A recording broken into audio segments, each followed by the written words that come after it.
Hare Krishna. Welcome to this episode of Ask Me Anything Mondays or AMAM. So this is the episode 28. We've It's been a long time since we have done these sessions. So in these sessions we answer your questions and doubts from Śrīla Prabhupāda's books, so that we can all understand his philosophy uh, better, nicely. So we'll say our Mangalacharan prayers invoking the blessings of Śrīla Prabhupada and the entire Sampradaya, and then we'll begin. ॐ नमो भगवते वासुदेवाय। ॐ नमो भगवते वासुदेवाय। ॐ नमो भगवते वासुदेवाय। ॐ अज्ञानतिमिरान्धस्य ज्ञानाञ्जनशलाकया चक्षुरुन्मीलितं येन तस्मै श्रीगुरवे नमः। श्रीचैतन्यमनोभीष्टं स्थापितं येन भूतले स्वयं रूपः कदा मह्यं ददाति स्वपदान्तिकम्।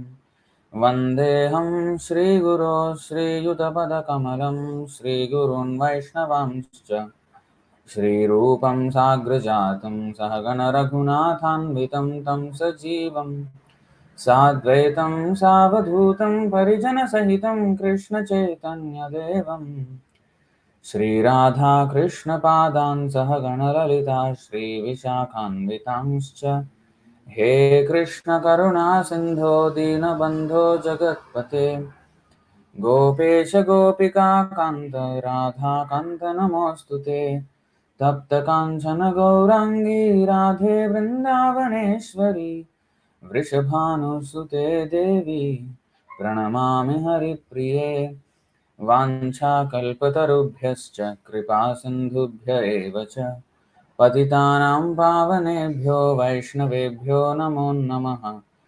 नमो विष्णुपादाय कृष्णप्रेष्ठाय भूतले श्रीमते भक्तिवेदान्तस्वामिनिति नामिने। नमस्ते सारस्वते देवे गौरवाणी प्रचारिणे निर्विशेषशून्यवादी पाश्चात्यदेशतारिणे। जय श्री कृष्ण चैतन्य प्रभु नित्यानंद श्री अद्वैत गदाधर श्रीवासादि गौर भक्त वृंद। हरे Krishna Krishna Krishna Hare Hare Hare Ram Ram Ram Hare Hare. So thank you all very much for patiently waiting. I think it's been about 15 minutes late. So we'll quickly start with the questions. So the first question is by Jai Shri Ram. How to handle intense criticism from family members regarding devotional life, like బొట్టులు వేసుకుని డబ్బు వస్తాయి అని అనుకుంటాను.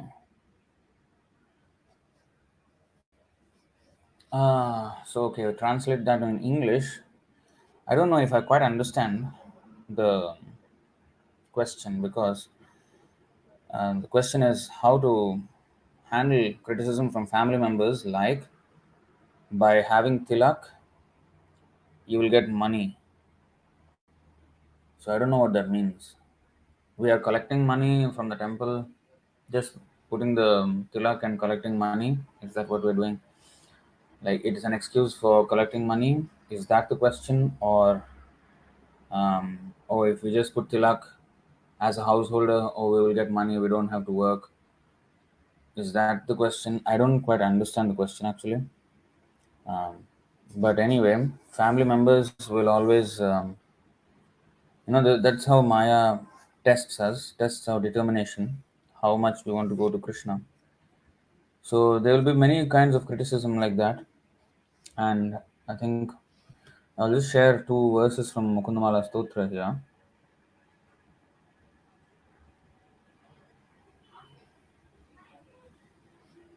So 39th verse.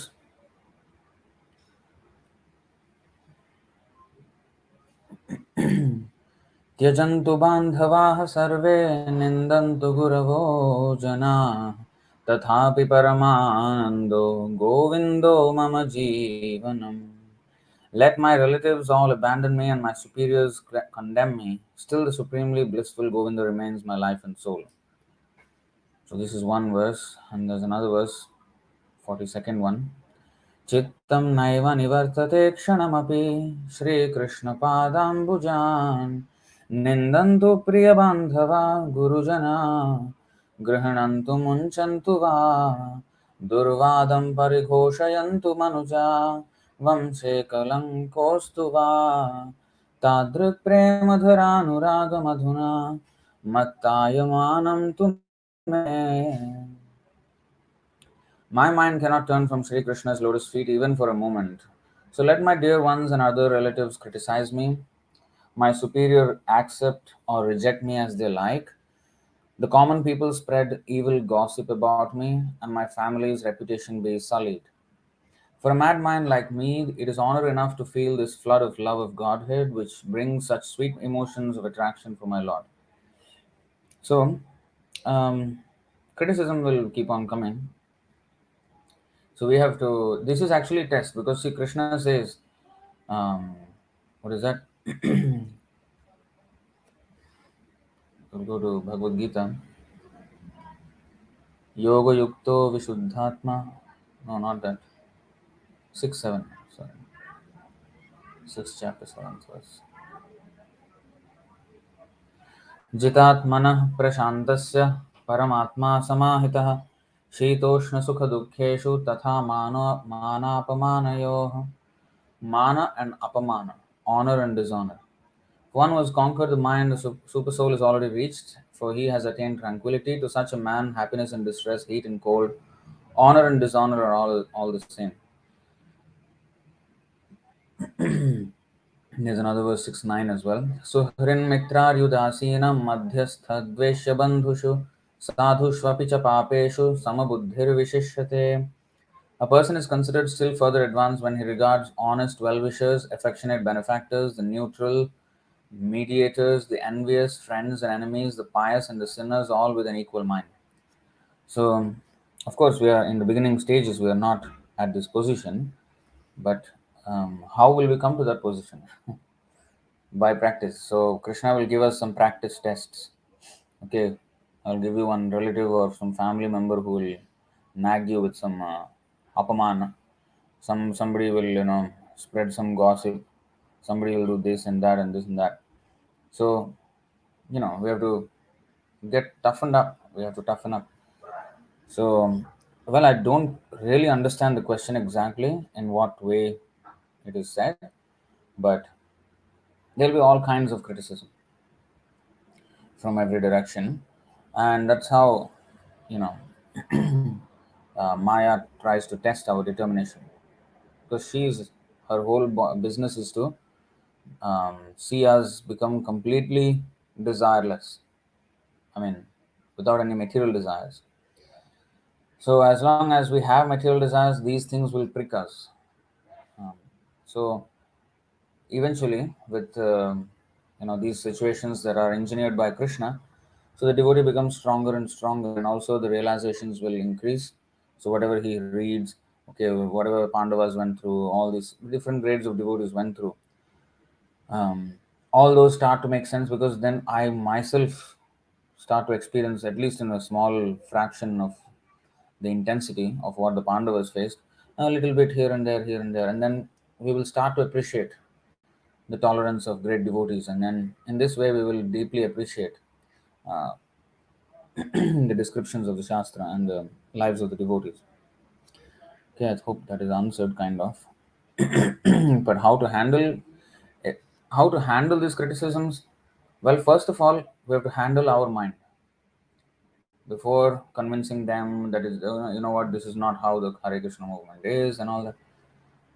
Our mind, we have to be not be shaken by these things, and then after we are convinced, then we have to try to convince them, try to um, explain to them.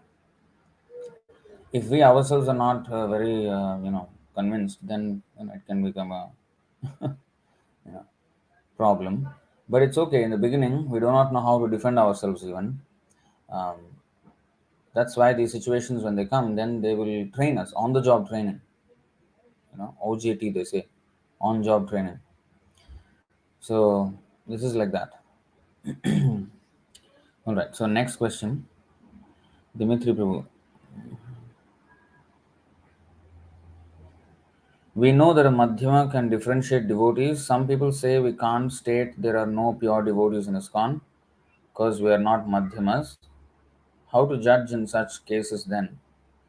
And what should we do if we are asked whether we are Madhyamas or Kanishthas, which is not ethical, I believe.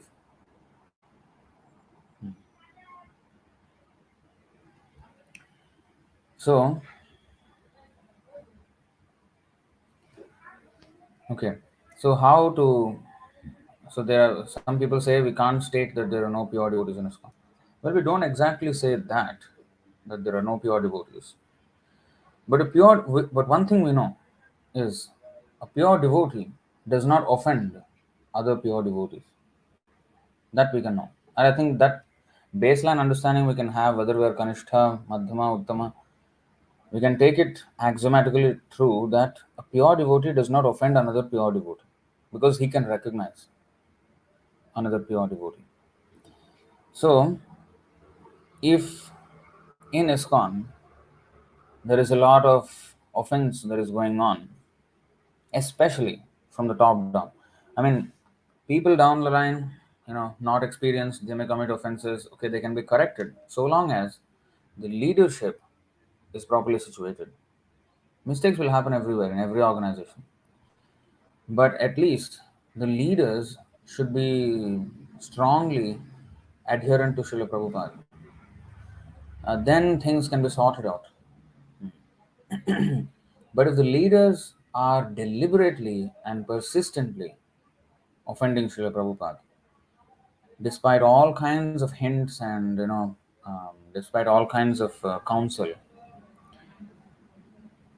despite all the evidence that what Śrīla Prabhupada wanted, then you know it is imperative to leave that kind of association. A pure devotee cannot stay in an association and support an offensive stance against the devotees. We can see this in Mahabharata when Bhishma Dev, although not willingly but even unwillingly, he indirectly supported Duryodhan in all his nefarious activities against the Pandavas. Krishna, asked Arjuna to shoot him. So he was also punished. I mean, he's Mahajan. But Krishna wants to show that even though you are a Mahajan, pure devotee as great as Bhishma Dev, if you offend pure devotees like the Pandavas, then you will be met with, you know, uh, punishment. So, of course, transcendentally, there is no punishment for Bhishma Dev. That's another thing. But externally, Krishna is showing these things. So, he does not tolerate offense even from a very high grade devotee. So, if there are pure devotees in ISKCON, then why are they not rectifying the situation? A pure devotee is a person who follows the instructions of the pure devotee, of his predecessor guru, right? So, like Śrīla Prabhupada, he um, followed the instructions of Bhaktisiddhanta Saraswati Thakur. Now, since Prabhupada left Gaudiya Mutt and went to America alone, without any assistance, without any support, without any affiliation with Gaudiya Mutt, although he had kind of cordial relations with them, but you know what, he did not really work with them. I mean, he wanted to work, but they were not very interested. Okay, so he started. So does that mean that there is no pure devotee in Gaudiya Mutt that he cannot associate? Well, Prabhupada said, among my god brothers, everybody is useless. I mean, he had some stalwart god brothers, quite influential names, scholarly, everything. But still, they did not take the instruction of their spiritual master very seriously. And even though maybe that can happen, okay, lethargy may happen, but even after Srila Prabhupada got some success in the West, at least at that time, some of them should have thought, you know what, hey, I did not do it, but Prabhupada did it. I mean, my god brother did it. Okay, I think this is um, excellent. This is the prophecy of Chaitanya Mahaprabhu is coming through. So why not just, why not cooperate? I mean, I should cooperate till my last breath. At least at that time they should have taken up, but even then, no. None of them really took up. In fact, they were trying to disturb the minds of his disciples who came from the Western countries. Um, so that proves.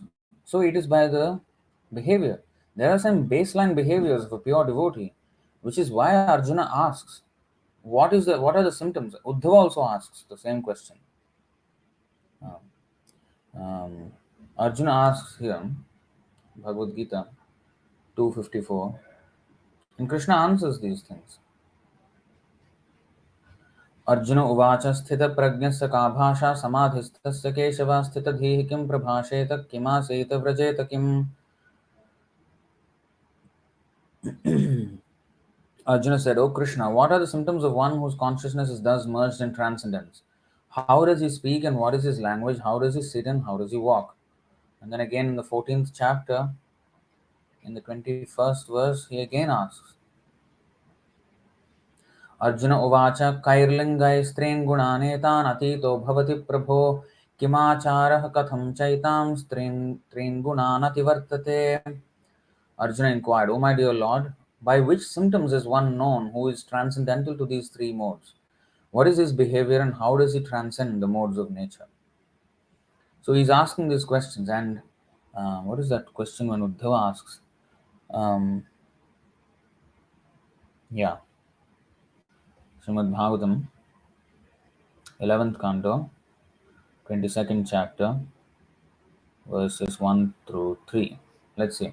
Shri Uddhava Uvacha Kati Tattvani Vishvesha Sankhyatāni Rishubhih Prabho Navaikadasha Panchatrinyat Athatvam Miha Sushruma. This is the one.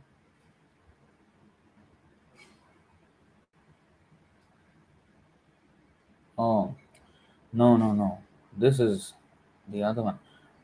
One second. Okay, this is another one.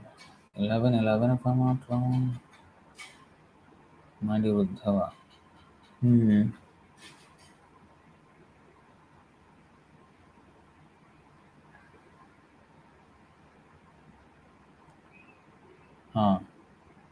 Shri Uddhava Uvacha.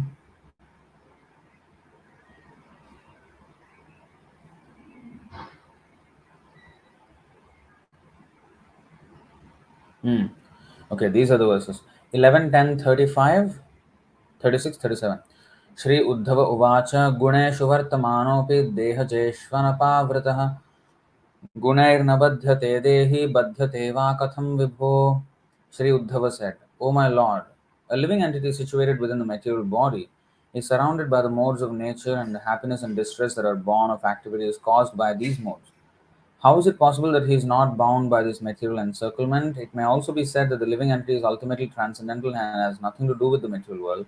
Then how is he ever bound by material nature? So, okay, this is not pretty much the question, but he continues the question and here in these two verses.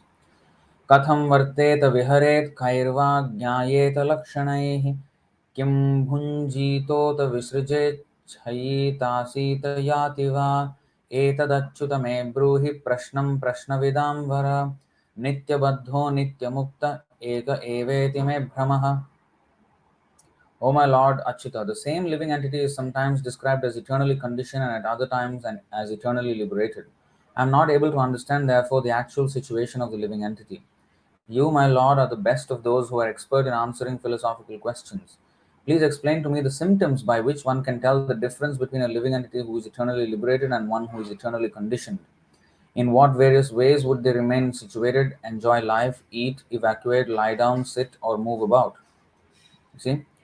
So these things, these questions are asked by Uddhava and um, Arjuna, so that Krishna can elaborate on these things. And not only Krishna elaborate, the activity or the behavior of the pure devotees is, described in great detail in Srimad Bhagavatam and also in the Chaitanya Charitamrita.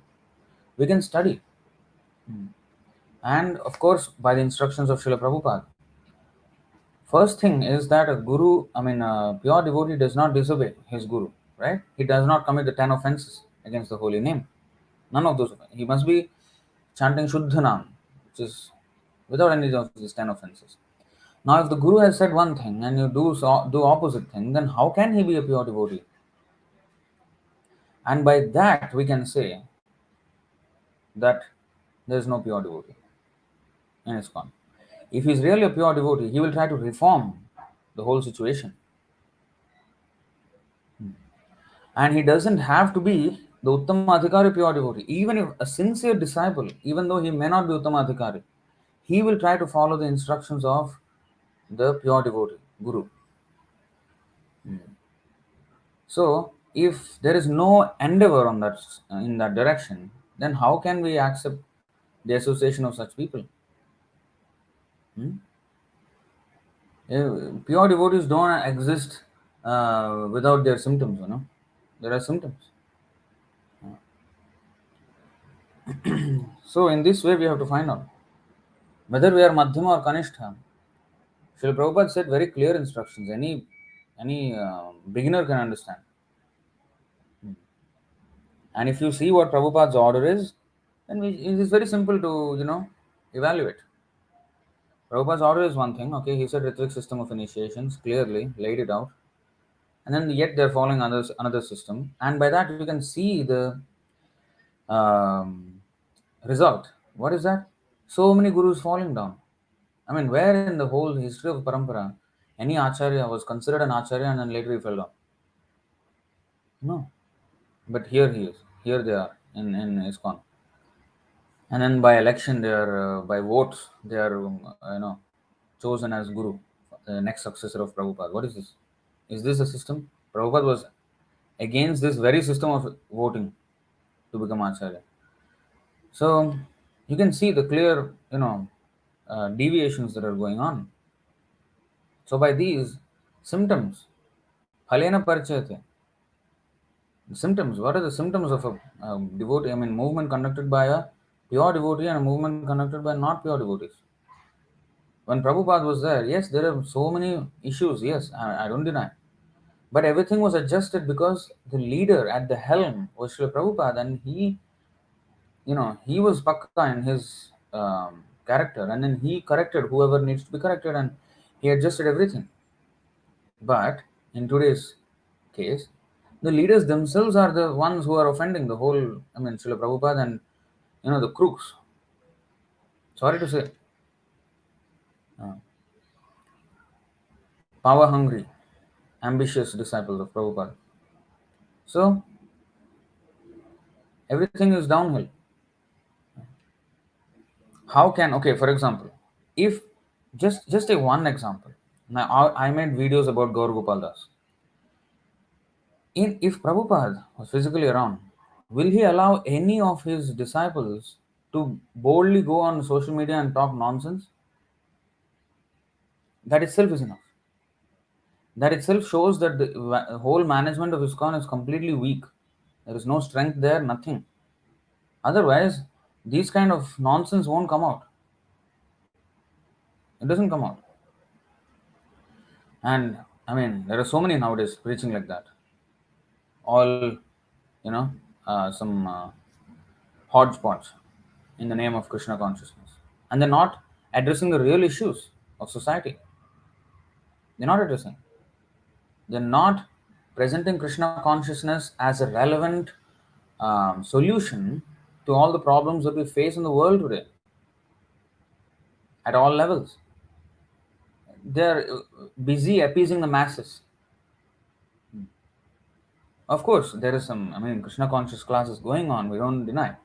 But that is any trace of Krishna consciousness left in Iskcon, that is because of Prabhupada's books and, something they are following. That also is eroding day by day. Those who have some feeling for Śrīla Prabhupada, they are, following at least something. But these gurus are introducing books every other day, and according to their own mental speculations sometimes, most of the time. And then they are replacing Prabhupada's books, and they are being counted as transcendental book distribution score. And then people in general will, get a wrong idea, and some of them even are writing their own translations and purports of Bhagavad Gita. Why? So are these the signs of a movement which is, properly conducted? So that's how we have to determine.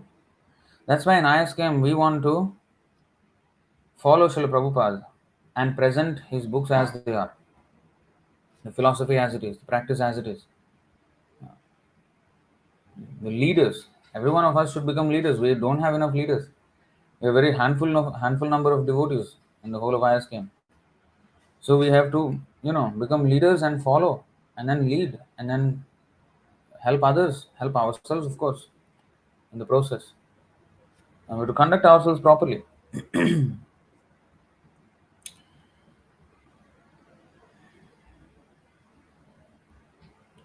So, okay, I hope that answers. Whether we are Madhyamas or Kanishthas, we can see the Kanishtha cannot understand what is right, what is wrong, nothing. But if we do understand, and by Prabhupada's mercy, we can come to Madhyama, right? What is the problem? At least by Prabhupada's guidance, we can preach. We can understand simple English. Whether we're Madhyama, Kanishta, another thing. Simple English he wrote. If I can't understand that, forget about Madhyama. I'm not even literate person materially. Illiterate.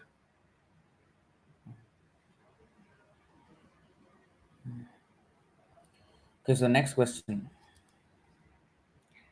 by Dimitri. Everything in material world is a perverted reflection of the spiritual world. Does it mean that a tendency to rape is there also in Krishna?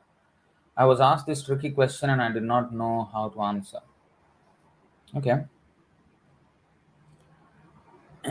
So rape is considered an aggressive behavior of the man towards the woman, and there is, of course, um, uh, what is that description of this? What is that?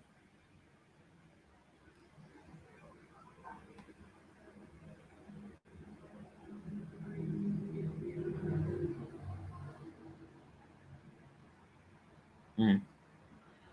So now, before even going to explain this verse, we have to understand that Krishna's reciprocation with Srimati Radharani and the gopis is not like, see, everything we find in this material world is a perverted reflection. As we know the word perverted. In Krishna, this is not, he is not a pervert. In material world, even the so-called legitimate relationships are perverted. Here everybody is a pervert because our original relationship is with Krishna.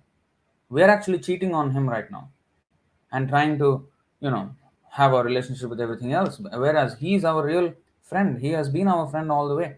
But we are cheating on him. So we are a pervert. First of all, you have to understand. And rape or even legitimate relationships, everything is a perverted um, um, existence here.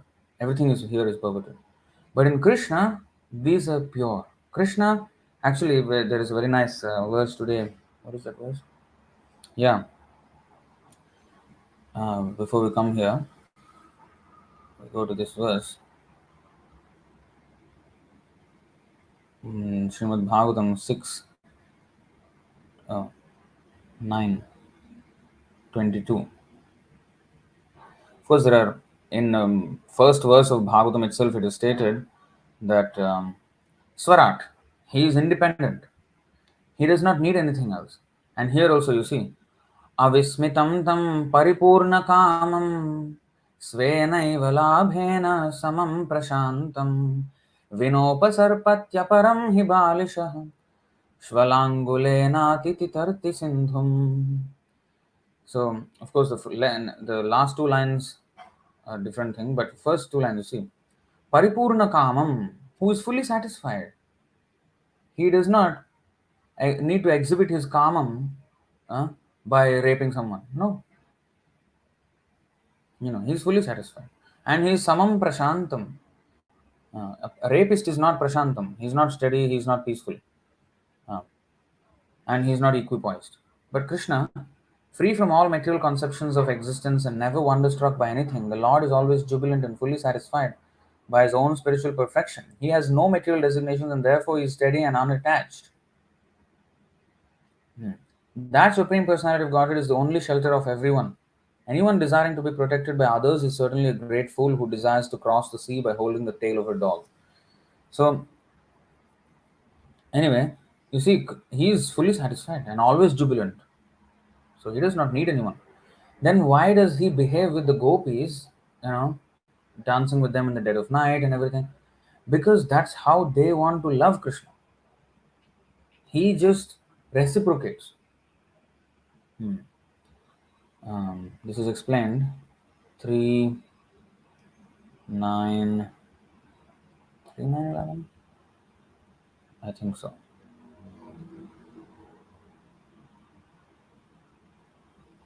Yeah. Tvam bhakti yoga paribhavita hritsaroja asya shrute kshita patho nanunatha pumsam yadyadhyata urugaya vibhavayanti tattadvapuh pranayase sadanugrahaya. O my Lord, your devotees can see you through the ears by the process of bona fide hearing, and thus their hearts become cleansed, and you take your seat there. You are so merciful to your devotees that you manifest yourself in the particular eternal form of transcendence in which they always think of you. So Bhishma wanted to see Krishna as Parthasarathi, and Krishna showed himself, and he wanted to see him in a 400 form. He showed himself. To Yashoda, she wanted him to, she wanted to see him as a son, and she wanted to serve him like that. He became the perfect son. He became the perfect friend to Arjuna. He became perfect friend to all the cowherd boys, and he became the perfect father to his son Pradyumna, and all the other sons, and he became the perfect master in the case of Daruka, or in the case of Ramachandra, he became the perfect master for Hanuman, because Hanuman wanted to approach him like that. And the same Ram had conjugal relation with Mother Sita. She wanted to, serve him like that, so he reciprocated in that way. And the gopis, they want to serve him as in Parakya Bhava, which is as if he was a paramour. But is he really a paramour of anyone? In that case, if they had husbands and then they ran away from their husbands in the dead of night and danced with him Ras Leela. Okay, so a chaste woman of this world, if she worships Krishna, is she committing adultery? Oh, she's not worshipping her husband, she's worshipping Krishna. Is that adultery? No. Not only Krishna, even if somebody prays to Lord Shiva, or even sometimes Hanuman or anybody, but Hanuman is a brahmachari. Many Indians they pray to Hanuman, even women. So they are committing adultery. They are running after him, although he is brahmachari. Is that the?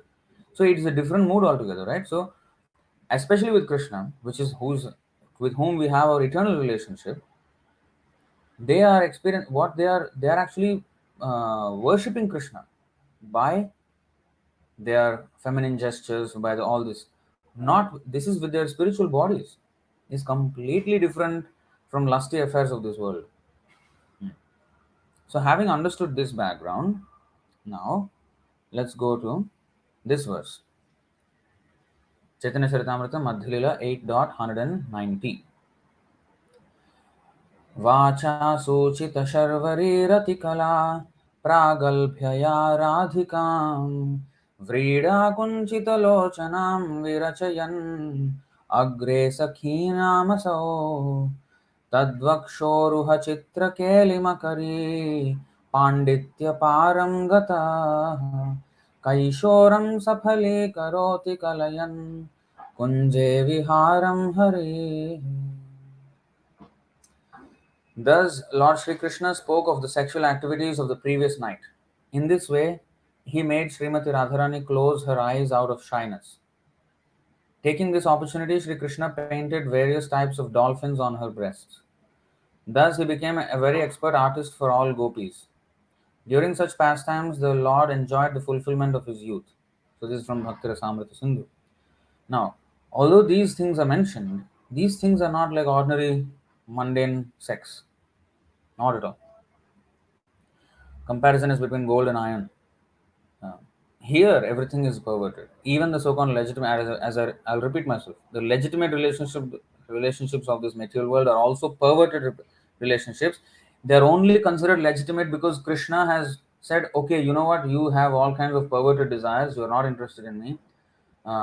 You want to have your own conjugal relationships. Okay, I will give facility for that. You do it within marriage, and try to understand that eventually you have to come out of this.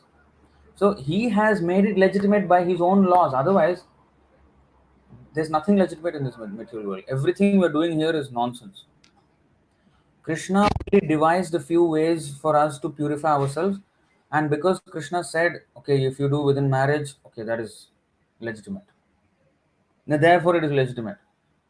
Actually, it is not legitimate if you to look at it from a spiritual perspective. But yes, of course, from completely illegitimate rascals to become a legitimate servant of God, there has to be a transition phase. And therefore, these pious activities, these pravritti marga of this material world, or any such facilities that regulate our unbridled tendencies for sense gratification are just a transitory phase towards perfect um, existence. They are not in themselves the perfect way to exist. They are only a transition towards the perfect state of existence, which is a pure devotee, completely unattached, not interested in anything material.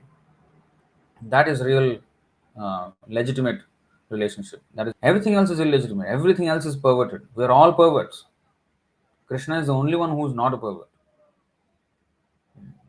But it may resemble uh, that Krishna is, as the gopis are walking, he will come and attack them.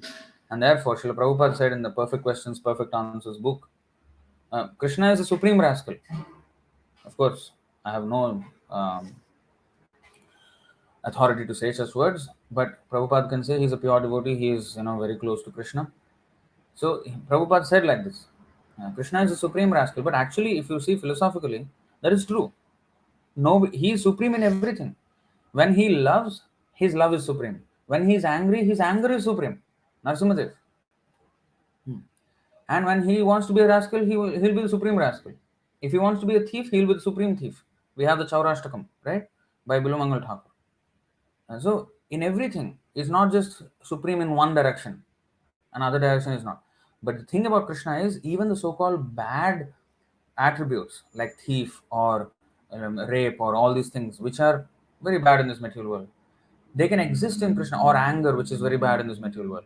Everything can exist in Krishna perfectly, and there will be no um, inebriety, no fault in such existence.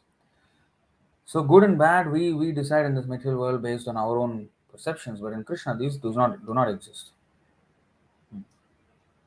So I hope that is clear.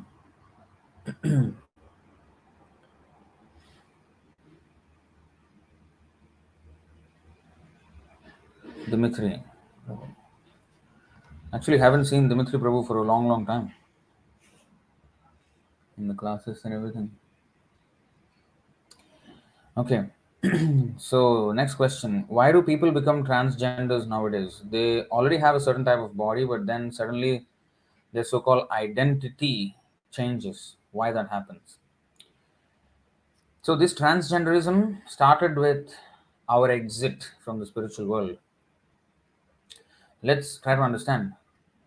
Um, we are also behaving like transgenders because Krishna is the Purusha, Adi Purusha. He is the original male. We are all female. Prakriti. We're supposed to serve him. Purusha means the enjoyer. Male means the enjoyer. Female means Prakriti means the enjoyed. We are supposed to be enjoyed by Krishna. It's not that we are supposed to be the enjoyer of Krishna. No. So he is the enjoyer, he is the predominator, we are the predominated. We're at least supposed to be. We are, but we think we are something else. So now in this material world, we are acting in the mentality of a Purusha. Purusha, male. We want to enjoy. In this material world, whether one has female body or male body, each person wants to enjoy. They want to be the enjoyer. So whether we have female or male body, we have the male mentality here. We are trying to be a competitor of Krishna, trying to be the male, although we are a female. Is that not transgenderism? It actually started there. So we are female, but we're trying to be male. And even though we may have male and female bodies, but both want to be enjoyed in the relationship. So actually, it is both females who are thinking both, who are having the male mentality, both of them, and having a relationship together. Nothing will work like that. So therefore, every relationship in this material world is screwed. Is screwed because either by death or by disagreement, we're going to separate. Or the third way is to separate is by knowledge. When a person like Prabhupada, he left, you know, of course there was disagreement, but also with knowledge. Those who separate only because of disagreement, that kind of people, they go into another relationship again, hoping that there will be some agreement there. But a person who takes sannyas and serves the Lord, he, there may be disagreement or there may not be, but he renounces by knowledge. So either by knowledge, by disagreement, or death, there has to be separation. There will be. So every relationship in this material world is screwed. Nothing is going to work here. Because, how can two women, where is the prayojana? Prayojana in any sexual relationship is a child. The result, putrarthe kriyate bharya putra pinda prayojanam.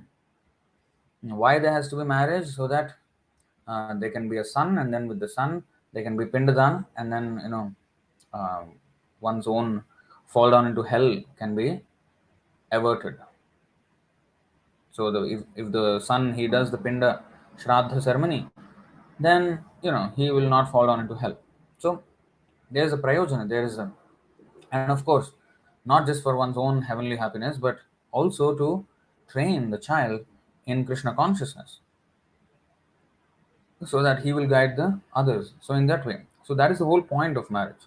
Now, two females, when they come together, they cannot have a child. Two males, they cannot have a child. Now we are here, female by spiritual gender, Prakriti. We have been classified as Prakriti in the Bhagavad Gita, 7th chapter, 5th verse. Aparayam itastvanyam prakritim vidhime param. We are Prakriti. Jiva Bhutam. So, we are female, both, the man and the woman, but they're both having male mentality. So, but they have a body of a male and female. So, how screwed we are actually.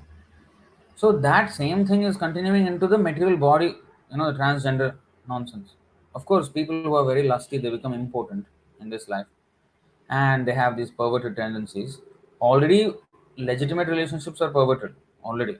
That's why this material world is called a perverted reflection of the spiritual world. It's already a perverted situation. We're all perverts. Perverted among the perverts among the perverts, supreme perverts, not supreme, like worst perverts. There is this transgender movement. So it has its origins in our independent thinking. When we wanted to become independent, when a female wants to become independent of the male, that's when all the problem starts. Our divorce from Krishna started because of the female, we, who went away from the protection of the law. Of course, we cannot go away from the protection of the law. It is our illusion that we are without the protection of the law. Just like today's women, feminists, they think they don't need a man. Oh, we can stay independent without a man. But then everything was built basically by men. All the cities or everything, all the construction laborers and anything, more everything by men. Hmm? So they're dependent, they're maintained, but they think they're independent. So, and not only that, they cannot be happy uh, independent.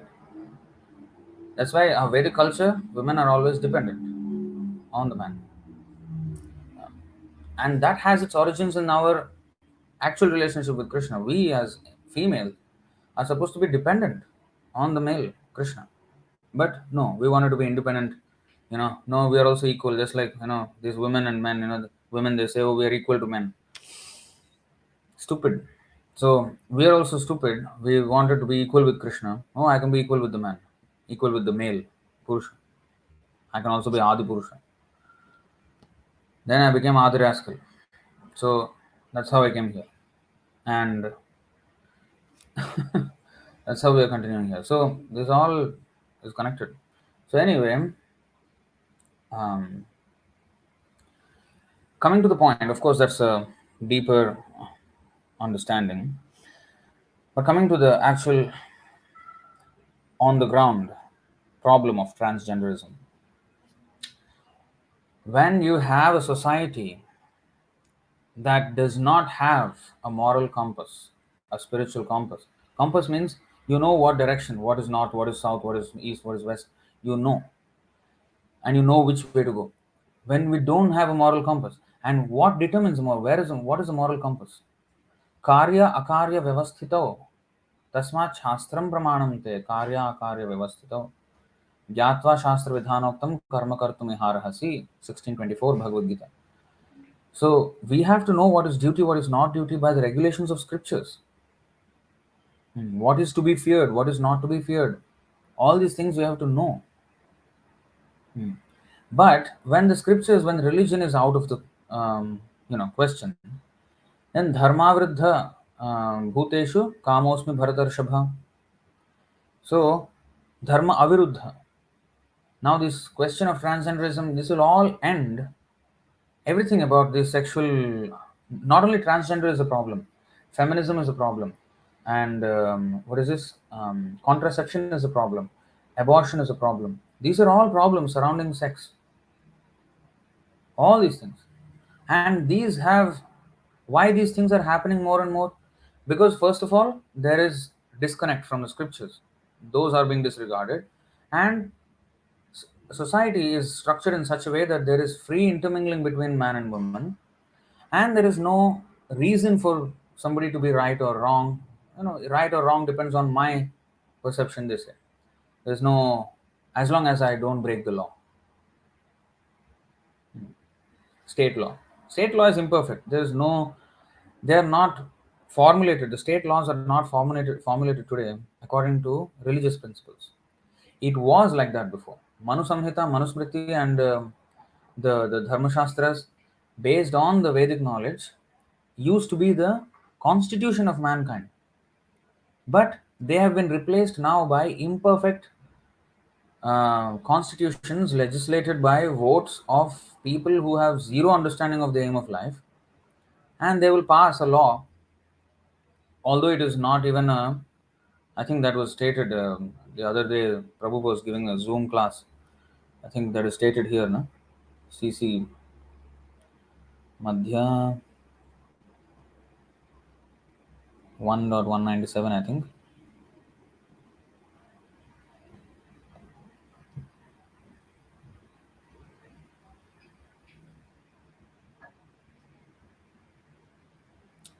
Okay.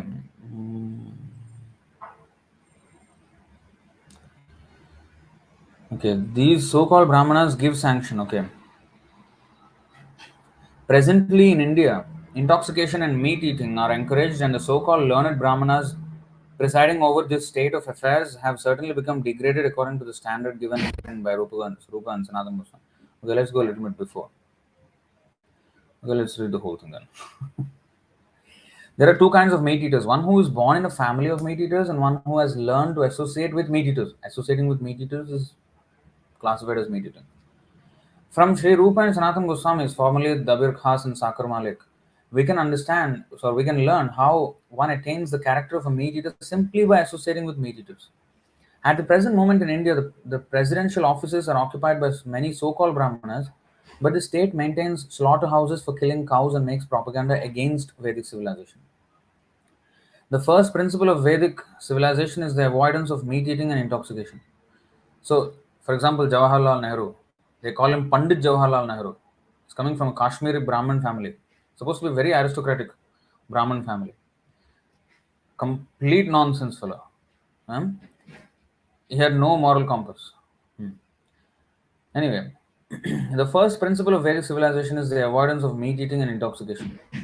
It's the first principle of Vedic civilization.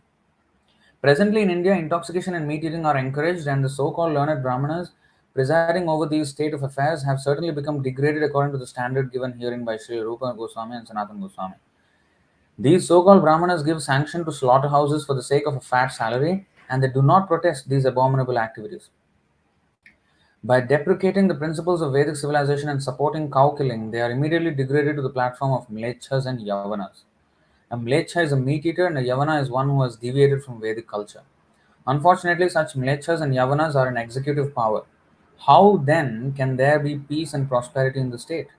The king or the president must be the representative of the supreme personality of Godhead. When Maharaj Yudhishthira accepted the rule of Bharatvarsha, formerly this entire planet including all the seas and land, he took sanction from authorities like Bhishmadev and Lord Krishna. He thus ruled the entire world according to religious principles. At the present moment, however, heads of state do not care for religious principles. If irreligious people vote on an issue, even though it be against the principles of the Shastras, the bills will be passed. The president and heads of state become sinful by agreeing to such abominable activities. Sanatana and Rupa Goswamis pleaded guilty to such activities. They therefore classified themselves among the Mlechas, although they had been born in a Brahmana family. So, nowadays, governments don't know what to do with these, issues. When people make an uproar, they try to appease the people because they want votes. And if there is a sizable population with some stupid idea, they have to agree to that because otherwise they will lose votes.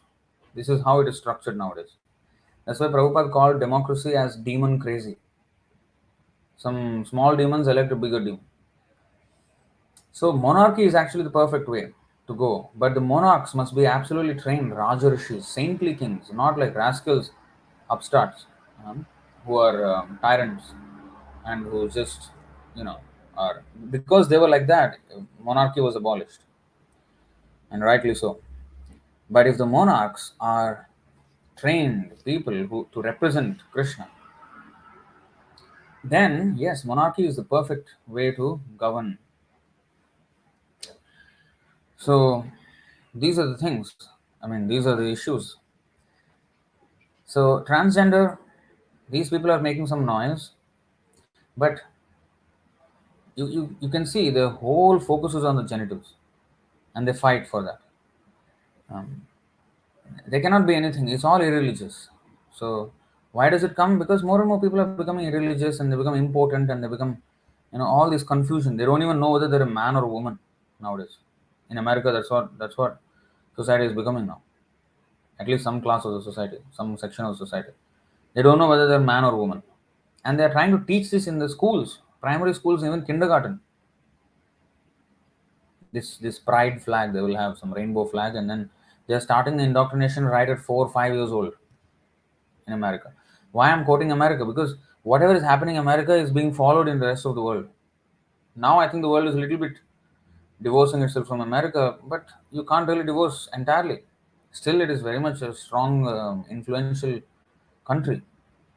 And whatever is happening in America will, now India also, it's what not it's not illegal to have gay sex, something like that. They passed some law or something. So I mean, even in this country, Singapore also something similar happened recently. So these are just the starting points of a complete chaotic civilization. Not starting point actually, chaos already started way before. Now these will just completely decimate whatever structures that are even maintained, at least somehow, some structure of civilization is being maintained, that will also be completely crumbled. Because if there is no understanding of what a family is, what is a mother, what is a father, and what is a family, if a father can become a mother, mother can become a father, father and father, mother and mother can raise a child, and then what are the laws concerning housing? Like, based on the marriage it was there, but now you say everything is, now if I suddenly think I'm a woman, I'm a woman. That's what is happening in America. A man who was, a criminal, he suddenly said, I'm a woman. So, okay, okay, woman, woman. They put him in the woman jail, female jail. There he raped two women. Now, whether he's a man or woman, no, no, no. He's still a woman with a male organ.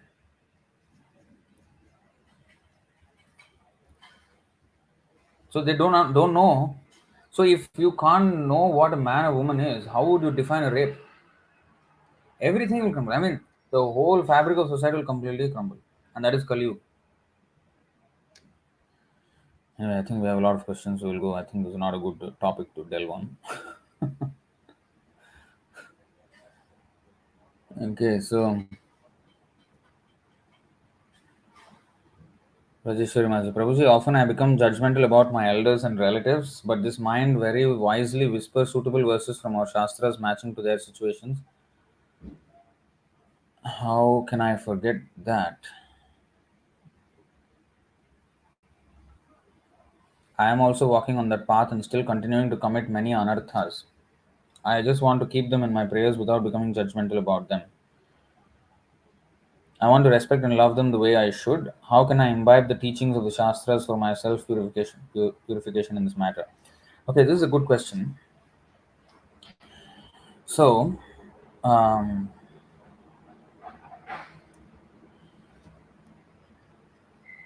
so here I have to say that recently Nimayata Prabhu gave a class and he quoted something interesting. He quoted from Bhaktivinoda Thakur. I don't know which text it is. Bhaktivinoda Thakur explained, Bhaktivinoda Thakur or Vishnu Chakravarti Thakur, one of the acharyas, he explained that there are three situations in which criticism is allowed. Criticism should be done for protection. So, first is criticism for one's own protection, criticism for protecting a. I think I mentioned this once in one of these classes recently.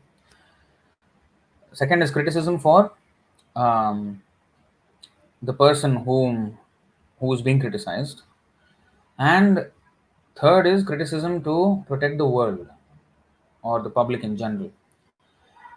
So, what does it mean? This means, suppose in the beginning, um, I have to criticize to protect my own spiritual life. I have to criticize everything that may attract me back to material life. And especially, so when a devotee joins Krishna consciousness, he may become very vehemently against his family or his whoever opposes him. Although they are acting, of course, they are wrong in stopping somebody to go to Krishna. That is also correct. That is a fact. But they're doing it out of their own ignorance. But if the person who is trying to become serious, he's still a Kanishta Adhikari, and he is not yet strong to, you know, Sneha Pasham Imam Chindi, Idam Chindi. So if he cannot cut away the ties of affection, and if he thinks that, oh, they're actually acting on ignorance, actually they're nice people only, this way, that way, then I will try to again satisfy them. So the compassion is misplaced. So when I have compassion, when I'm not advanced enough to have compassion, then I should criticize. Oh, they are not allowing me, they are, this thing. So that I can, in my mind, I can cut off my association with, family and, this worldly influence, because Maya will try to pull me back. And it's not actually a fight with the family members, it's a fight with Maya trying to pull me back, and I have to, take to Krishna and strongly try to criticize that kind of behavior where father and mother do not allow the son to go to Krishna or daughter to go to Krishna. So that will make me strong. So to protect myself, and I'll give you another example from Gaur Kishore Das Babaji's life. I think we did a whole series, 3-part series on Gaur Kishore Das Babaji's life, and one of those stories was when Gaur Kishore Das Babaji became blind, and he did not want to, cure it. Bhaktisiddhanta Saraswati Thakur said, "I will take you to Calcutta and I will, get you, treated by a very good doctor. I'm willing to pay anything." He said, "No, I don't want to go to Calcutta, the heart of the material world." He said like. So he did not want to go to Calcutta, and therefore his eyes became worse and worse, and he became almost blind. Now, one day he was in his cottage or something like, like a place, and then you know um, what was that? There was a snake. There was a snake that was passed by Gaur Kishore Babaji, and then so an old woman, she said something like, um, I can bring up the story, I can search for it, but it'll take time, so I don't want to like really go there. I think if you see the videos, you will see that story also in that. This thing. So the prasadam that Gaur Kishore, because Gaur Kishore Babaji did not see the snake, yeah? And he was told that, oh, the snake, you should not take this prasadam anymore. Maybe it was touched by the snake or what. Then she wanted to care for him like that, but he said, no, no, go away, go away. He was just like very hard on her. She actually had good intentions. He just wanted to like um, make sure that he doesn't get any you know get into any danger, and he should not be killed by the snake. But he very vehemently asked her to go away, don't even come near me, don't even try to do anything for me. So then she was like, what to do. Then she left. Then I think his disciple, somebody was there with him, and then he said, look, so just see how Maya is so strong. She wants to serve me. Huh? If I take service from a woman, then eventually I will fall in the trap of Maya.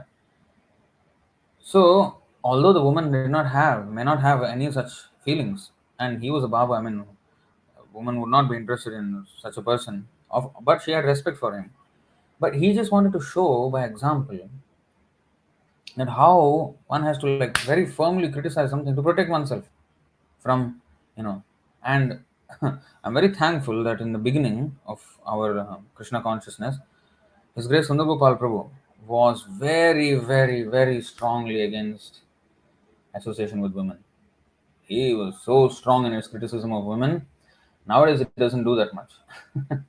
Everybody's married, and almost, that time we used to have a huge band of brahmacharis. Everybody was saffron cloth, and starting from his son, and everybody was like brahmacharis, and we had no women in the temple.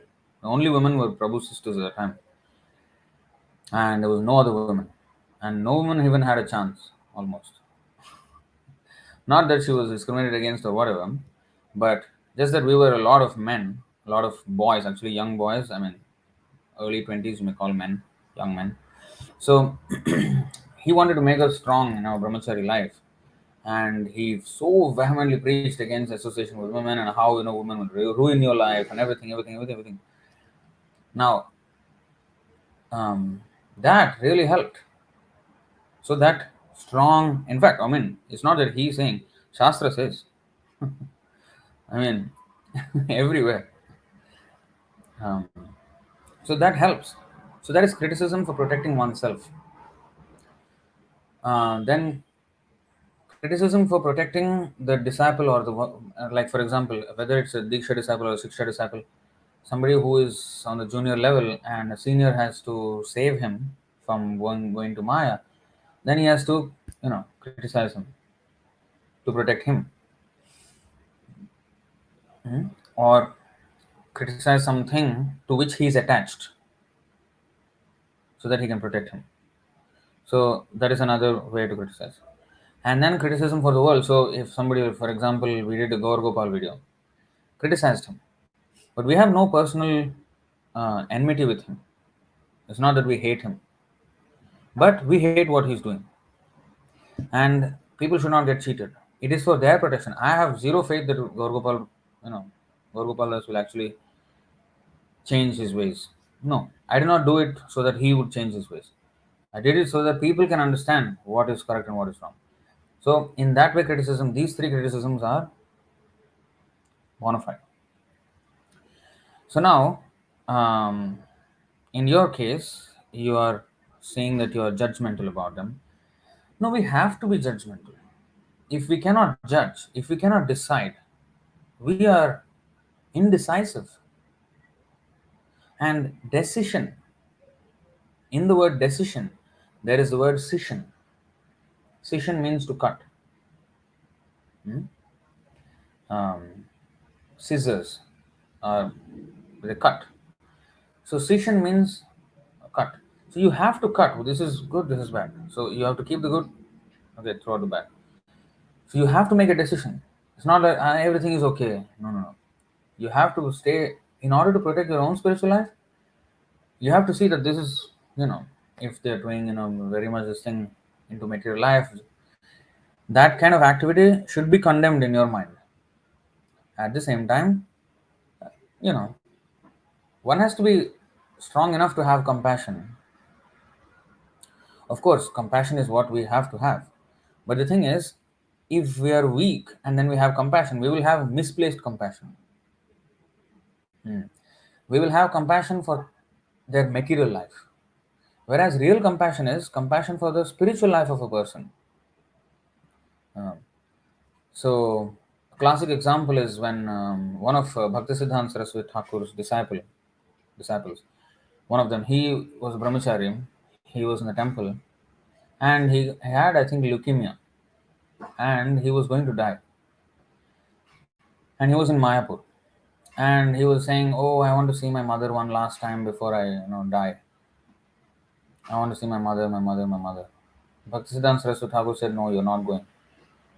I think his mother was in Calcutta somewhere outside. He said, "You're not going." No, I really want my mother. I want to see my mother just one last time. He was saying, but Bhaktisiddhanta Saraswati Thakur told the other disciples, he's not going anywhere. Don't let him go. Then, when he was towards the very last stages, when he really was going to die, like that's it. It was going to be maybe hours or days from his death. At that time, Bhaktisiddhanta Saraswati Thakur said, "Okay, send him. Let him go and see his mother." So on the way to his mother, he died. He did not see his mother. And the other disciples were puzzled, like, why? Why did you? I mean, you could have sent him a little earlier, he could have seen his mother. Then Bhaktisiddhanta Saraswati Thakur explained. When he was shouting, "Mother, Mother," although he was in Mayapur, his mind is in Maya. He is thinking of the material world. And that, if he thinks of his mother and die, he'll become a woman in his next life. Whereas when he was going to, his mother's place, he was thinking, "Oh, I'm going to die, I'm going to die. I want to see, I want to go back to Mayapur, I want to go back to Mayapur." So his mind was in Mayapur. Although his body was outside of Mayapur, he was thinking of the temple, he was thinking of the devotees, he was thinking of the deities. I want to go back to Mayapur. And in that way he died. So Bhaktisiddhanta Saraswati Thakur made sure that he was thinking of Chaitanya Mahaprabhu at the time of death and not his mother, so that he will be saved. So this is actually an act of compassion, but it looks very, very cruel, very ruthless, like almost torturous, right? You're torturing a person. Like anybody would easily criticize such behavior. But you see actually what is beneficial for him. So that is compassion for the soul. And to really be able to discern that without being moved by the emotions of a person. When you see the person crying, "Mother, Mother, I want to see this one last time, I want to see." You will even, most people would just fall for it. Arey, yeah, very pitiful condition. I'm not in that condition, so I don't know the pain that he's going through. Yeah, last, just one time. Let him see. Then, after that maybe he can come back. We will think like that. Bhaktisiddhanta Saraswati Thakur was very serious that he goes back to Krishna. That he thinks of Krishna at the time of death. So when he was going to his mother, then no, I don't want to go back to my mother anymore. I'm going to die. I want to go back to Mayapur. So his mind was in Mayapur. So compassion, how to show properly, doesn't mean that we have to be very ruthless with the elders or what. What I'm saying is, what is the compassion? How would I show that compassion? Um, Not by agreeing to what they say or whatever. We have to not agree to them, at the same time not displease them, at the same time somehow or other encourage them take to Krishna consciousness. So this is the kind of thing we have to develop. But in our mind, we must be very clear on what is actually good for them and what is not. And at the same time, we have to, you know, navigate the situation in which we can administer to them Krishna consciousness, as much as possible, in doses that they can accept. At least give them prasadam.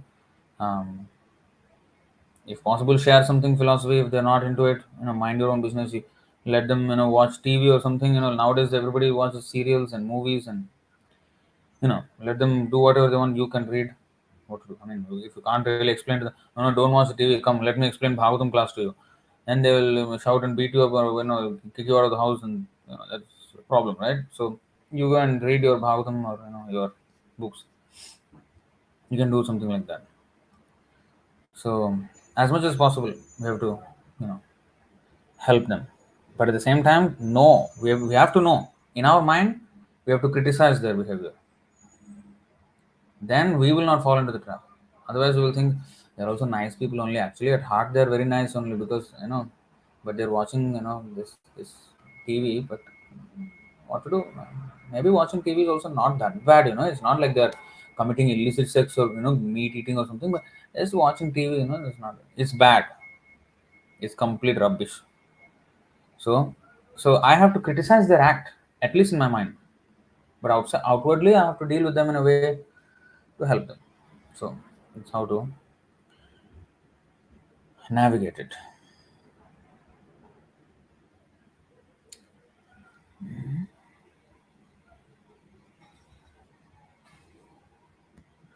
Sometimes you use this Bengali script and Sulam. What is this? Bengali you're writing something. Why can't you just write in English? I can't. Don't make it difficult for me. In something lam. What is that lam? I can't. I don't know. Oh, Islam is it? Oh, Islam. Okay, okay. See, I am.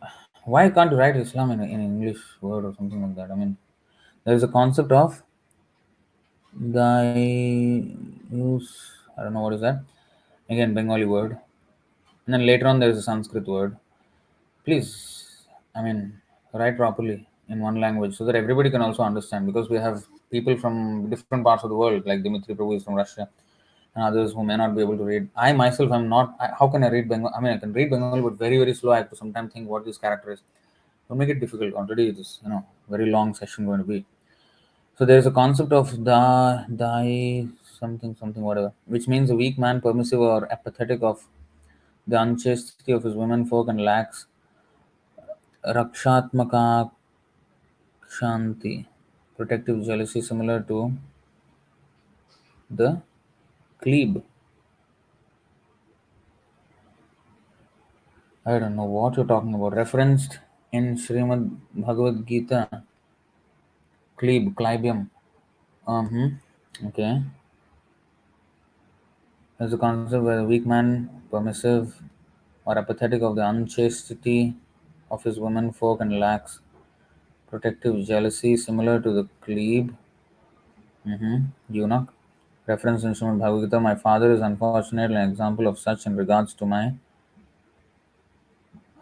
Attika, and I don't know what to do. Should I leave and be independent as a matter of Atma Samman? He is too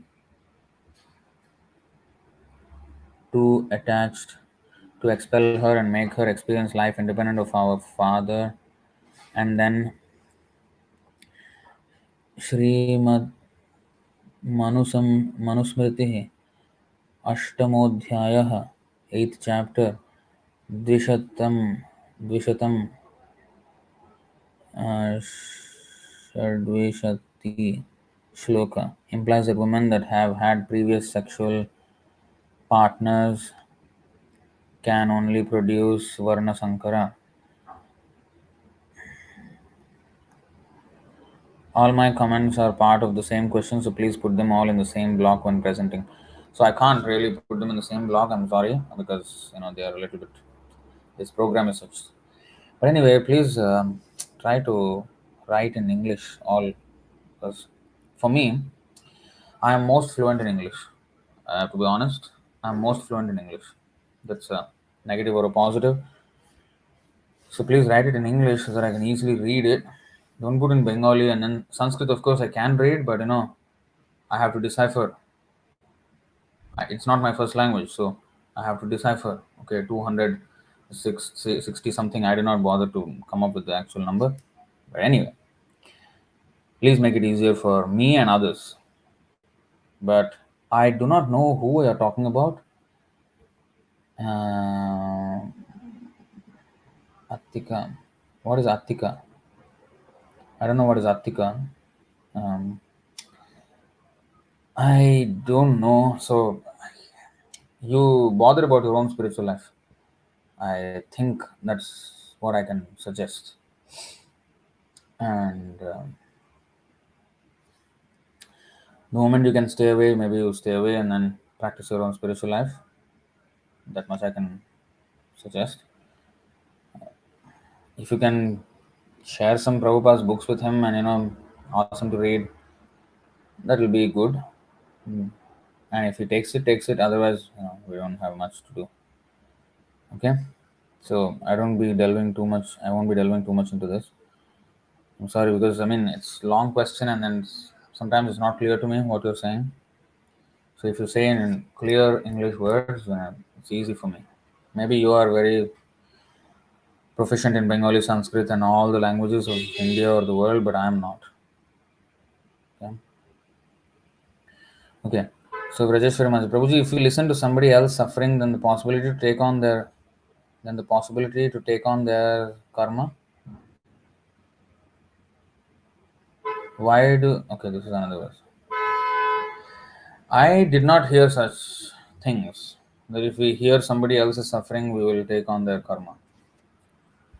Where? I need to see a Shastric Shloka to believe that.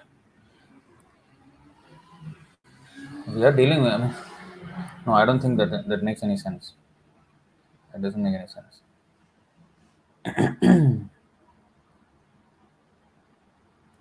The next question, Prabhuji, why do the Chatushloki of Srimad Bhagavatam verses spoken by Krishna to Brahmaji are more famous among the Mayavadis in comparison with devotees? I don't know if they're famous with Mayavadis, they might be. But, then if they're not famous among the devotees, that means the devotees are not reading. What kind of devotees they are? If they don't know what is Chatushloki Bhagavatam, what kind of devotees they are? Many devotees don't read. If they read, then of course it will be famous among them also, and they'll understand the importance of Chatushloki Bhagavatam. And many don't read. Mayavadis, I don't know, because I have no experience of discussing things among Mayavadi communities, so I don't know. Um, anyway, our Śrīla Prabhupāda has given extensive commentary purports on the 4 shlokas. So there he thoroughly defeats impersonalism. So if you really read, we have devotees, but what kind of devotees, that we have to say. So devotees who are interested in reading Prabhupada's books, that's a different breed. So that breed, they will understand. So why it is famous means, if they want to discuss, they will discuss. I don't know. I'd have no experience of whether it is famous in the Mayavadi community or not. But if it is, maybe they are reading more than we should. Um, So that means we should read. That's all I can say. Okay, so what is this?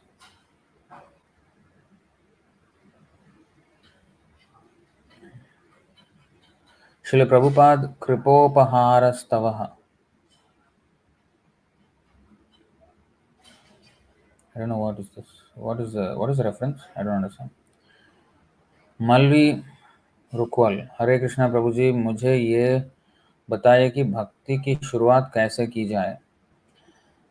तो you can actually start reading Prabhupada's books. That is a good point to start and take mala, jap mala, start chanting at least a few rounds.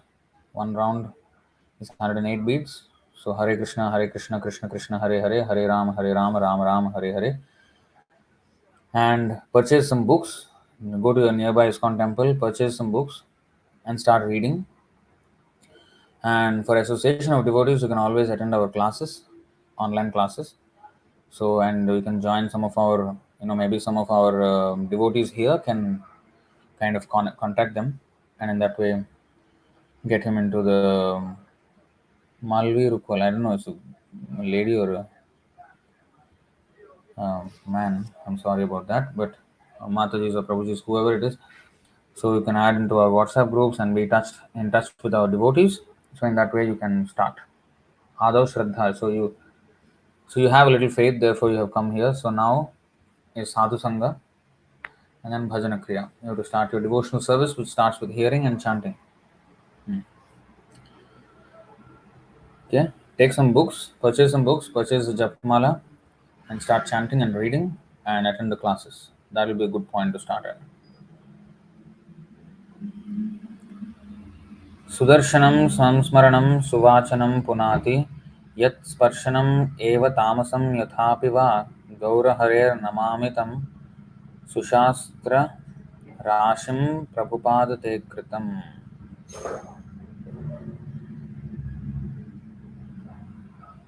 Simply by the divine touch of Sri Gaurahari, by being in his personal presence, simply by remembrance of him, or by chanting his holy names, even the most ignorant persons become purified.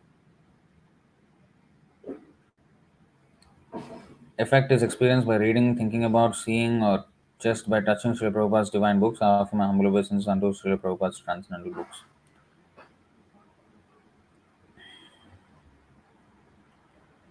Okay. Prashant Singh. Hare Krishna Prabhuji, how to deal with the ego that comes to mind that I am the one who is doing devotional service, and I am the one who is in control to do or not to do the devotional service. Yeah, you you have total control whether to do or not do devotional service, and that is a very independence you have. That's the meaning of independence. You can choose to perform devotional service or not do it. If I don't do it, I'm stupid. If I do it, I'm intelligent. So alpa buddhi or sumedhasa or alpamedhasa, that is judged by these two things. So that is not something to be proud of. That is a factual thing. Um, but we have to understand that we can only engage in devotional service if we have the mercy of devotees. Then we can engage in devotional service. So if I am engaging in devotional service, then the intelligence with which I have come to this decision that I will engage in devotional service, that is given by Krishna, and that is given by Śrīla Prabhupāda, who has kindly left these books, and also by the guidance of devotees. So how am I um, to take credit for all that is done? So Śrīla Prabhupada, he went to America and then he went to the whole world. He transformed so many people, established temples everywhere, and yet he said, "There's no credit for me. If there is any credit, my only credit is that I am presenting these books as they are without any change. That honesty is my credit." So he did not take credit of anything, because ultimately Krishna is acting. Krishna said to Arjuna, "I have killed all of them, but nimitta matram bhavasavya sachan, you just become an instrument in my plan." And then Arjuna killed everybody. Now he did not become proud that I killed. No, Krishna, he's already his plan. He saw in the Virat Rupa that all these people were being killed. So his plan is already there. So we just become an instrument. And if we choose not to become an instrument, Krishna will do it through another instrument. He doesn't need us. Oh, if we don't do it, then no. Krishna will do it through other way. So, but if we take up that as a service, then it is good for us. That's all.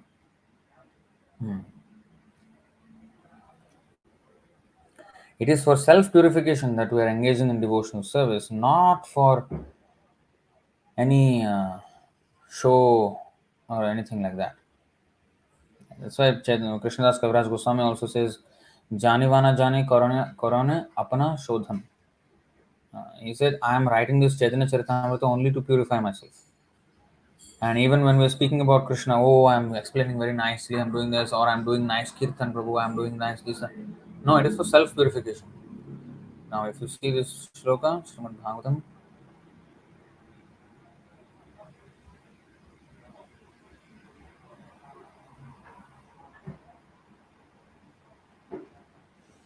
तथापि कीर्तयाम्यङ्ग यथामति यथा श्रुतं कीर्तिं हरेः Swan सत्कर्तुं गिरमन्याभिधा सतीम्. In spite of my inability, whatever I have been able to hear from the spiritual master and whatever I could assimilate, I am now describing in glorification of the Lord by pure speech, for otherwise my power of speaking would remain unchaste. So, only to purify myself, I have to engage.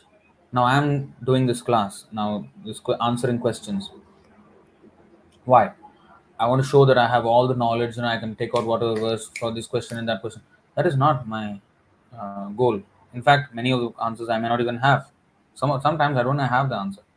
I'll say, okay, I'll find out. So, but why am I doing this? So that first of all, for my own purification.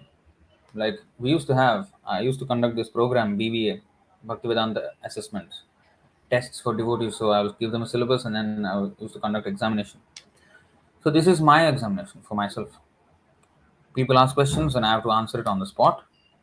And, that will make me remember the philosophy and, try to connect the dots, this shloka, that shloka.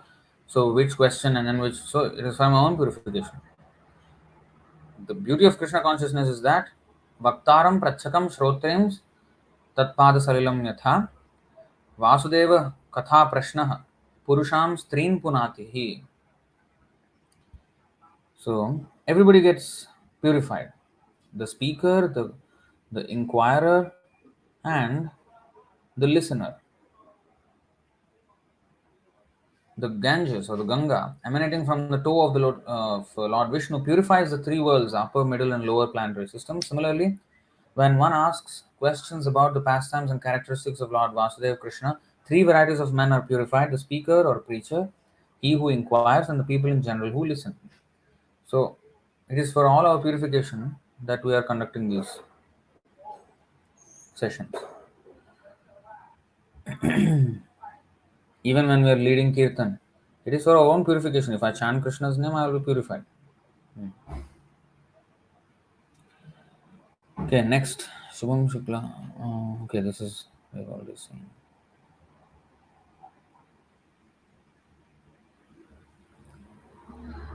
As I have my NEET exam ahead, I don't know what NEET is, some entrance exam, I think, or some board exam. As I have my NEET exam ahead, so I don't get that much time to read books. I'm only doing Hari Jap on Mala. I simply don't know from where I start. No, I don't believe that you don't have time. You have time. Don't you have half an hour? I mean, you're absolutely reading every single waking second of your life? I don't think so. So you can take out 15 minutes to half an hour for a start. Once you start, then you will increase. You will have the taste. But you have to read.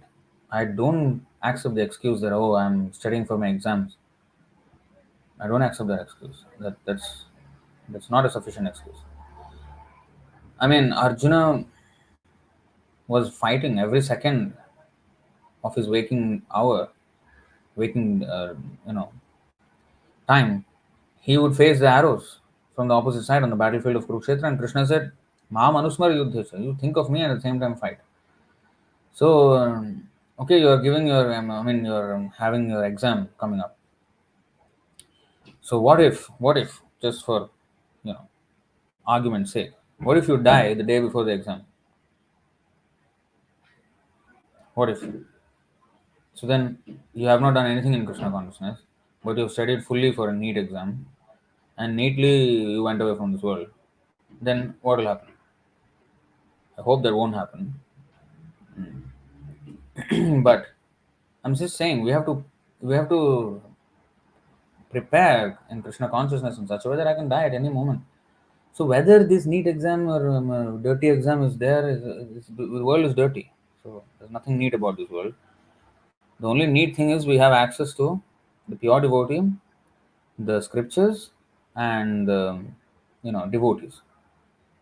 The Śrīla Prabhupāda, the books, and the devotees. So we have access to this. So we have to take up whether we have exams or not. This doesn't matter. Doesn't matter. Real exam is death. So where is the preparation for that? At least you know when your NEET exam is. But this exam of death, you don't know. At any time you will be tested. If you fail, again come back. So prepare neatly for a neat journey. Don't mess around. Okay.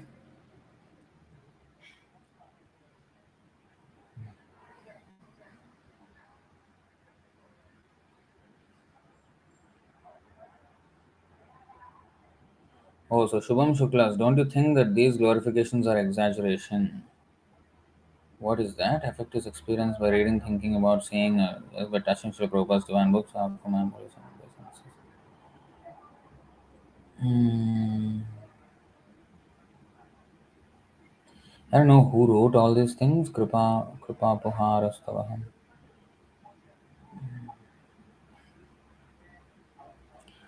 I mean, there's no exaggeration, but of course, one should take it in the proper way. Like, there is no exaggeration in the holy names or the association of pure devotees. There's no exaggeration in saying that, oh, lavamatra sadhu sangha sarvasiddhi hoy. 1/11th of a second, or, one small moment of time with a sadhu is the highest perfection. Now, is that an exaggeration? No. Prabhupada said, how long does it take to become Krishna conscious? Prabhupada said, 1 moment. Are you not reading? Sarvadharman parityajya mamekam sharanam vraja aham tvam sarva papebhyo mokshayishyami ma sucha. He's saying 1 minute, 1 minute, 1 moment. But is that an exaggeration? No.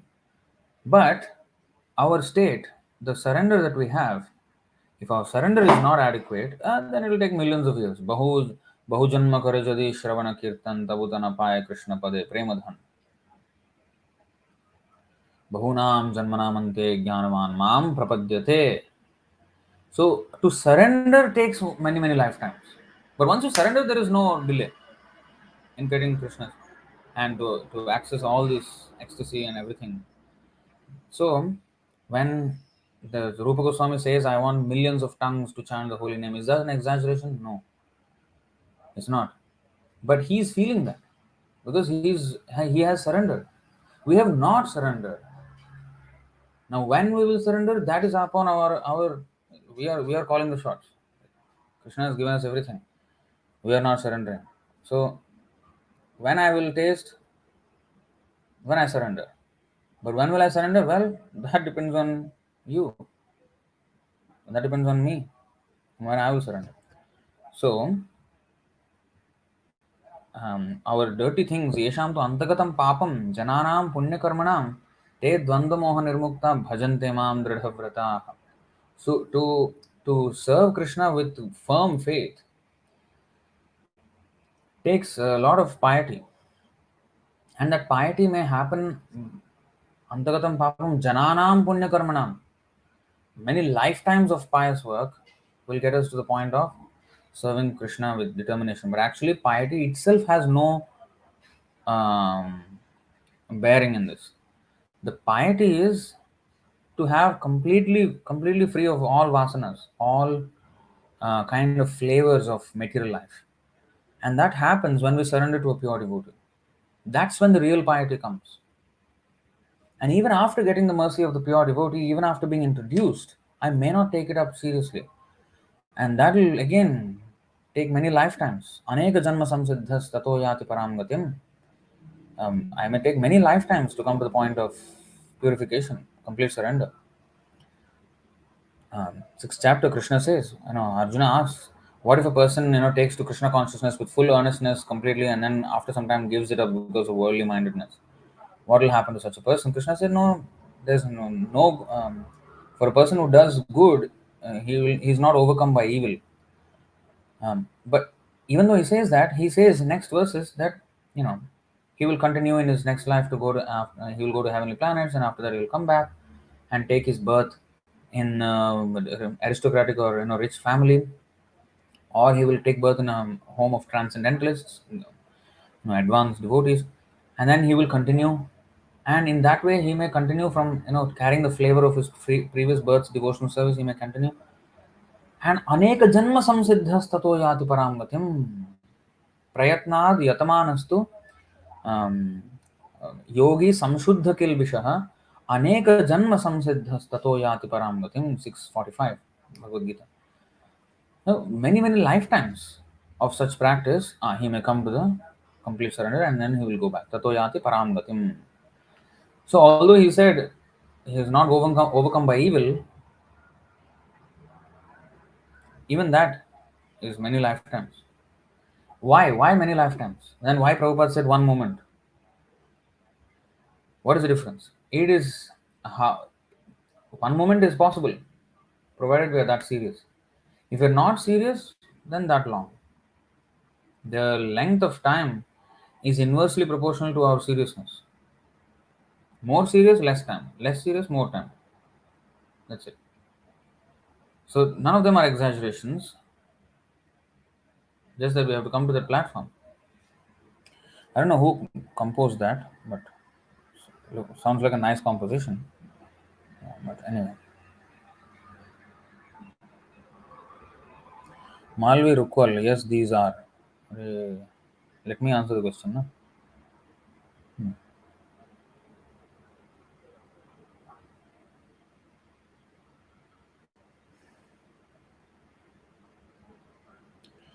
Anyway, Hare Krishna Prabhuji, please tell me how to start doing bhakti. Again, how to start doing bhakti. I already told. I think I just answered that question, so please refer to that. Ramya Mohan, how to scrutinizingly study Śrīla Prabhupāda's books and memorize shlokas. Well, just read. Just read. And first of all, scrutinizingly read. First, read first. Like I think, apart from His Grace Sundar Prabhu, and maybe Nimanita Prabhu, I don't know, I have not seen a devotee who has completed reading all of Śrīla Prabhupāda's books. I have not seen. So, reading itself is not done. What about scrutinizingly reading? And as you read and serve, these things will be revealed. You have to accept authority and then follow in the footsteps of devotees who are actually following. And these things will be revealed. Like in the Bhagavad Gita, this is given. So, we know this verse, 434, quite a famous verse. तद्विद्धि प्रणिपातेन परिप्रश्नेन सेवया उपदेक्षन्ति ते ज्ञानं ज्ञानिनस्तत्त्वदर्शिनः. Just try to learn the truth by approaching a spiritual master, inquire from him submissively, and render service unto him. The self-realized souls can impart knowledge unto you because they have seen the truth. So, surrender to the spiritual master, inquire from him submissively, and render service. Now, in the absence of physical association with the Diksha Guru, then we have to associate with Siksha Gurus. And again, the same approach. We have to, surrender to the authority. And then, if you have any questions, of course, you can ask. And then service should be there. Then these things, Yasadeva Parabhaktir Yatha Deve Tatha Gurao, Tasyate Katitha Hyartha Prakashante Mahatmanaha. Shvetashvatara Upanishad, 6th chapter, 23rd verse. So if you have unflinching faith in the spiritual master and the Shastras, then automatically all these things will be revealed to us. Hmm? And with service, we will have our realizations will solidify more and more. And here, 39, 439. श्रद्धावान् लभते ज्ञानं तत्परः सम्यतेन्द्रियः ज्ञानं लब्ध्वा परां शान्तिम् अचिरेणाधिगच्छति. A faithful man who is dedicated to transcendental knowledge and who subdues his senses is eligible to achieve such knowledge, and having achieved it, he quickly attains the supreme spiritual peace. So, who will get the knowledge? Shraddhavan, a faithful man. When we're reading, we have to have faith in what we're reading, not the doubt every time. Doubt Prabhupada, or whether Prabhupada is right or not. Then I will never get it. Krishna will make sure I can read all the books. I will never able to understand. Labhate jnanam, who shraddhavan. And tatparaha, very much attached to it. A person who is very much attached to such. And samyatendriyaha, controlling his senses. Not that I am fully engaged in material life, I can understand. How to control my senses, and four regulative principles. There is the chanting of Hare Krishna and all the morning program and everything. All these things I have to do and associate with devotees. And then we will have Labhate Jnanam. And how to memorize shlokas? So I have done a course on this on our YouTube channel, ISKM TV, Shloka Learning Course. You can follow those videos and follow those tips. But to help devotees, I'm actually thinking of conducting sessions where we sit down and chant the shlokas repeatedly, and maybe take classes on how to actually memorize shlokas. But I don't have the time right now. Mm. But basic principle of learning shlokas is this: understanding the word to word meanings. Hmm? But even if we, okay, before even that, before the techniques, even if I memorize the shlokas, to apply it in situations of in my life, and to even remember those shlokas apart from chanting them in a series. For example, Brahma Samhita. Many devotees may know the Govinda Adipurusham Stotra from the Brahma Samhita. They may know all the verses in sequence, but to quote them for a particular situation, for a particular point that I want to emphasize, devotees may not know actually what to quote. Sometimes they don't know the meaning of what they're saying, word to word, I mean. So I must know when I'm chanting a shloka, I must know um, each word's meaning. I can learn shloka, I can memorize a shloka without knowing the word, but that will be fruitless because I will not know the meaning, and I will not know and I will not remember it when I have to apply it. I will not remember. Many people chant Vishnu Sahasranama Stotra, but they cannot quote even a single verse from it. When something has to be, when they have to emphasize a point, they have to back it up with Shastric reference, but they can't do it because they don't learn it in that way. They don't learn the meaning. So we have to learn the word to word meaning, first thing, and repeat the shloka as many times as possible, wherever. Not only when I'm sitting, this is a shloka learning session, let me repeat the shloka. No, even when I'm walking, maybe when I'm taking a shower, maybe when I'm dressing up, I can chant those shlokas. When I'm waiting in a queue to some, for something, I can chant these shlokas. When I'm commuting, I can chant these shlokas. If I'm not chanting Hare Krishna, if I've maybe finished my rounds, minimum rounds, then I can, spend my time recollecting all the shlokas that I've learned in the past few days or something like that, or something. So in this way, we have to always recollect. Um, that is what is the meaning of tatparaha. Very much attached to it. So attached to it means we're always thinking about it. I mean, if a boy loves a girl, or he's attached to a girl, he's always thinking about the girl. So yuvatīnām yatha yūnam cha yuvatau yatha. What is that? Just like a boy is attracted to a girl and a girl is attracted naturally to a boy, similarly, let my attraction be to Krishna. So that verse is there. I think by one Acharya's commentary of the Vishnu Puran 1.20.19. So anyway, so like that is the meaning of Tatparaha. We will always recollect, you know, manah phalam tad gunatattva chintanam. Um, we have to always the perfection of mind is to always recollect the guna and tattva, the philosophy and the qualities and the pastimes of Krishna.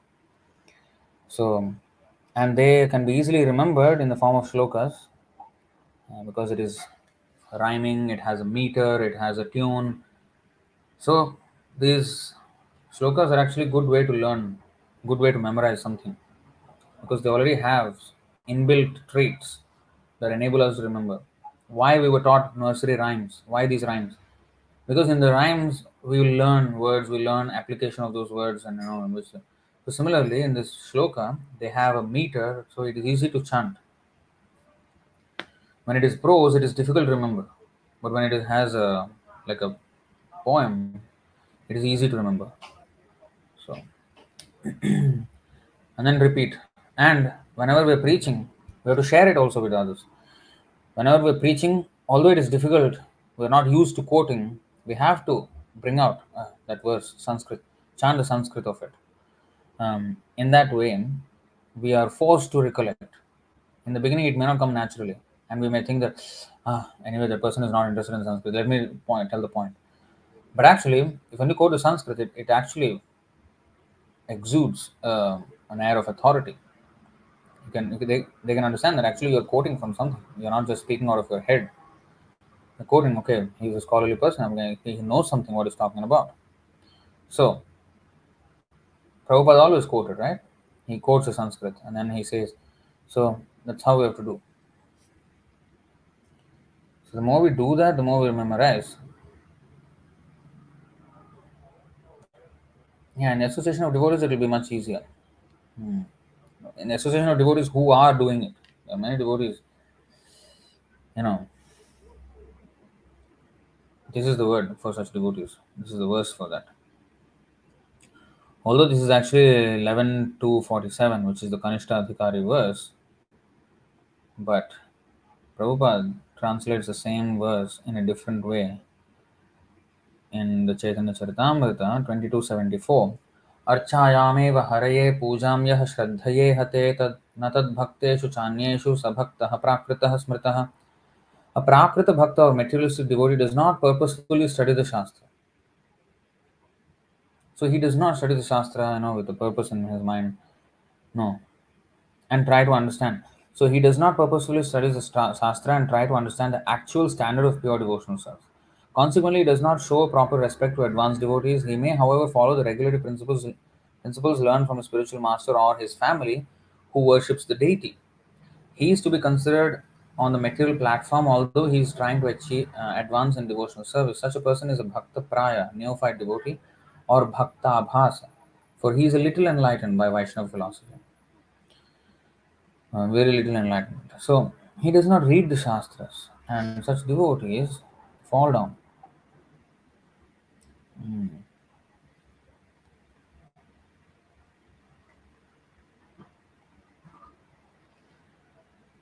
যে লীলা অমৃত বিনে খায় যদি অন্নপানে তবে ভক্তের দুর্বল জীবন যার এক বিন্দু পানে উৎফুল্লিত তনু মনে হাসতে গায় করয় নর্তন.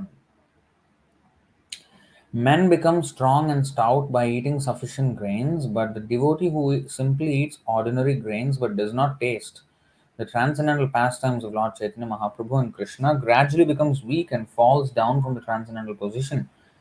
However, if one drinks but a drop of the nectar of Krishna's pastimes, his body and mind begin to bloom and he begins to laugh, sing, and dance. Purport: all the devotees connected with the Krishna consciousness movement must read all the books that have been translated Chaitanya Charitamrita, Srimad Bhagavatam, Bhagavad Gita, and others.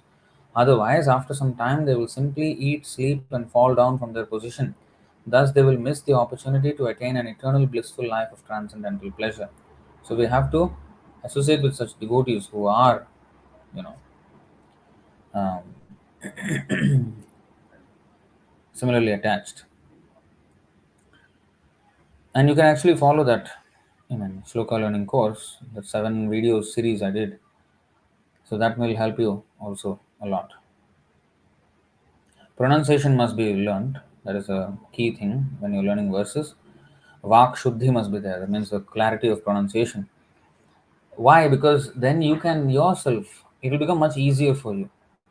If you're not clear in your pronunciation, you will sometimes make mistakes and you will not be able to identify.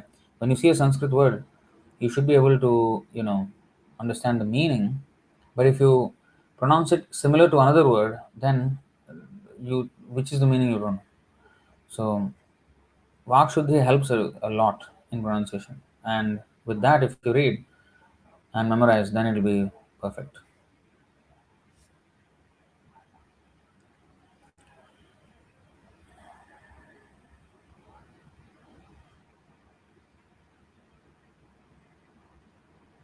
No, they meant, okay, you think you're going to get money from putting on tilak in terms of career since I don't have a strong career yet. Okay, see, now it is easier for me to understand. So please write in English. So,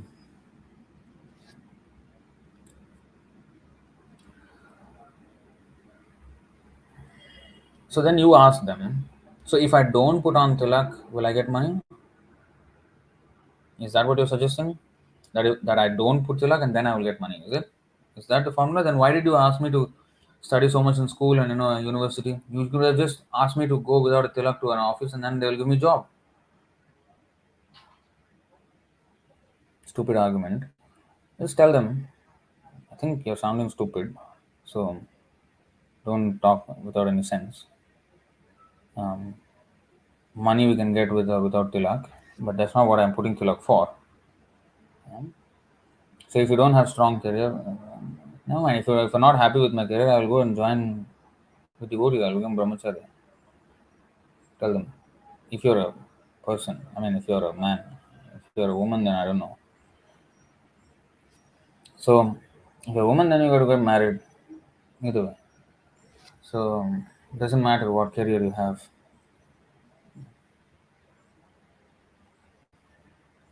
Okay, Shreya Sharma.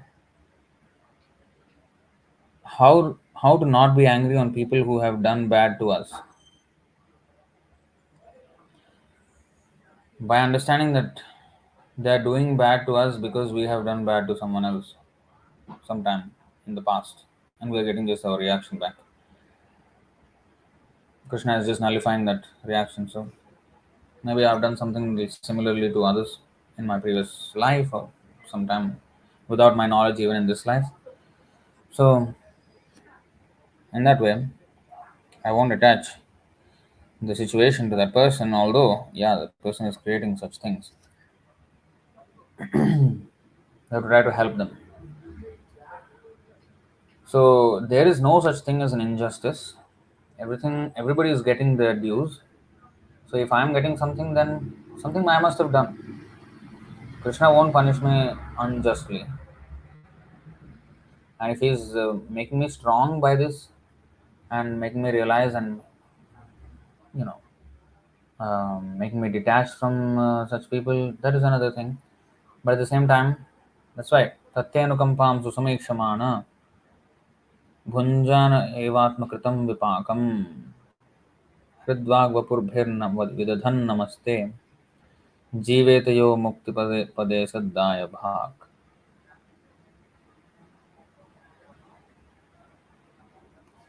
भुञ्जान एवात्मकृतं विपाकम्. My dear Lord, one who earnestly waits for you to bestow your causeless mercy upon him, all the while patiently suffering the reactions of his past misdeeds and offering you respectful obeisances with his heart, mind, words, and body, is surely eligible for liberation, for it has become his rightful claim.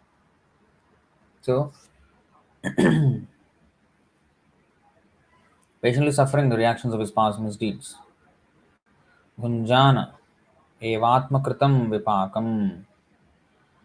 Um,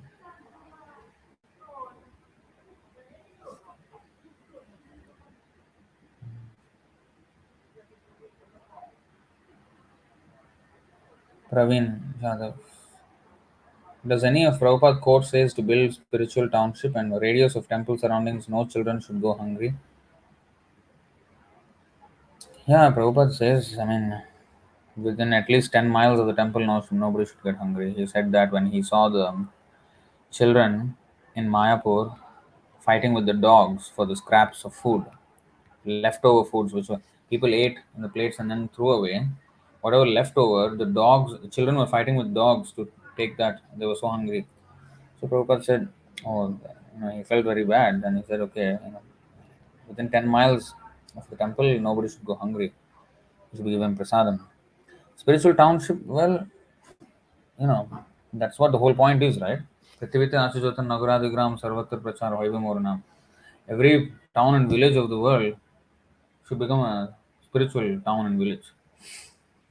And of course, there are farm communities, there are Prabhupada started those kind of things.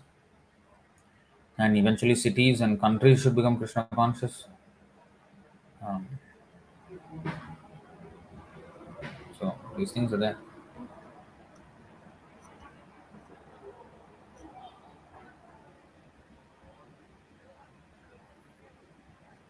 Jagannath Prasad Das. Which edition of Bhagavad Gita as it is referred in ISKM centers because new editions by BBT has many changes made. We have actually spoken on this many times. We also have a PDF, our position paper on the point of this books. So I personally read the original books, and we have the original books here in English. In English. Now, in other languages, they are the edited versions by the BBT. But let me tell you this: those people who think that the edited versions are poison are themselves poisonous. Because the point here is the changes made all together in all the books is less than 1% or 0.5% of the entire text of the book. And to say that that little change has now become so powerful that whoever reads Prabhupada's books will actually become a demon and they will start illicit sex and gambling and meditating and intoxication right then and there after reading the book, and they will go to hell right after. They are such poison. And even in some cases, some of the so-called original book vadis, they have burnt some of the edited versions of the books. They are rascals of the highest order, okay? Because they don't understand that the power, the potency of a pure devotee is so great that despite the offenses done by changing his words or whatever, Prabhupada's message is not being changed. And Prabhupada's message can still be understood by any person who reads those books. I read, anyway, until 2012, 2013, this original book thing has not even existed. It has always been the BBT version of the books and all the changed version and all that. I read only the changed versions, all the books of Prabhupada. That does not mean I started eating meat, I started gambling, I went to illicit sex. No. And on the contrary, we have in that position paper we have mentioned people who fight for the original books, even within Iskcon. And yet they glorify. There was this, what is his name? I forget his name. He's glorifying Jayapataka Swami for being such a great preacher and great disciple of Prabhupada. I mean, Jayapataka Swami outright disobeyed Prabhupada, yeah, by becoming a guru, and yet he does not see that as a problem. Although he's fighting for original books, and many people, even the original book vadis, again, I don't see them following the original movement, the original practice of the books. The one who prints the original books, he stays in Hong Kong and Philippines. He doesn't have a Mangalarti program, morning program, zero. He doesn't even eat prasadam. He eats outside in the restaurants. He prints the original books. And I don't even call them original because he printed these pocket-sized Bhagavad Gitas, original books, which does not have the Sanskrit, which does not have the word-to-word meaning of each verse, completely erased, everything removed, just the verse and the translation and purport. Is that the original version of the book? They don't understand the value of the word-to-word meaning and how much painstaking it is for Prabhupada to do every single word like that. Of course, he eventually got his disciples to do it, but it is a very meticulous work. And Prabhupada was very attentive to all of that work. And to just brush it off, and that's not so important. Let's have the verse, the translation, and the purport. That's it. That means you have not understood the importance of the shlokas. Huh? And they printed it boldly, or saying this is a pocket version of the original book, original book. That's not original. You have removed a huge section of the whole book. So I don't consider that original. The changed versions are more original than this original. Okay? And I have to tell other things as well. There's a few things. Actually, I want to make a whole video on the book changes. It has been since years, at least 3-4 years I wanted to make this. I haven't made it. There is also should be a video in the pipeline soon. In the next few months, I think I will release that. Because it's important. Every time people come with this question, always. Next time I'll just send them the video link and done. And of course, we already have a PDF. But after the PDF was released, I have a few other points which, can be added in the video. And what else? Yes. In other languages, other than English, we only have the changed one. So what? So we will stop book distribution because of that? Some people say, oh, no. Some people said, yeah, you should stop book distribution and first start translating the books in the original.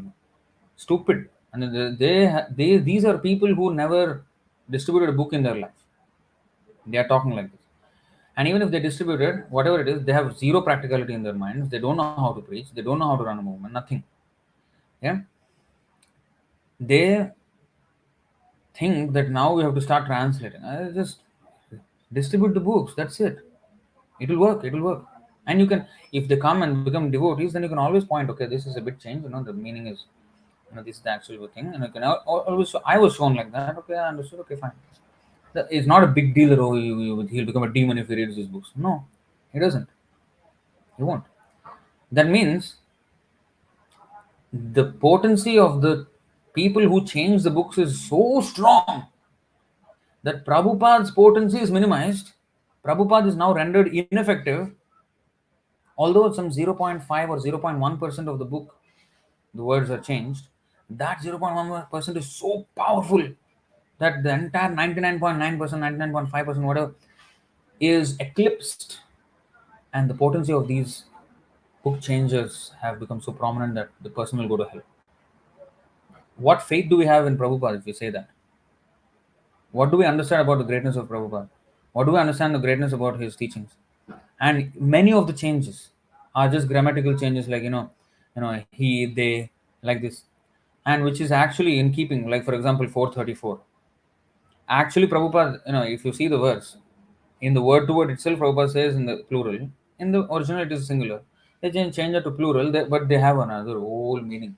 Oh, because there are many gurus now, and it's not one guru, Śrīla Prabhupada. That's why they changed from one singular to plural. No, that's not the issue. And in some places, in the original books, there are mistakes, and Prabhupada wanted them changed in the next edition. Like for example, cattle raising, Vaishya's job, one of the cattle raising. But Prabhupada said, no, Goraksha should not be translated as cattle raising, it should be cow protection. Many times Prabhupada said changes it. And in the original book, still it is cattle raising. I don't want to see that. I want to see cow protection. That is the actual one. Yeah. It is very different from cattle raising and cow protection are two different things. In Western countries, cattle raising does not mean protection of the cows. Raise the cattle, get the milk, sell the milk, kill the cow. That is the cattle raising. So that's in fact opposite of cow protection. Exact opposite. But of course, in the context, you will understand that it is cow protection. But if you don't, if you don't have the understanding of Sanskrit, you will say, oh, cattle raising, okay, this Australia, New Zealand, America, they have cows. Okay, this is all Vaishya. You will not see anything wrong with that. But of course, if you read, many places in the purport, Prabhupada mentions about protection of the cows, and you will understand the thing. You will not, even then, you will not go away from the idea, even though it is opposite meaning. What to speak of little bit, here and there changes. Some are a little bit more, audacious than others, some changes. But most of the changes are completely harmless. I'm not saying that those who are changing, it's okay for them to change. No, it's not. We're not saying that. But now we don't have the BBT in our control. We cannot control them whether they're changing or not. But the changes that are being made have not been potent enough to change the meaning of what Prabhupada wanted to say. And that is what I'm saying. And even more than that, there are references added in the changed version of the books. For example, in the original Bhagavad Gita, there is no index of verses quoted in the purports. Like in the purport, there are many verses quoted, right? So if I want to find a verse within the purport of the book, I would not be able to find in the original one. There's no such index. But in the changed one, there is the index of verses of the Bhagavad Gita, but there is also a separate index of verses quoted in the purports. For a preacher, anybody who's a preacher who has learned shlokas like Śrīla Prabhupāda wanted us to, he will understand the value of such a contribution. He cannot ignore the value of such a contribution. So that's another thing. And in some places, for example, in the introduction of Bhagavad Gita, there is the Gita Mahatmya.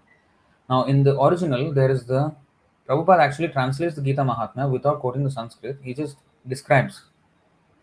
Whereas in the edited version, they just before he describes that, they put the Sanskrit verse, they put the Sanskrit verse, they put Sanskrit. So in that way, I learned the Gita Mahatmya 7 verses from that changed book, the introduction. And Prabhupada actually explains the meaning of each.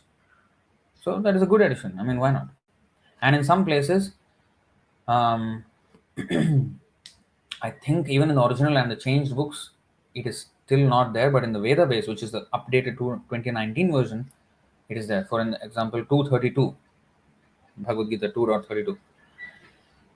Purport. There is a verse, Kshatriyo hi prajarakshan, shastrapani pradandayan, nirjitya parasainyadi kshitum dharmena palayet.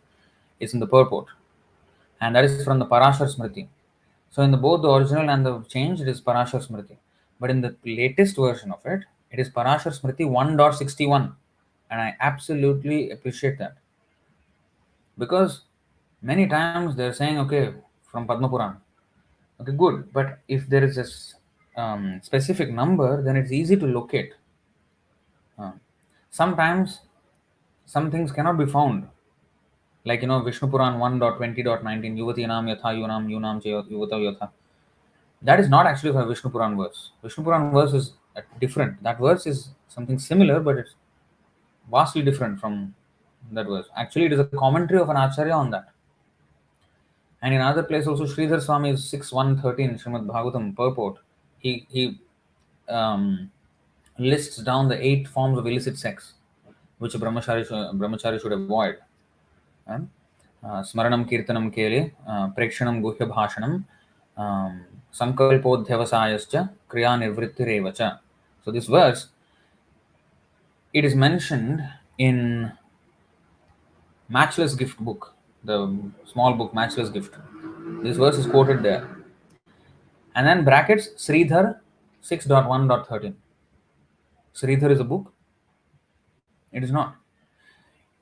It should be more clarified. Sridhar Swami's commentary on Srimad Bhagavatam 6.1.13. Then it will be much more clearer. So that change has not been done, as far as I know, even now. So I would like that change to be done actually, because then it's more specific, more accurate. So there are many things which I want to say, and which I want to actually show in the video. I'm going to make a special video out of that. So these are just some of the examples. And what to speak of other languages? We don't have access. So just distribute the books that we have. So this is our stance. And what to speak of? Another section of it, this argument is the part of the Bhagavatam after Śrīla Prabhupāda's translation, which is 10th canto, 14th chapter onwards, 11th and 12th cantos. What about them? We will use. We are quoting so much from the 11th canto. Why not? Prabhupada wanted those cantos to be finished by Pradyumna Prabhu. But of course, it did not happen. But other Gopi Pranadhana Prabhu and Hridayananda Das Goswami, although became a guru, they did this work, and a team of them. They did, and it's quite accurate. And you can see whether it's accurate or not. Now you may say, "Oh, how do you know you're not a pure devotee? It's not an ABCD translation. They will quote these things." You can understand if you have read Prabhupada's books. You will understand whether these translations are accurate. And if you understand a bit of Sanskrit, if you have learned my Sanskrit knowledge, whatever I have, is because of Prabhupada's books. I have not really read Sanskrit. I'm a Sanskrit scholar, and then I've descended into Iskcon. No, okay? I learned a bit of Sanskrit before, but it was just for scoring marks, and I did not take any interest. Whatever I know, whatever Sanskrit, whatever slokas I quote, is because of Prabhupada and the word-to-word meaning. That's all.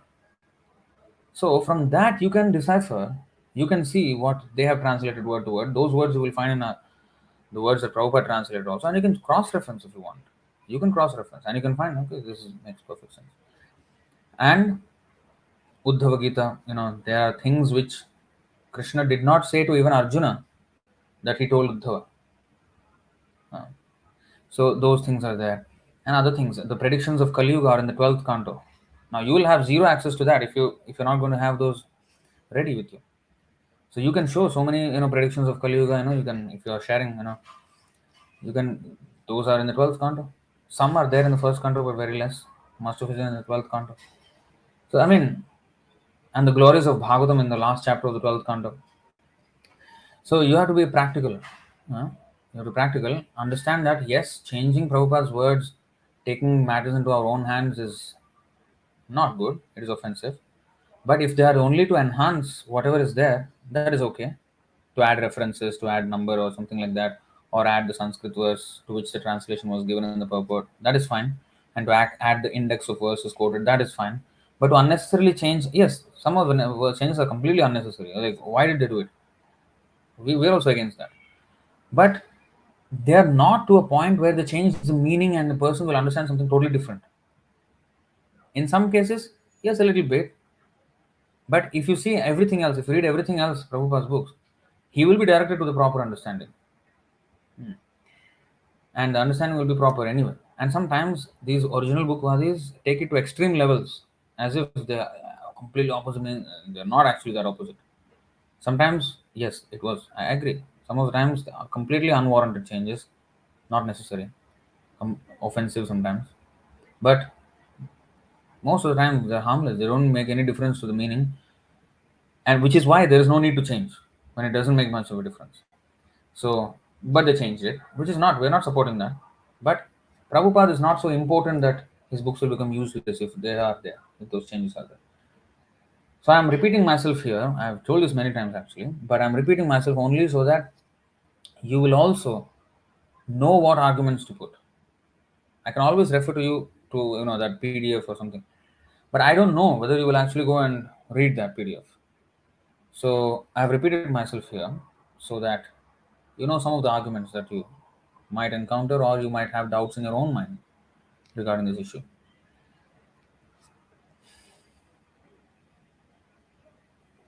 Although we accept that it is a good thing that they are being held accountable for any changes that they do, they are being watched. So that is a good thing. That um, um, check and balance should be there. Otherwise, if they go unbridled changes, and then we'll never know. One day the whole philosophy will be different. So we don't want that to happen. So there has to be some criticism on that, so that they will also mind their hands when they do their editing and eventually stop editing. Only maybe to add references or add correct some whatever mistakes are there. That is another thing. But to change things, thinking that they are mistakes when they're actually not mistakes, that is certainly offensive. We agree. Okay, so that was a long answer. Fighter of Dharma. Why do you say Shiva is a demigod when it is clearly said in Shastras that he is Supreme Lord? Well, it is not clearly stated. He is Supreme Lord. He is not stated. Shiva himself says, Aradhananam Sarvesham Vishnu Aradhanam Param. Of all types of worship, Lord Vishnu's worship is highest.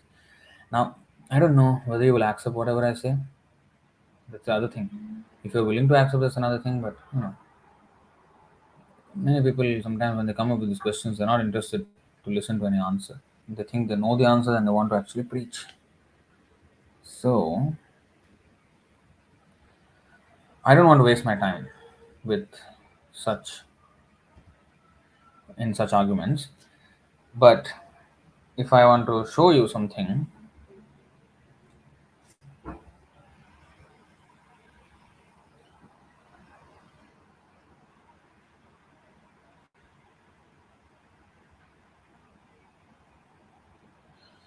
व्यामोहाय चराचरस्य जगतस्ते ते पुराणागमास् तां तामेव हि देवतां परमिकां जल्पन्तु कल्पावधि सिद्धान्ते पुनरेक एव भगवान् विष्णुः समस्तागमा व्यापारेषु विवेचनव्यतिकरं नीतेषु निश्चीयते. There are many types of Vedic literatures and supplementary Puranas. In each of them, there are particular demigods who are spoken of as the chief demigods. This is to just create an illusion for moving and non-moving living entities. Let them perpetually engage in such imaginations. However, when one analytically studies all these Vedic literatures collectively, he comes to the conclusion the Lord Vishnu is the one and only Supreme Personality of Godhead. This is from Padma Purana.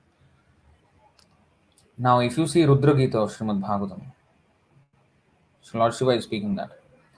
You will see that, he's completely glorifying the Lord. And he's saying that the Supreme Lord is Vishnu and he should be um, worshipped. And whoever worships Vishnu is actually dear to him.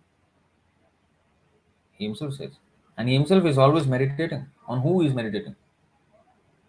You don't see Krishna meditating. He is playing. That is God. Shiva is always meditating on Vishnu.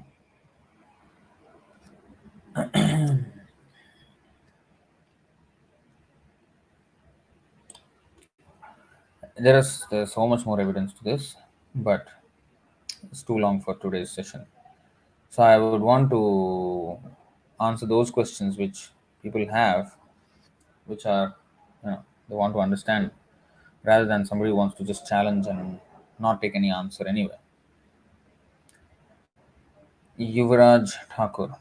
Now I don't have job and so many works pending, so not able to concentrate on japa and Krishna consciousness. Please help if you can. This is Yuvraj Thakur, Hyderabad, Telangana, India.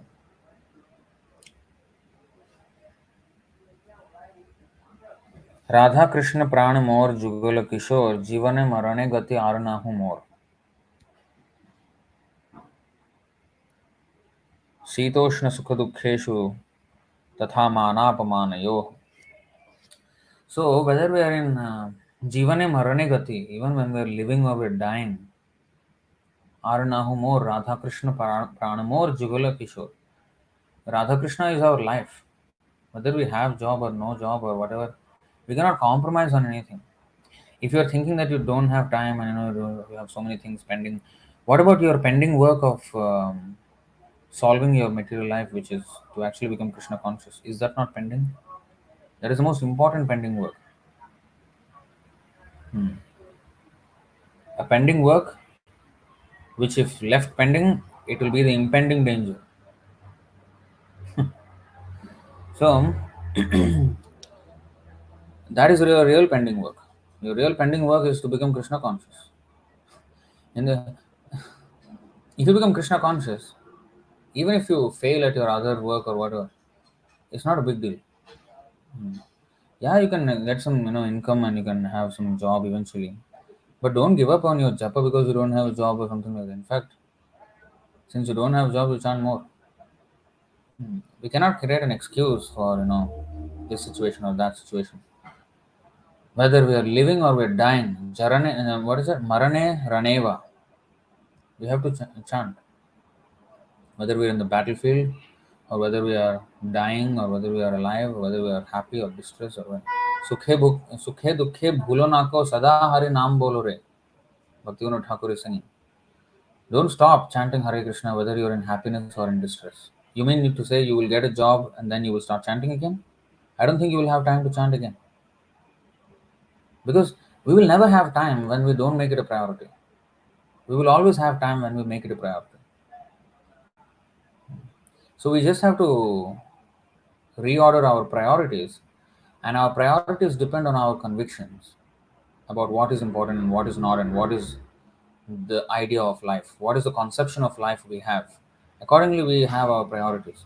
So, if my conception is materially, I'm very materially attached, then of course my priorities will be there. But if I understand that actually Krishna consciousness is the real deal, then my priorities will be here. And how long? I mean, you wake up in the morning, 4 o'clock, and then quickly take a shower, 4:30, 4:45 max. You start chanting. You can finish in 2 hours, 6:45, and you have your whole day doing whatever you want to do. So what is the big problem with that? I don't see it as a problem. We waste a lot of time. We waste a lot of time in unnecessary things. You can even read 1 hour, maybe 7:45, and then start your work, start your day. It's no problem. Hmm.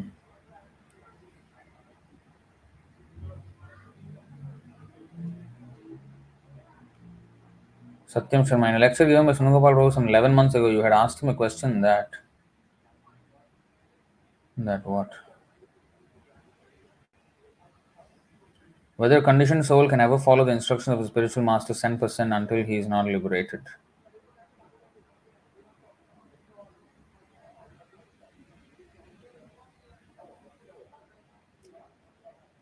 Hmm. Actually, one can follow. One can follow him. So one should just try his level best to follow. As much as possible, he should try. And that is following with all sincerity of purpose. Then that's how we can actually, I mean, we may make many mistakes in the beginning, yes. But our endeavor is, our bhava is, if it is sincere, then Krishna will, purify us of those faults, and we will make steady progress. We will. So, of course, when one is pure, he will, of course, follow 100%. There's no doubt about that. But Krishna says there are many who have achieved perfection by following properly.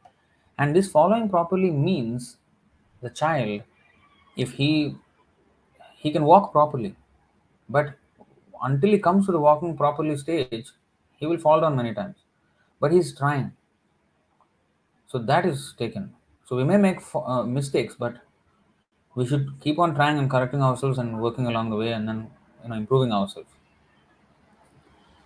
And in the fourth chapter, he says two things in the 10th verse and in the 15th verse. So वीतराग भय क्रोधा मन्मयामामुपाश्रिताः बहवो ज्ञान तपसा पूता मद्भावमागताः. Being freed from attachment, fear and anger, being fully absorbed in me and taking refuge in me, many persons in the past became purified by knowledge of me, and thus they all attained transcendental love for me. So it has happened. Many persons, but for every single person of these many persons who made it, there are a million who did not, or maybe more than million, 1 billion who did not.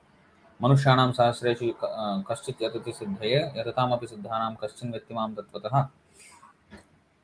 So that is also there, but we are taking examples of people who have made it. And then 15th verse. एवं ज्ञात्वा कृतं कर्म पूर्वैरपि मुमुक्षुभिः कुरु कर्मैव तस्मात् त्वं पूर्वैः पूर्वतरं कृतम्.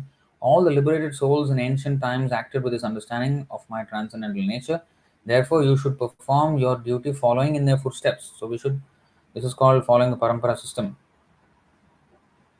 Evam parampara praptam. We receive the knowledge in the parampara system, and then our actions.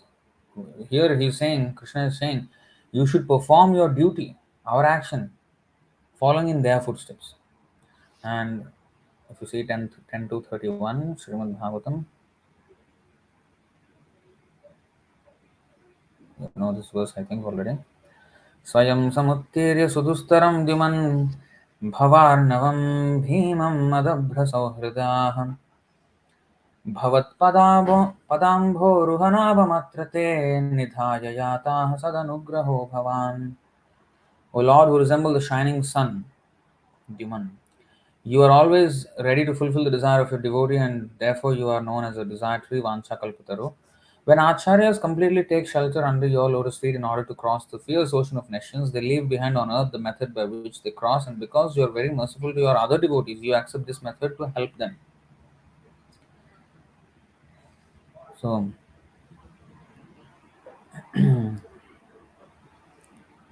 the sincere disciples, they can, as long as we're sincere, we can follow. If we're not sincere, then of course we cannot follow. If we are sincere, even if we incidentally or accidentally do not follow, Krishna will guide us either as Paramatma from the heart, or from Prabhupada's books as we read them, or from by devotees who can instruct us that, oh, we have to change. Okay, so Krishna will make that arrangement for a sincere devotee, and then he will follow after that. So like that.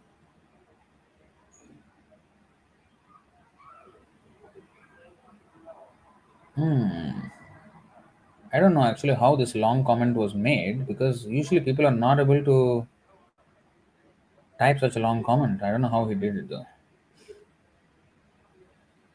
I'm actually first fascinated by that, but let's see. I think it looks like a challenging question again. Namah Shivaya. Okay, I can understand. Okay, why does ISKM? In fact, yesterday was not yesterday. What, Sunday, Saturday? Saturday was Shivratri. Hmm?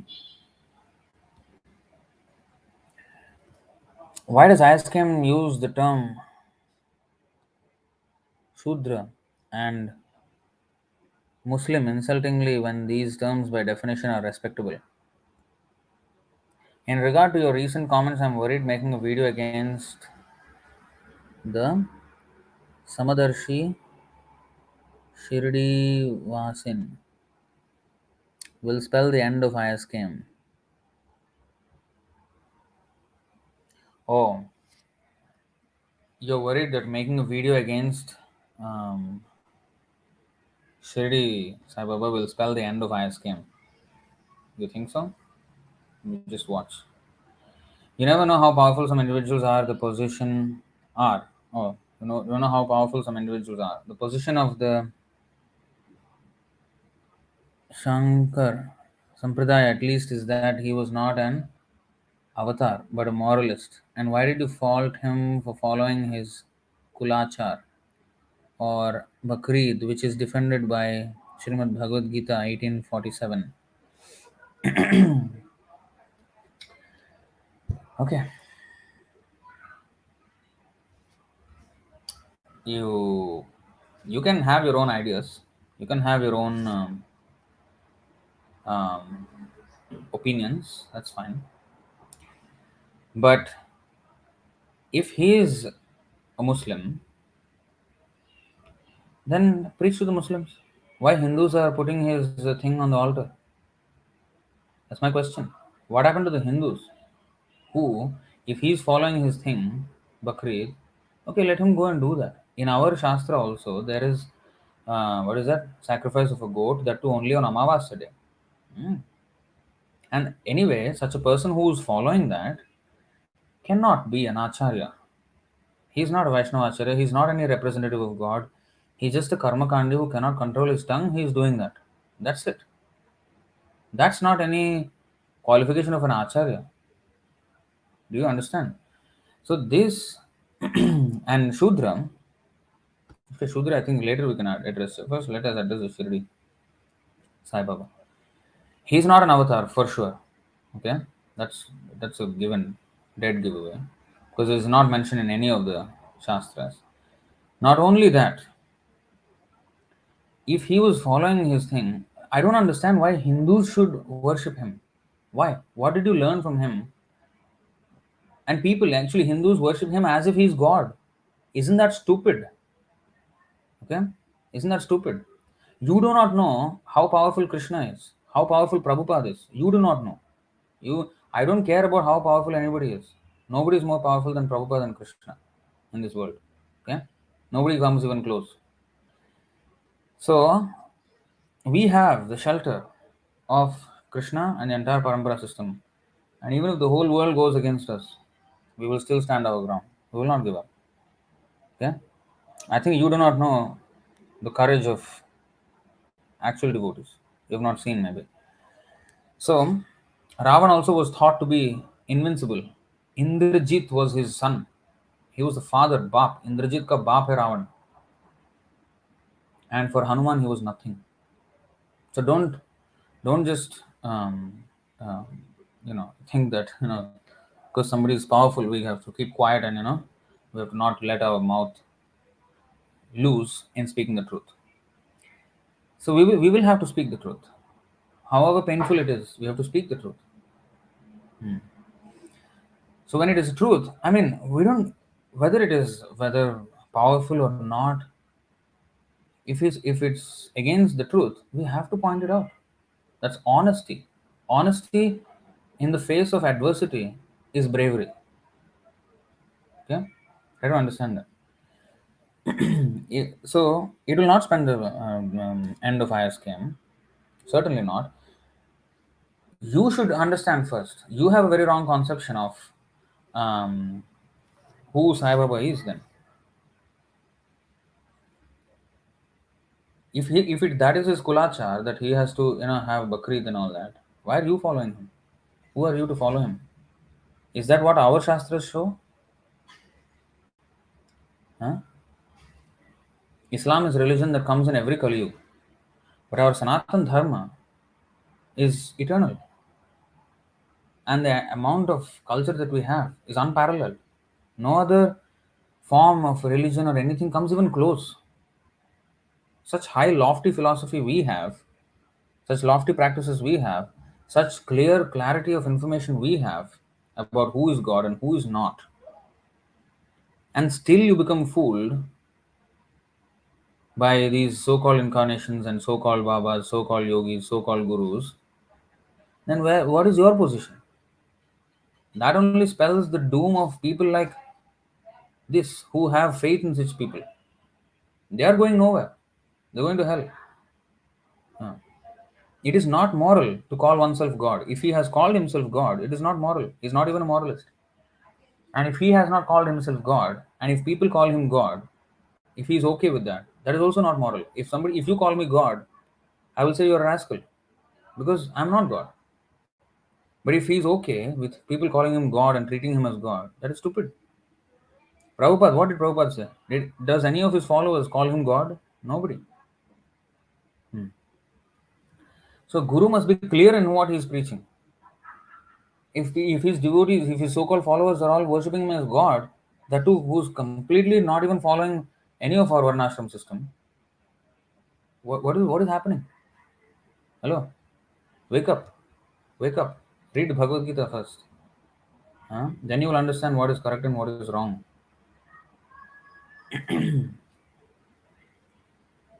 And 1847, I mean, you think that is actually, um, you know,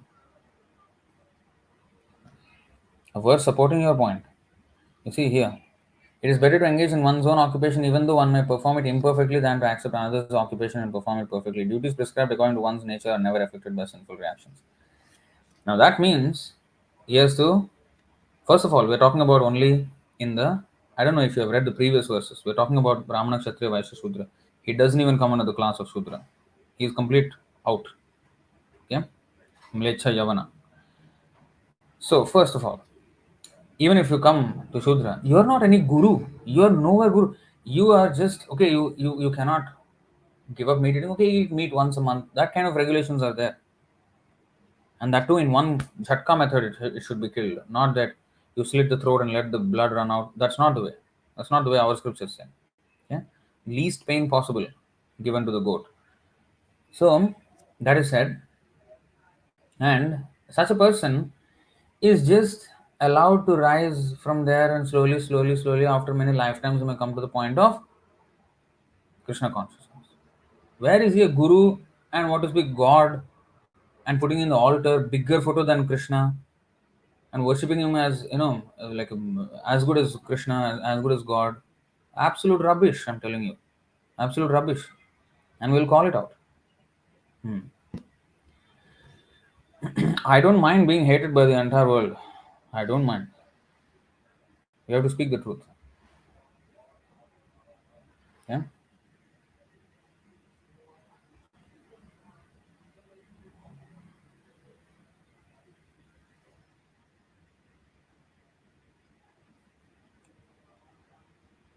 Satyam Sharma. Can you clarify it more? I have same thought that we can never follow Prabhupada's instructions. We may do so up to certain extent, but not 100%. No, I think I already explained myself here. I think I don't need to explain more. Yeah. I already said everything that I want to say regarding that.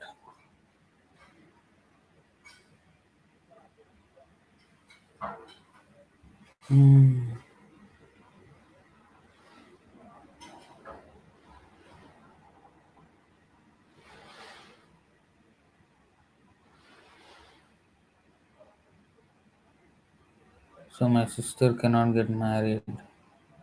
Oh, is that what you said? Um,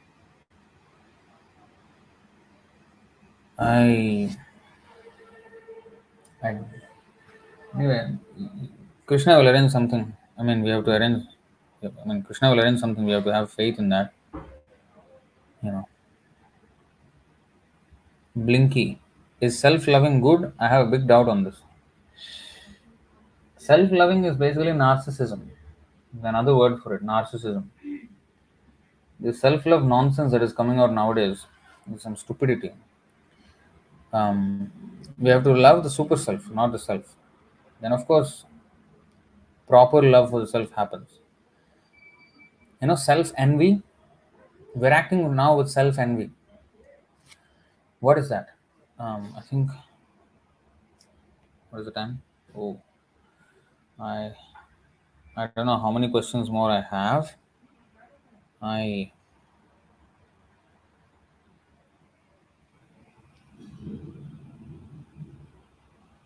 acting with self envy. It stated.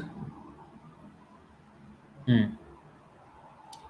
कः क्षेमो निजपरयोः कियान् वार्थः स्वपरद्रुहा धर्मेण स्वद्रोहात् तव कोपः परसम्पीडया च तथा धर्मः. How can a religious system that produces envy of oneself and of others be beneficial for oneself and for them?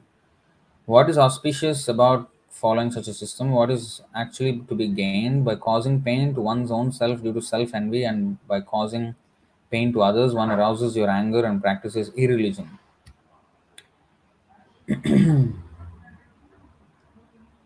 By causing pain to one's own self and due to self envy and causing pain to others, one arouses your anger.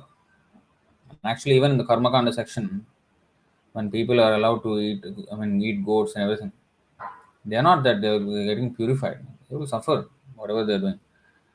As also stated in the 11.5.14 of Srimad Bhagavatam. Anyway, it's a whole thing.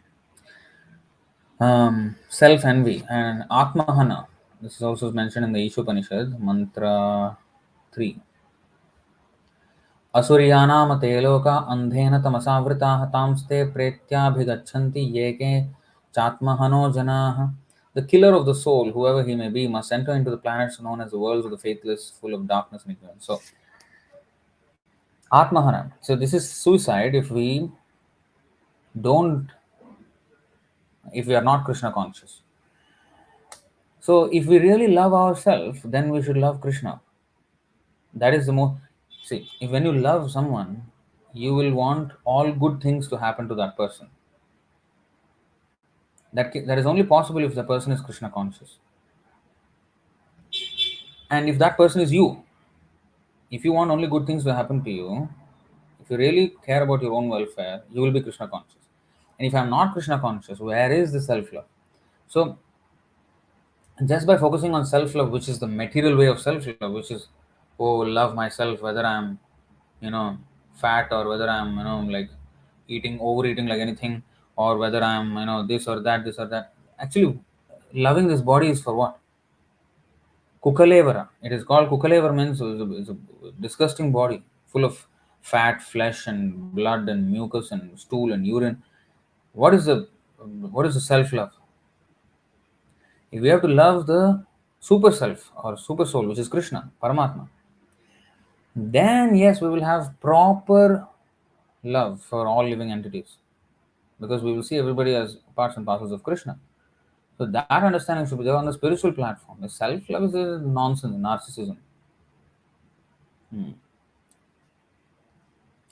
They're very, very self-centered. They don't think about others, nothing. They're self-centered. That is some nonsense. So we don't need to have doubt about this. It is complete nonsense.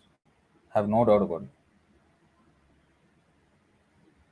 Okay, Vrindavaneshwari Mataji.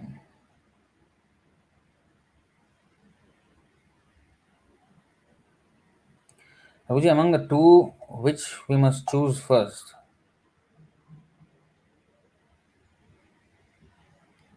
When get stuck by the between reading Prabhupada's books on our personal level or taking association of a senior devotee.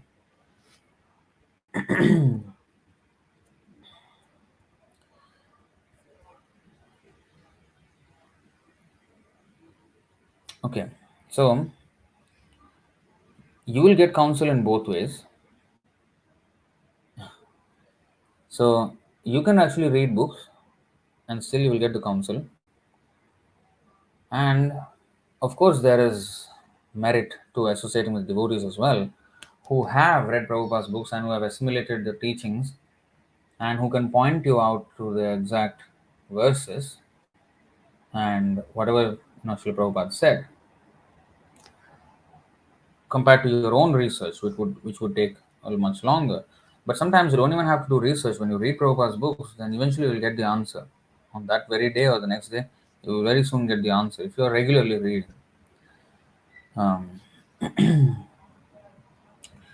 But you can always take the counsel of senior devotees who have read Prabhupada's books.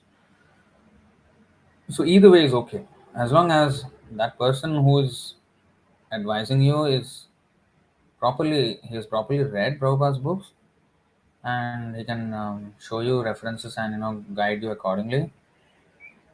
Um, that is fine. But of course, if he's going to mislead you, then that's another thing. So either one is okay. Either one is purifying. Whichever you feel. Sometimes you may read. Sometimes you're very agitated. Maybe you cannot focus on reading. Maybe you want to talk to someone. Okay, you can talk to someone. You know, whichever way you're pointed at to the same points, same thing that you need to do. And then eventually, when you read, even after the devotee tells, shows some things and guides you, and then you read and then you do, and then Krishna will also give you, because he's in your heart also, he's seen. No? So when you read Prabhupada's books, you will get some confirmation subtly, this way, that way. So a lot of things actually you will learn by all the combination of these things put together as well. So that's how to go about it. Jagannath Prasad asks, can there be a possibility that a pure devotee staying in Iskcon just to better the situation because the political elites are very powerful? Well, we don't want to work with probabilities. We want to work with the truth. So if I speak, if I stand for the truth, whether there are pure devotees or not, I want to follow the established pure devotee, which is Śrīla Prabhupāda. I don't want to follow a pure devotee who is in hiding, a guerrilla warfare, a guerrilla pure devotee. I can't recognize a guerrilla pure devotee, and I don't know if a pure devotee deals in a guerrilla warfare. So Shastric injunctions are very clear. This is Shastric injunctions. We have to follow that.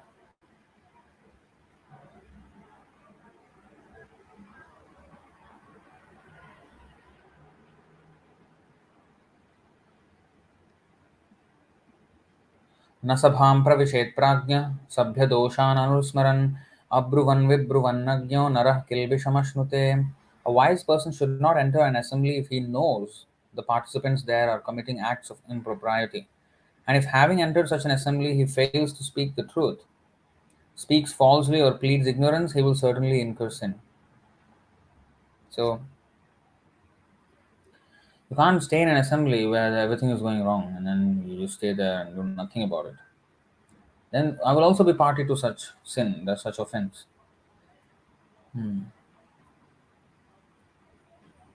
So, like Prabhupada, I mean, he tried to work with the Gaudiya Math, but they're not interested. So he just went away.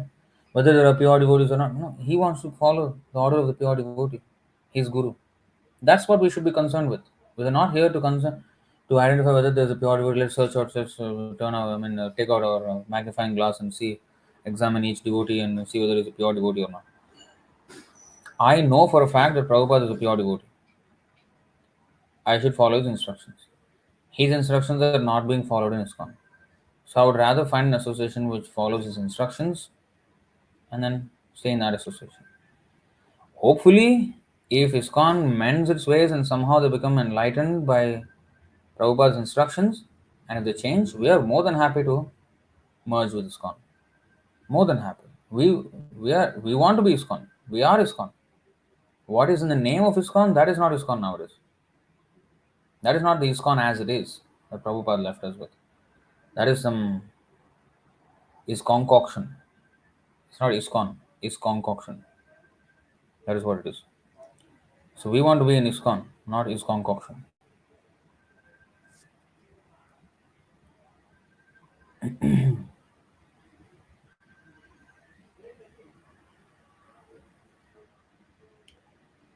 Amit Shukla. Prabhuji, is there a difference between Vaikuntha Loka and spiritual sky and material sky? Well, no. There's no difference. Vaikuntha is Vaikuntha. Just like a pure devotee, whether he is in the material or spiritual world, actually it doesn't make a difference to him. He is always Krishna conscious. Please respond. I already responded here. I already responded. You are always posting the same comment over and over again.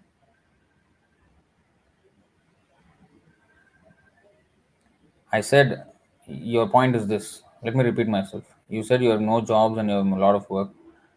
You cannot concentrate on japa. I said, even at the cost of our life, we have to concentrate. Okay, I think you just rewind the video and watch it back. I spoke at length. I spoke a few minutes there. Five to 10 minutes I spoke. Please watch that again. I'm not going to repeat again. Okay, please. Jagannath Prasad Das. What are your views on Ayendra Prabhu?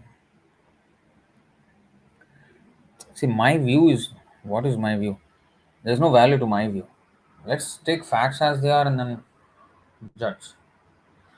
So, Ayendra Prabhu at least did not become a guru in that sense, officially.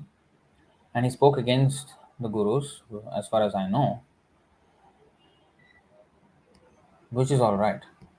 But he said things which are not alright, also. Like he said, you join my Kirtan party and I will take you back to, the Ras Leela, and he said things like,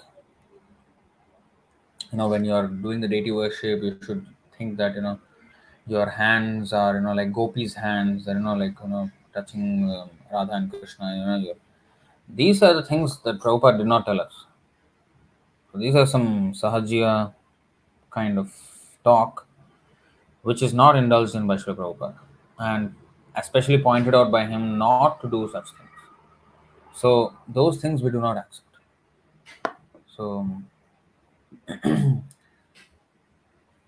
of course, he was, um, very famous exemplary Kirtaniya, who was singing. But philosophy has to be straight.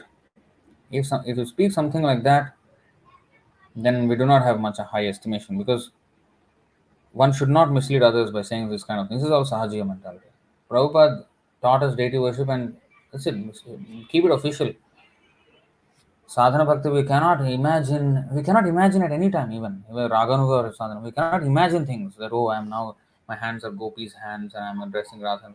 Crap. We are contaminated to the core. We are interested in our own body's beauty, looking at the mirror and making up our face. Now we have to concentrate on Krishna's beauty and decorate his body and Radharani. In that way, we become more Krishna conscious. That is the philosophy we should preach. Not that I am some gopi now, doing. He said that in the deity dressing. He has some videos. He said that, and he said things like, "You join my kirtan party, and I'll take you back, take you to Ras Leela." Even Prabhupada did not say such things. So don't act like one, you know, up there, something when, um, Rupa Goswami, Sanatana Goswami, nobody speaks like that. Sanatana Goswami, wrote the Hari Bhakti Vilas. So many directions for devotees. He did not say things like, oh, you should imagine, when you're deity dressing. No. He is a pure devotee himself. But he did not speak such things. So by that you can understand, like what level a person is. Person will not loosely talk such things, you know. Um, and I can see all the people who play in his kirtan, they are not anywhere near pure. I don't know what guidance they are getting. They are all very, I have seen his own mridanga players, who play mridanga and try to get the attention of girls, and it's all very frivolous, very very frivolous. They have some illicit relations sometimes. Some of them. I'm not saying all of them. I don't know how the rest of them are, but I know at least some of them who have this kind of things. And they're all into this, kirtan philosophy. You ask them something, it's nowhere close when we cover. I don't think they have any read Prabhupada's books at all. So if I am with a devotee and if I am not um, getting the proper knowledge from Prabhupada's books and my character is not, like, what am I learning? What is the use of such association? And it speaks about the association. If I'm associating with a person and there's no real change and no real, this thing, and I'm having all this frivolous attitude, what kind of association is that? So I have my doubts. I have my questions about it. Not doubts. I don't have doubts. I'm quite clear about it. That there was some degree of sincerity, of course, which he did not accept the guru title. But I don't know what he's doing with Babaji dress and all this kind of mm, weird Sahajya talk. What to make of it? Definitely not what Srila Prabhupada wanted. So I would stay a little bit. I would keep my distance. I would offer my obeisances from a distance to such devotees. How to do offenseless chanting? Well, I am no authority on chanting. I am trying to purify myself. I have millions and trillions of offenses myself. So I am just trying to purify myself. But we have, I mean, we have done a series on Harinam Chintamani by Bhaktivinoda Thakur. There he states very elaborately on this chanting, offensive, offenseless, pure, and all these things, and how to come to offenseless chanting, how to avoid offenses. So we can take those and put it in our own life. Um, and also address these things in other classes, but I can't repeat myself all the way here. You can maybe I suggest you go back and watch that series of Harinam Chintamani. That will be much more detailed.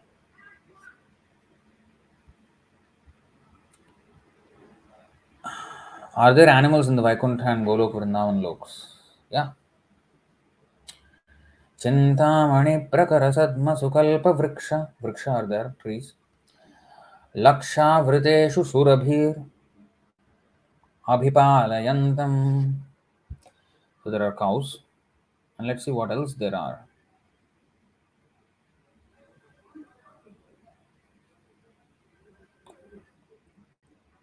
Vrinda Devi has all kinds of parrots, millions of them. So that is there. पारावतान्यभृतसारसचक्रवाक दात्यूहं सशुकतित्तिरिबर्हिणां यः कोलाहलो विरमते चिरमात्रमुच्चैर्भृङ्गाधिपे हरिकथामिव गायमाने. When the king of bees hums in a high pitch, singing the glories of the Lord, there is a temporary lull in the noise of the pigeon, the cuckoo, the crane, the chakravaka, the swan, the parrot, the partridge, and the peacock. Such transcendental birds stop their own singing simply to hear the glories of the Lord. So there are all kinds of bees and birds, and this is the description of kingdom of God. The chapter is called description of the kingdom of God. When the four Kumaras went to the kingdom of God, Vaikuntha, they saw these things. Then next verse. Mandara kunda kurabot palachampakarna punnaganaga bakulambuja parijata gandherchite tulasika bharanena tasya yasmim stapah sumanaso bahumanayanti. Although flowering plants like the mandara, kunda, kurabaka, utpala, champaka, arna, punnaga, nagakeshara, bakula, lily, and parijat are full of transcendental fragrance, they are still conscious of the austerities performed by Tulasi. For Tulasi is given special preference by the Lord, who garlands himself with Tulasi leaves. So, how the non envious nature of these plants and birds and even other animals are all there are mentioned here. So, there are animals and everything there, but they don't have such enmity that they have in this material world. In the material world, every animal is envious of another animal. So in the spiritual world, it's not like that. They're all Krishna conscious. So there are. If a person, okay, this is by Rutam Joshi. If a person chants the holy name of the Lord but has no trust on the Lord, would he still be purified? Yes, but to a very feeble extent. And eventually, it may dry out. He may give up chanting. So that's why we have to have faith.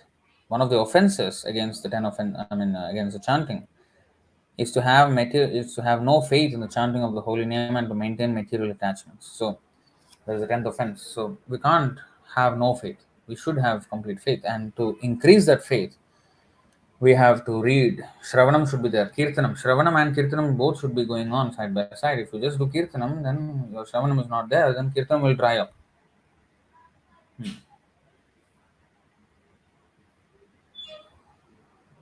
So that's why to increase that faith, we have to read. Prabhupada said once, he asked the devotees, why did I write my books? They said, oh, you want to save us, you want to glorify Krishna, you want to convince us about Krishna, about our spiritual lives. And Prabhupada said, yes, but what is the core reason? So they could not answer. Then Prabhupada finally said, I've written all these books only to convince you to chant Hare Krishna. So that's why we have to read books. Then you will be convinced why we should chant Hare Krishna.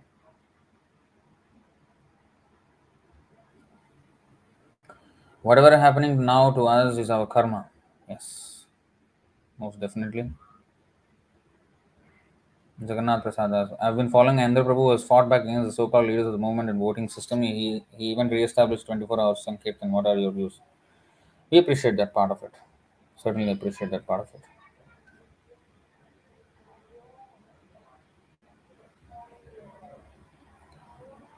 If one of the USA Iskcon temples they celebrate, but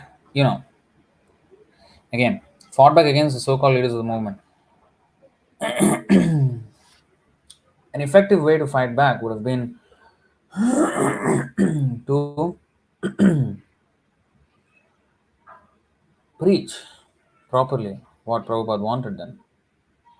There is a need for this. I mean, okay, I can do kirtan and everything, but what about people? I mean, if they want to take shelter, and then where do they go? You have to give facilities for them.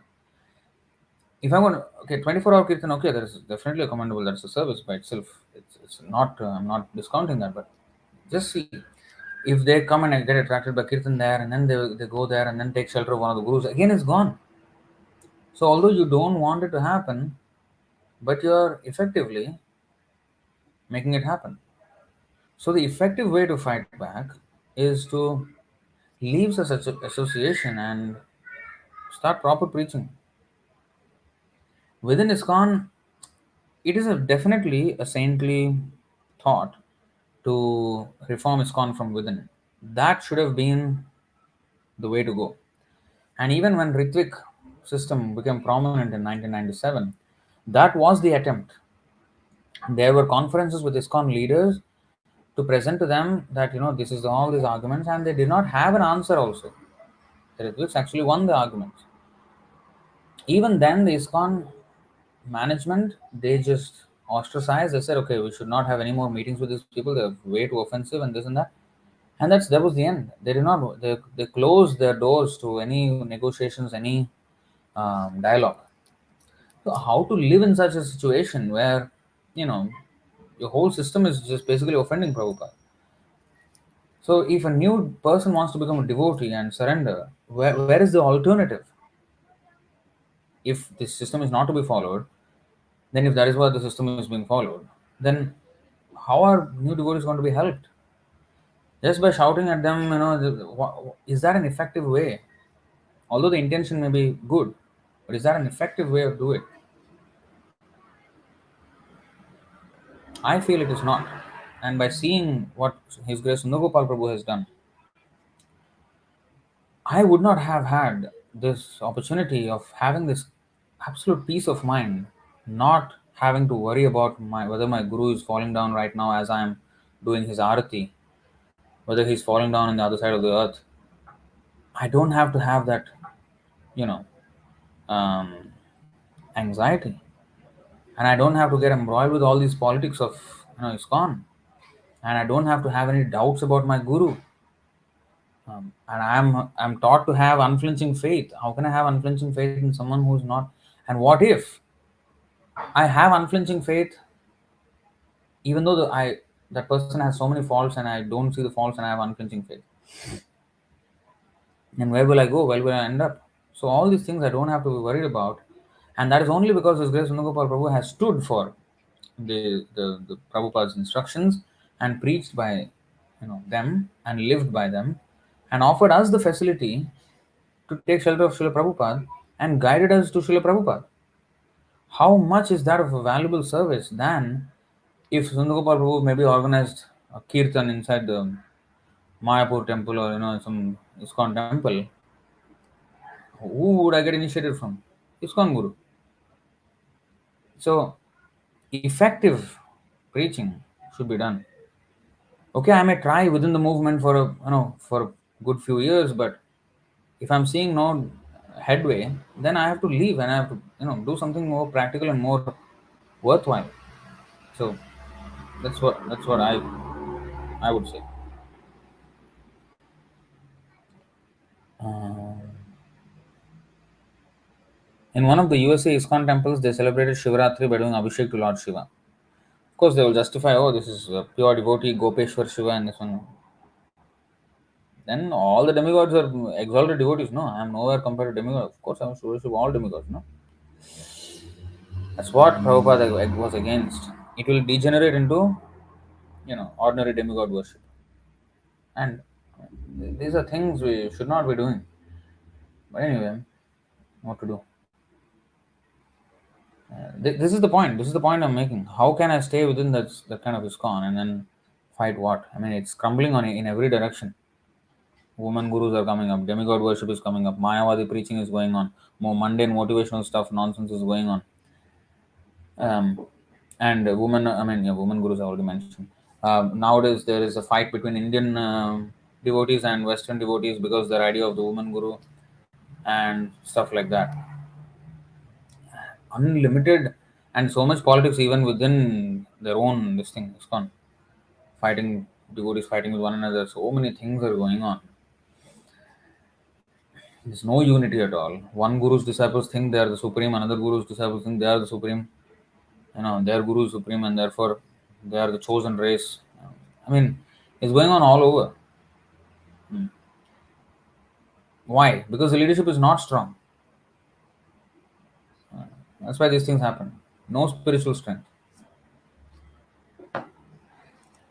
No point. Prabhupada did not stay within Gaudiya Math and preach. No, he did not do it. He just saw them both like doing nothing about the real thing. Okay, he did the real thing. If one is suffering, means is that his or her karma result, or the other person is doing new karma by acting so to us? Both. So we are getting our result, and he is also doing. So like somebody has to get killed, for example, and somebody wants to kill. So Krishna will put both of them together. Now this person will get killed because he killed someone in the previous life, and the person who kills, he will get his next karma, his karma of killing someone, and then he will get killed in the next life. So it's a chain. It's the arrangement that Krishna makes that is so complex,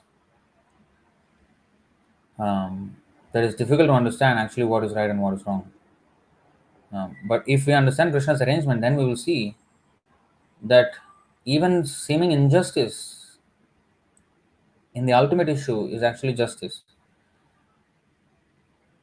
There's no such thing as injustice, but at the same time, we have to do our duty to make sure that there is justice.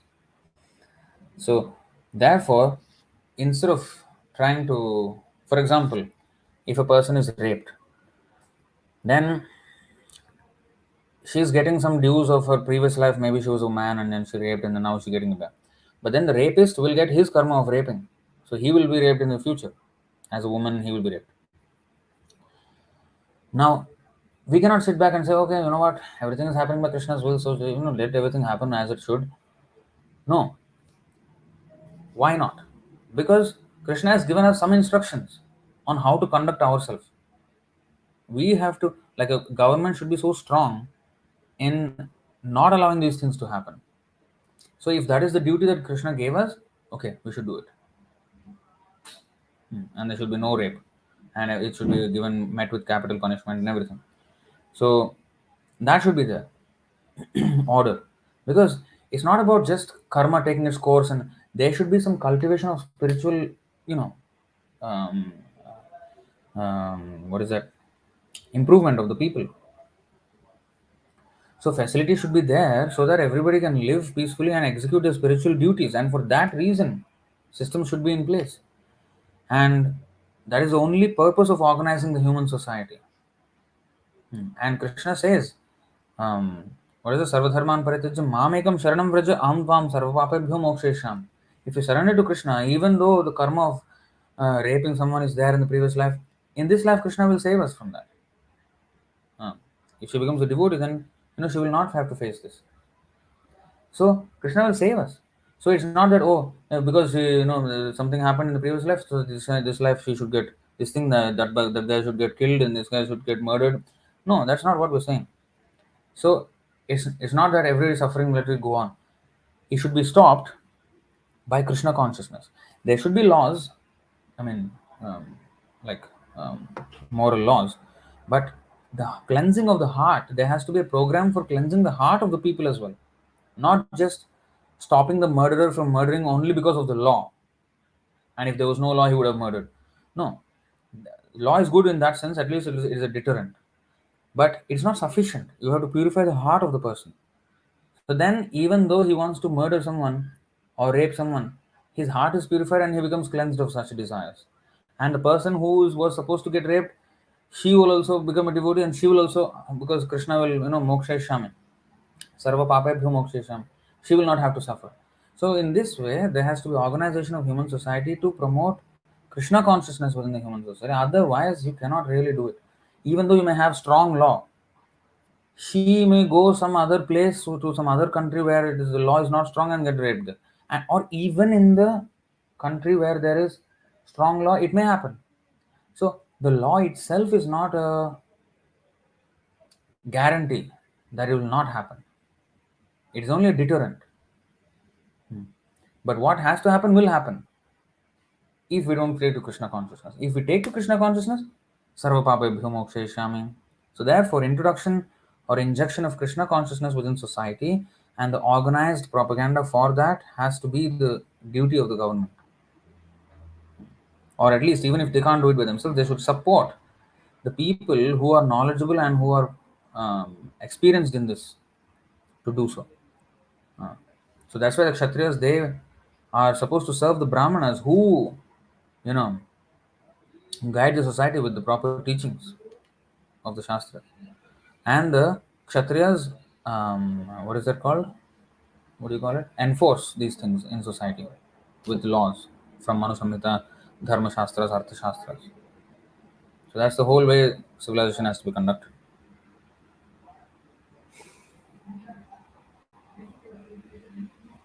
Yes, Sri Ram. Hare Krishna Prabhuji, please tell how to curb sex desires forever. Become Krishna conscious, that's it. Navanavara sadhamanyudyatam rantum asit. You have to become more and more Krishna conscious, that's the only answer. If you cannot control, okay, get married, have legitimate sex, and at the same time increase your Krishna consciousness so that you can become eventually out of it. Main thing is Krishna. Marriage is also not the answer. It is only a regulation. It's not the answer.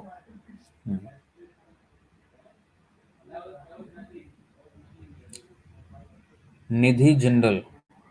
My life is engulfed in darkness due to disease and illness in the family. Krishna help me. So you chant Hare Krishna. You chant Hare Krishna.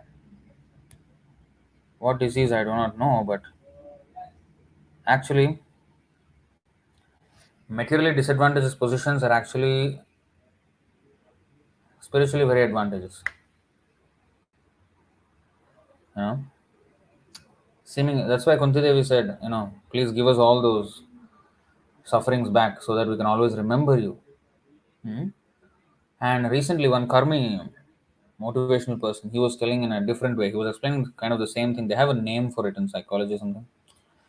I don't remember the name, but he explained with a different example that if it is if I have to go to a place 1 kilometer away, or maybe 700 meters away, I would take a walk. Maybe I would, okay. Let's take a walk. I'll take a walk. But if it's say 3 kilometers away, I may drive. Now, paradoxically, I will reach the place 3 kilometers away faster than I would reach the place 700 meters away. Right? Walking 700 meters and driving 3 kilometers, provided there's no traffic jam. Driving 3 kilometers would be faster than walking 700 meters. So, although this is nearer and that is farther, you reach the farther thing quicker than reaching the nearer thing. So, sometimes, um, if it reaches, if it feels unreachable, then you're like for example, Indians, when Prabhupada went to America, their culture was far away from anywhere close to God consciousness, but they surrendered to the process faster than Indians did, although they were much nearer. They were walking at snail's pace, or maybe even walking backwards. But Americans, Europeans, they took up immediately. So because they were in much more disadvantaged condition and they were feeling the helplessness of such condition, and then they had to get hold on to it with absolute out of absolute helplessness, and that that approach with helplessness to Krishna is what will purify. you know um, Ramanujacharya, he was glorifying he was telling the glories of Krishna Prasadam, how powerful Krishna Prasadam is. Then his devotees were having some doubts.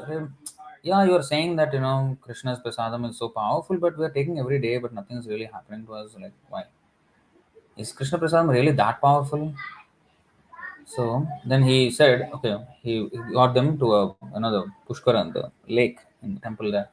So there's some fish. So he threw some prasadam into the lake, and then immediately the they came to the surface and then grabbed the prasadam, and immediately within the sight of his disciples, all his disciples were seeing, and the fishes, they achieved 400 Narayana forms, Vishnuduta forms, and they went back straight to Vaikuntha. The disciples were like, "What? If the f- huh? If the fish went like that, then we are eating every day prasadam with morning, afternoon, night. We're eating, and we are still here. What why am I not going here? To Vaikuntha. Why the fish? Why not us?" Then Ramanujacharya said, "Because you don't have faith. Whereas the fish grabbed onto the prasadam as if that was the only sustenance of their lives. Actually, they were greedy. Fish are known to be greedy. There is so much food in the ocean, but you drop something with a bait, they will take that, and that's how fishing happens. They're very greedy. So They were so greedy for it, greedy for prasadam, and they fought for, I mean, they just struggled, and as if that is the only way they can sustain. So we should take Krishna consciousness in that way, in that helpless way. Oh, this is the only way I can be saved. So with full earnestness, with no strings attached, nothing, just go full on for it. So that will actually make help my rapid advancement, rather than Krishna consciousness is there. I'm Indian after all. This is my culture. Chalta hai. 60 years after I retire, I will start reading Bhagavad Gita. यार, I mean, अभी अभी छोड़ दो ना. I mean, बहुत कुछ करना है अभी life में. So this attitude is the thing which is slowing us down.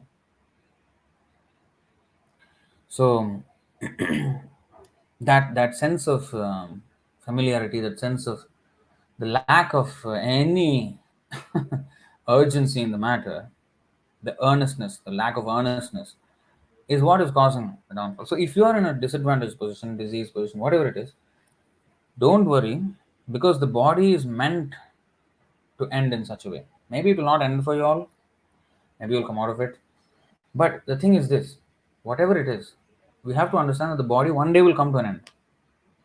And by seeing that the body, okay, you have disease or something, illness, so this will discourage us to run after material sense gratification, right? If you're having a terrible fever or diarrhea, if somebody says, hey, let's go watch movie, no, you'll not immediately say, get lost, man, don't come to me, nonsense you're talking. So that is attitude. I mean, you'll not be interested in material happiness, material sense gratification. So similarly, if we see the painful situation of the body, we are reminded again and again that, you know what, this is not my place, this material world. So this is what this material world offers me: only pain in the form of janma mrityu jara vyadhi dukkha doshana darshanam. So Krishna consciousness is the only what is that? Happy situation, anandamaya bhasa. So I have to take Krishna consciousness even more seriously, given that this is the nature of. So Krishna is reminding me of the status of the material body and the end state of the material body. So it is a good reminder for me. Let's take Krishna consciousness even seriously, even more seriously. So that is the only thing we can do within our control. So there's no point having any other feeling than this. You know, I think, what is that? Hmm.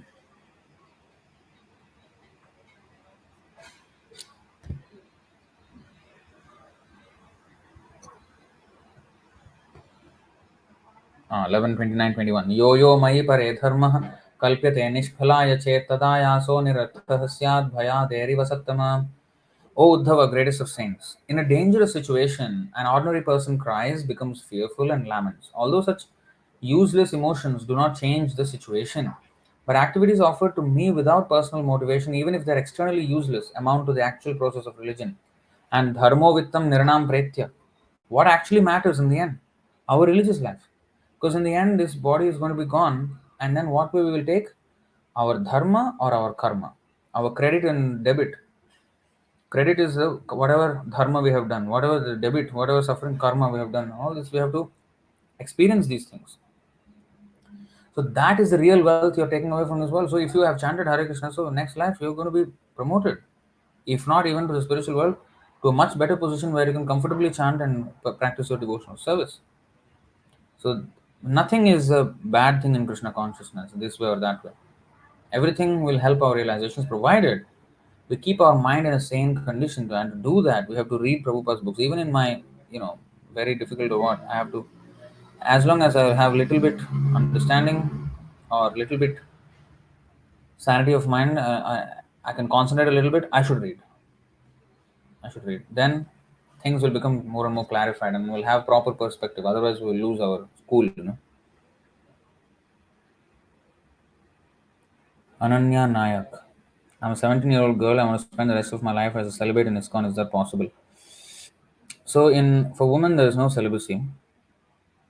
Women must get married. So we have to follow the dharma that is given to us. Stree dharma is that she has to get married. The celibacy is not for women. So Krishna will arrange a good husband. You chant Hare Krishna nicely, and eventually Krishna will arrange, something.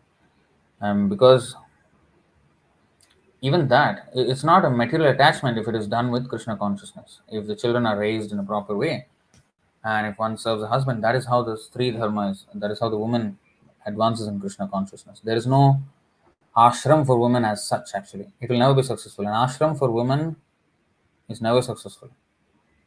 We have also had women's ashram.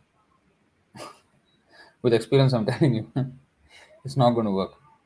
There will be always, I don't want to elaborate too much, but that's why for women, the ashram is grihastha ashram. That is also ashram. Because she needs a man to guide her, and that should be the husband. And that is the proper way to do it. Okay? You don't have to worry, oh, what kind of husband I will. Krishna will arrange. If you're sincere, Krishna will arrange something nice. And even if it's sometimes not nice, that is also a good thing. Like Prabhupada's sister, she had a husband who was not so nice actually. He was going and he was, not returning for months, don't know who he was staying with and what he was doing. He was eating meat and everything, but she was very pakka in her Krishna consciousness. And eventually, seeing her chastity, seeing her determination, and seeing her so devoted, he also changed and became a devotee. So that kind of examples are also there. And even though the other person is right or wrong, if I do my duty in this life right, then I will advance. So I should do my duty. Whether others are doing or not, that is immaterial. I have to do my duty. So I cannot, like this is the thing. In Bhagavad Gita 3:35.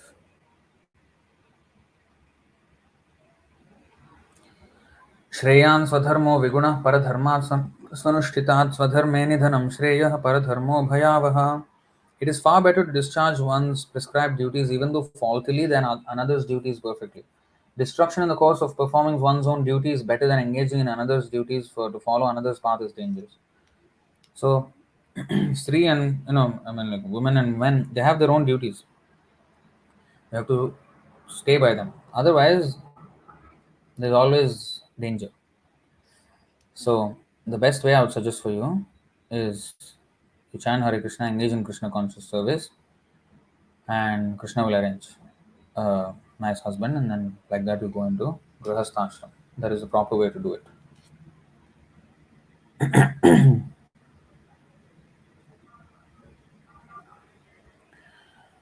Saharsh Singh, Namaste sir. Have you experienced deep ecstasy during japa, as I wanted to be a devotee too?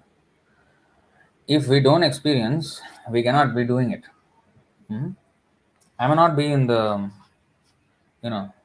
very high grade devotee, but even susukham kartum avyayam, even in the beginning you will experience, you know, um, satisfaction, peace, everything when you're doing japa with concentration and happiness. You will feel inspired. Um, of course, at higher stages, it goes much more than that. You can actually see Krishna face to face and all that premanjana churita bhakti vilochanena. But even in the beginning, even if I say whatever, how will you verify what I felt? So best is whatever the shastras and acharyas recommend, you take it up and then you will see.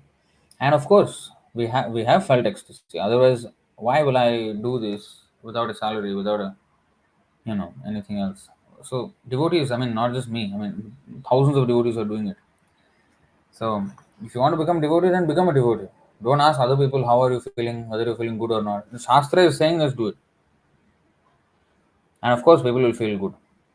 If they're really doing properly, of course they will feel good. They'll have all kinds of bhakti, parishanubhava, virakti. Three things will happen.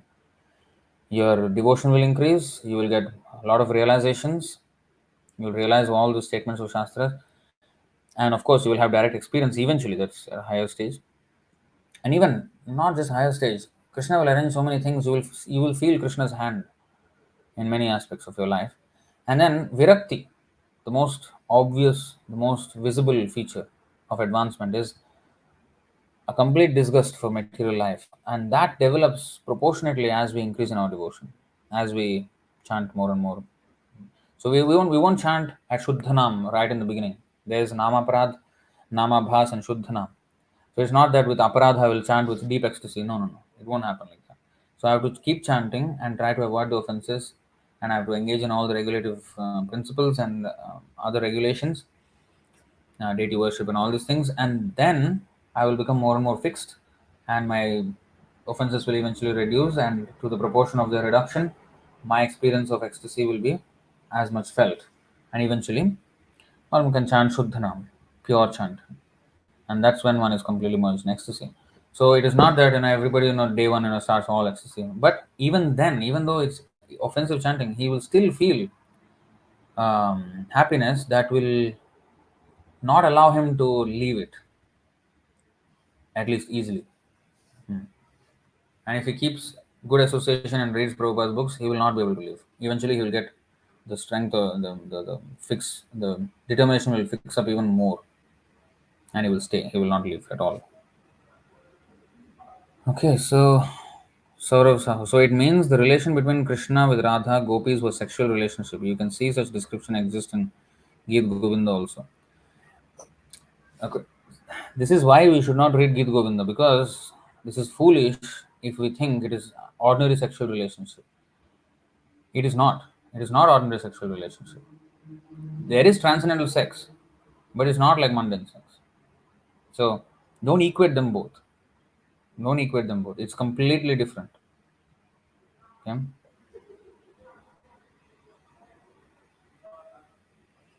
Is things like gay or lesbian are worst state of mind? Yeah, pretty much. Pradesh Pradesh Maharaj. Hare Krishna project. Can one sing Krishna bhajans by Mirabai and Tulsi Das? Tulsi Das. Sometime Prabhupada said he has some impersonalistic tendencies as well. But Mirabai certainly is a devotee, and I think she's a contemporary of Rupa Goswami as well.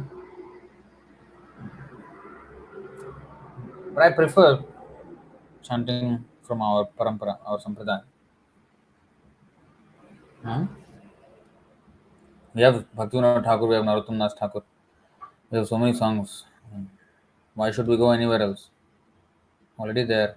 Of course, there's nothing wrong, but you know.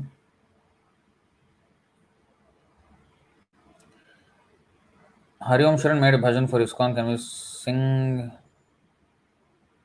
sing that called Jai Radha Ras Bihari?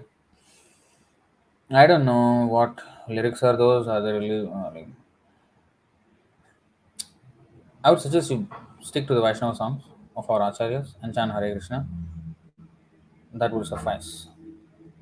We don't have to invent new things and invent something, and no need of all of that.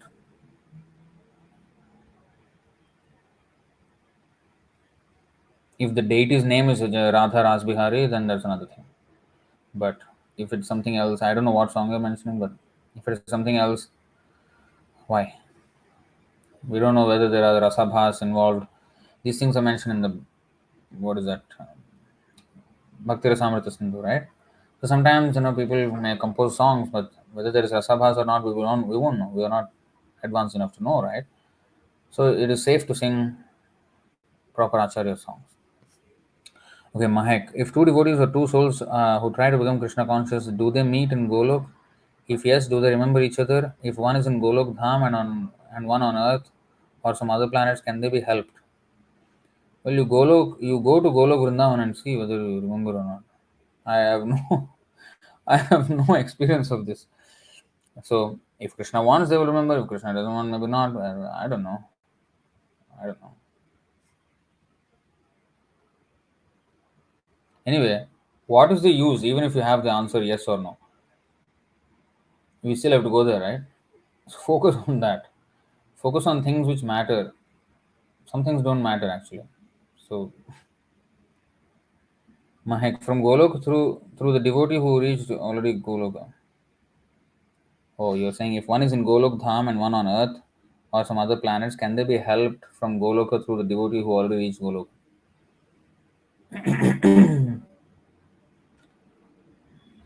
Krishna will help. Krishna is the connecting factor of all these souls in Goloka, souls in Patala. Everybody, he is the one who's the connecting factor. He knows what to do, what not to do, and how to, you know, deliver. So trying to have some kind of other connection between souls and all this is immaterial. I mean, it's some kind of karma involved there. Our relationship with everyone is through Krishna. So what Krishna wants to do and how much is that person willing, it all depends on that. So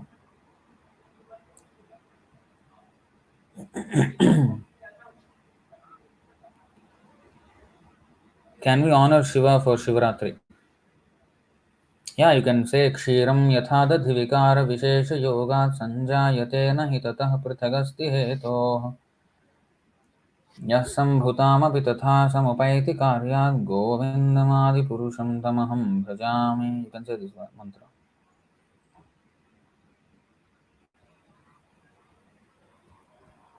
Oh.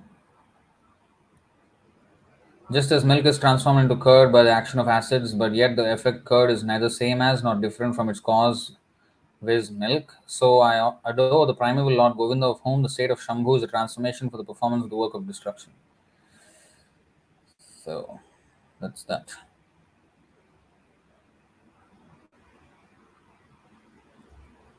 Are there any ice cream temples or preachers in Mumbai?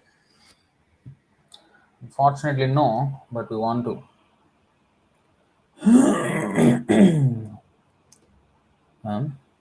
At this point, not yet. But we have to open up. I mean, eventually everywhere. That's why we need more and more devotees to take up the preaching. Hmm. For now, you can maybe, associate online through these classes and all. Divya Krishna Mataji. Sun nourishes plants, the moon makes them succulent. Just by being nourished, they cannot be succulent.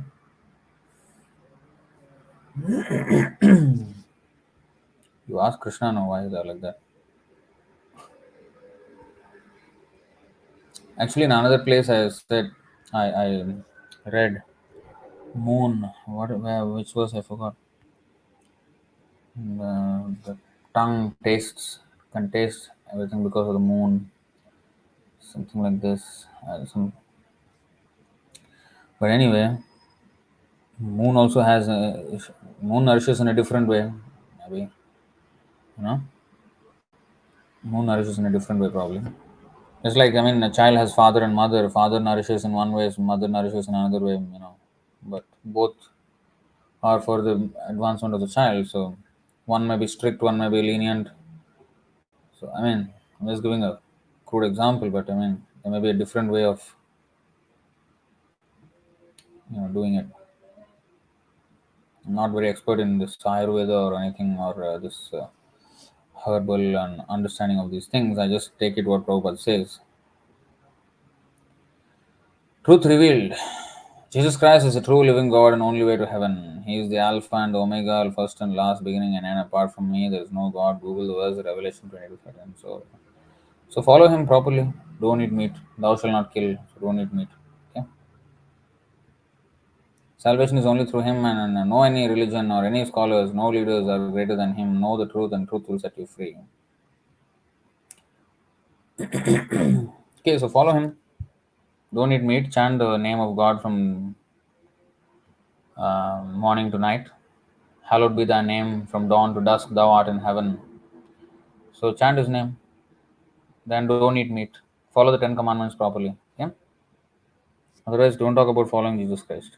You're not following. You're a traitor.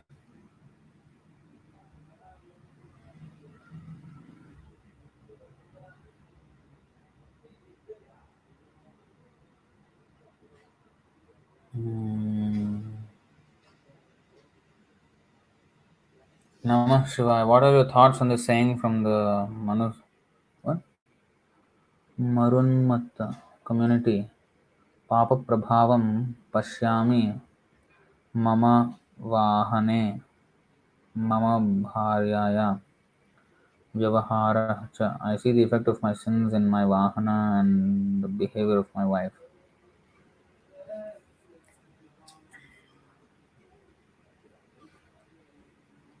I mean, first time I'm reading this, but yeah, if I get a person who is maybe not so cooperative, yeah, it's my karma also, right?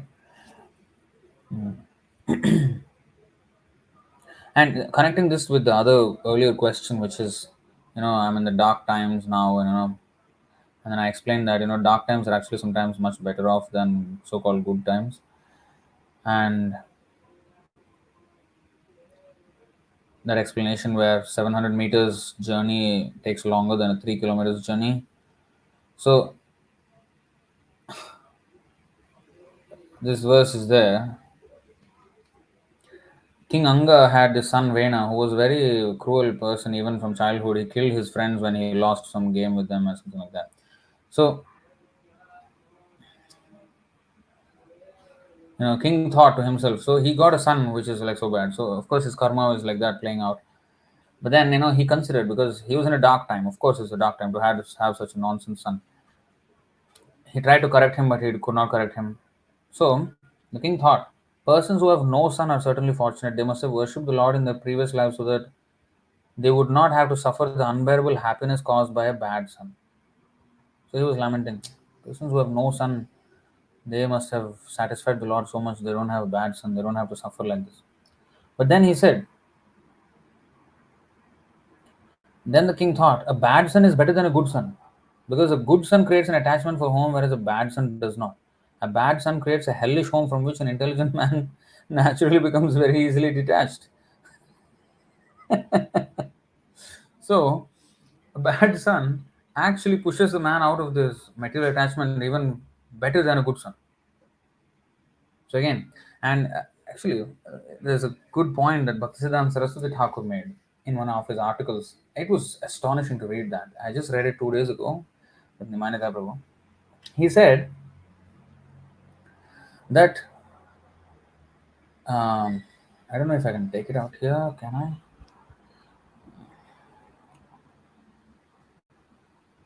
Oh, it's in a different article right now. Okay, it'll take some time, so I don't want to waste much of your time.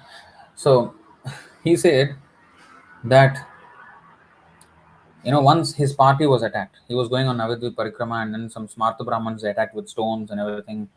So eventually all escaped, but some devotees got fractures, some big gashes, some blood and everything. Navadvip Parikrama was like a horrible story, and came out in the newspapers and everything, and everybody sided with the Gaudiya Math, the Bhaktisiddhanta Saraswati Thakur and his disciples, and whatever credibility the Smarta Brahmins had, all was lost, and people were like really accusing them and everything.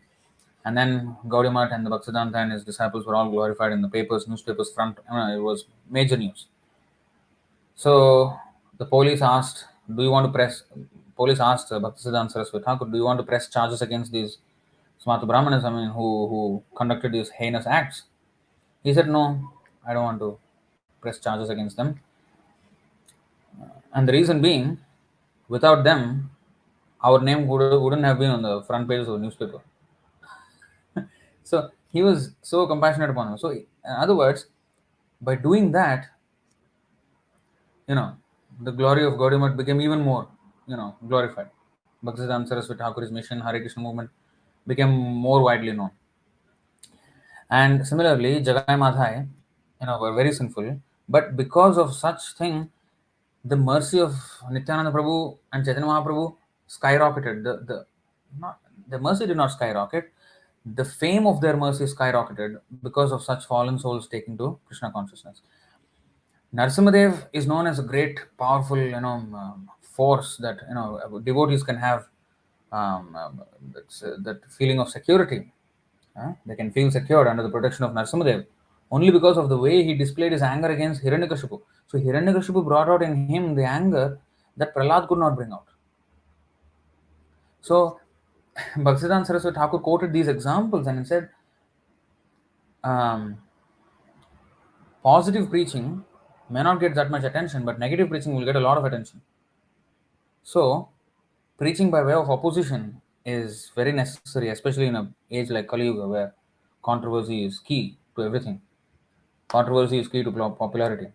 So, we have to take note of that and how such controversial characters actually brought out the best in, or the most heroic nature of Krishna out, and which we all like Indra. If he did not send the rains, Krishna would not have lifted the Govardhan hill, and we would not be worshipping Jai Radha Girivaradhari, you know, Giridhari, who protected his devotees and all those pastimes. So Indra was instrumental in Krishna, lifting Girivaradhari. He's known as Girivaradhari because of that. So these opposition actually bring out even more prominently the greatness of Krishna. Because with devotees, he is so unrecognizable as God, because he becomes subservient to the devotees, and then you can't recognize, and people are easily fooled by, oh, he's just a normal boy. I mean, small boy, what is this? But when you lifted Govardhan, oh, he's not a small boy. He's like, what is this 7-year-old boy lifting hill? What is this? So the greatness of God, and especially for Vrindavan Vasis, this is not needed. They don't need these things for them to get faith in Krishna, but we need we need to have the faith in Krishna's protection, which can Narsimha prayer when there is some danger. Why? Only because of the heroic nature of Narsimhadev that we know, that was brought out by the opposition of Hiranyakashipu rather than Prahlad. Of course, to protect Prahlad. From who? From Hiranyakashipu. So, the greatness of Krishna, the heroic nature of his pastimes is brought out even more by the demons than the devotees. Although Krishna comes to protect the devotees. So this is not my words. I'm not speculating. It's Bhaktisiddhanta Saraswati Thakur's words. And that's why I said to a few devotees that I want to start a session like with this AMAM and this. I want to start a session where studying studying Acharya's articles, and that Harmonist magazine that Bhaktisiddhanta Saraswati Thakur was running. What amazing articles are in there, and then Prabhupada's old God, Back to Godhead, the amazing articles. So I want to conduct classes on those as well, because I think devotees should know, how they wrote, and it's just amazing. It's just so inspiring. So these so-called dark moments are actually catapult moments. They're not like, you can throw a stone, but when you do a catapult, it'll go even farther. But for that to happen, the stone must go back first. Even when you throw, also the stone must go back and then forth. With the catapult, even more. The spring action is even more. So these so-called dark moments in Krishna consciousness actually are catapult events, which catapult our Krishna consciousness even to much greater heights and much greater lengths than seeming comfortable moments where everything is going smooth and hunky-dory. Okay. Okay. Is Iskcon Bangalore same as we are following? Then is there possibility we will become unite one day? Hopefully. I've answered this question many times, so I don't want to repeat myself. We tried for cooperation, but they did not want to cooperate, so okay, we will leave it at that. But lately we have been seeing some of the things which they're doing, which are not even what Prabhupada mentioned. So it's something else. So, well, it is what it is.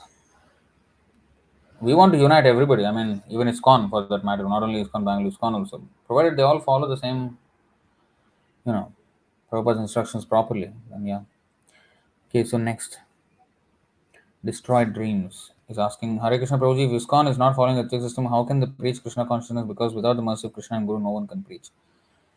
So they definitely have a huge advantage, because Prabhupada left them with a huge movement, and in that momentum they're going. But you see the direction which they're going, it is crumbling day by day, day by day. It is crumbling. The only good thing is that Prabhupada's books are still going, so that is the positive factor, definitely. But then once they have Prabhupada's books, when they come to temple, they are led to a guru which is like, substandard, and everything falls from that. And then they have the substandard idea of what a guru is, what a, Krishna consciousness is. So these things are misleading. And then they're not Uttamadhikari, and that's not what Prabhupada wanted. That's clear. And therefore, there's so many politics going on. So it is going on still with the momentum of Prabhupada, and then but because of the not following, Gaudiya Math also carried forward. I mean, even now Gaudiya Math is there, but the momentum where? What Bhaktisiddhanta Saraswati Thakur's momentum and now momentum? Not comparable. And even then, Gaudiya Math is only existing because of Prabhupada.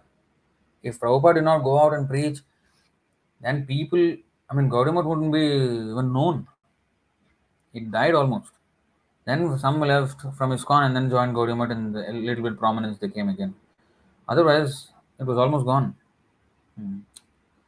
So, you should see preaching means what is the quality of preaching that is going on. I mean, how can you chant without offenses and attentively?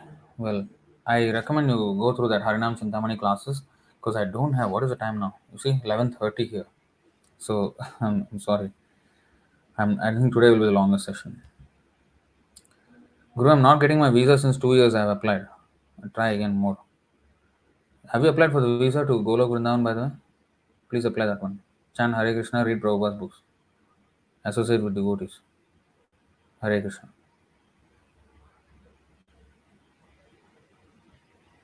Visa application office or what? What is this?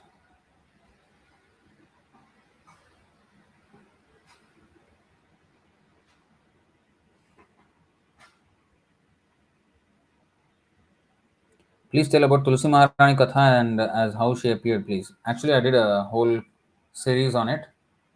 It is a playlist on our YouTube channel, which is Tulsi Devi. One playlist is there. I think it's one or two classes or two sessions. It's in the Strengthening Foundations playlist also. You can find that. So you can actually go and watch that. I have done a whole class on that.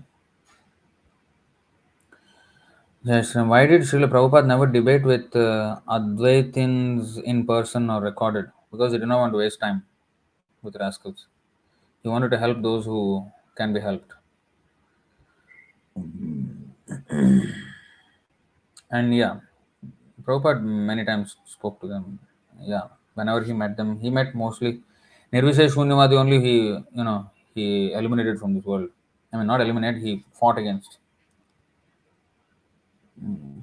Yeah, morning walk conversation. There is some, but yeah, stalwart. I mean, those leaders of the impersonal schools, he did not have like formal debates with them. No point. I mean, if they want to change, that's another thing. But he wanted to make devotees and help spread the movement of Chaitanya Mahaprabhu. That's more.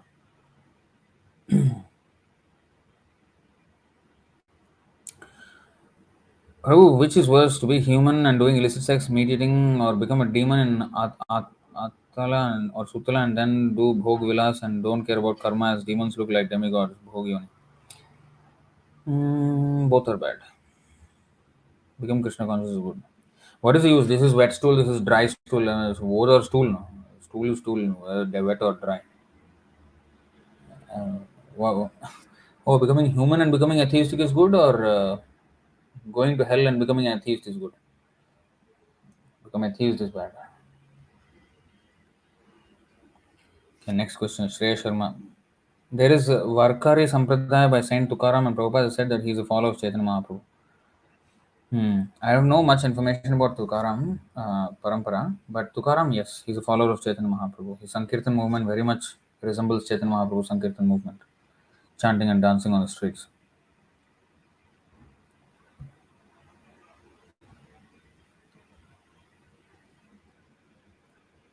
So, is that Sampradaya bona fide or not? Tukaram is bona fide devotee. Sampradaya must be bona fide, but I don't know much about the details of the Sampradaya. If they follow Tukaram, there's some bona fideness to it. But I don't know whether people downline are following or acharyas. I can't say.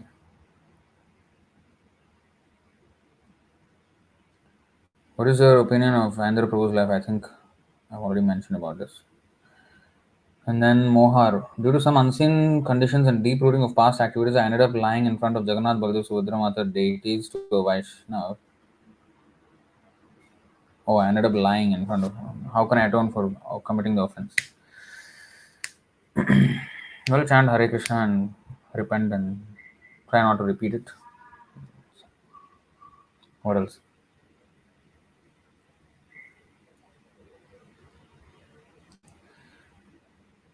If one is suffering, means there is karma result or other person. I think I already done this.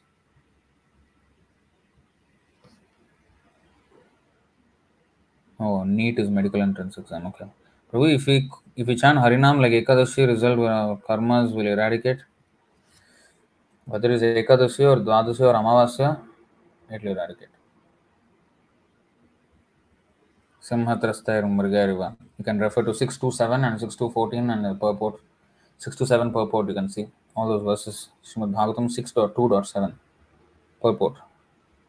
You can see all the verses. How Harinam is so powerful. All the sins will go away. Okay, next. Vrindavaneshwari Mataji. How to introduce Krishna consciousness to people around us in a way that they accept it, because seeing following certain rules they always get afraid of it and say we can't do all that. It becomes very difficult to make them understand. They eventually think that this Hare Krishna is foreigners thing, and people here believe what we're doing is simply created by our own.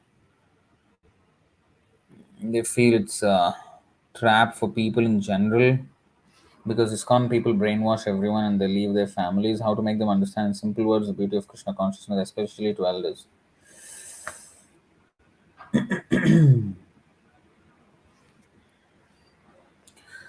Well, maybe you can show some photos of Krishna conscious families who have children and who are following everything. Maybe some husband, wife, and children. Maybe husband take some group photo and show them here. They're having families and they're chanting Hare Krishna bead bags. See, it's not only for sannyasis. There is brahmacharya, grahastha, vanaprastha, sannyas. It's not about leaving the family or anything. Um, in fact, the family will be blessed, and you can show how 21 generations of the family will be blessed. You can go to Srimad Bhagavatam 7, 10, 18. We don't want to leave any family. Um, Provided the family becomes cooperative. If cooperative means what is the difficulty? Um,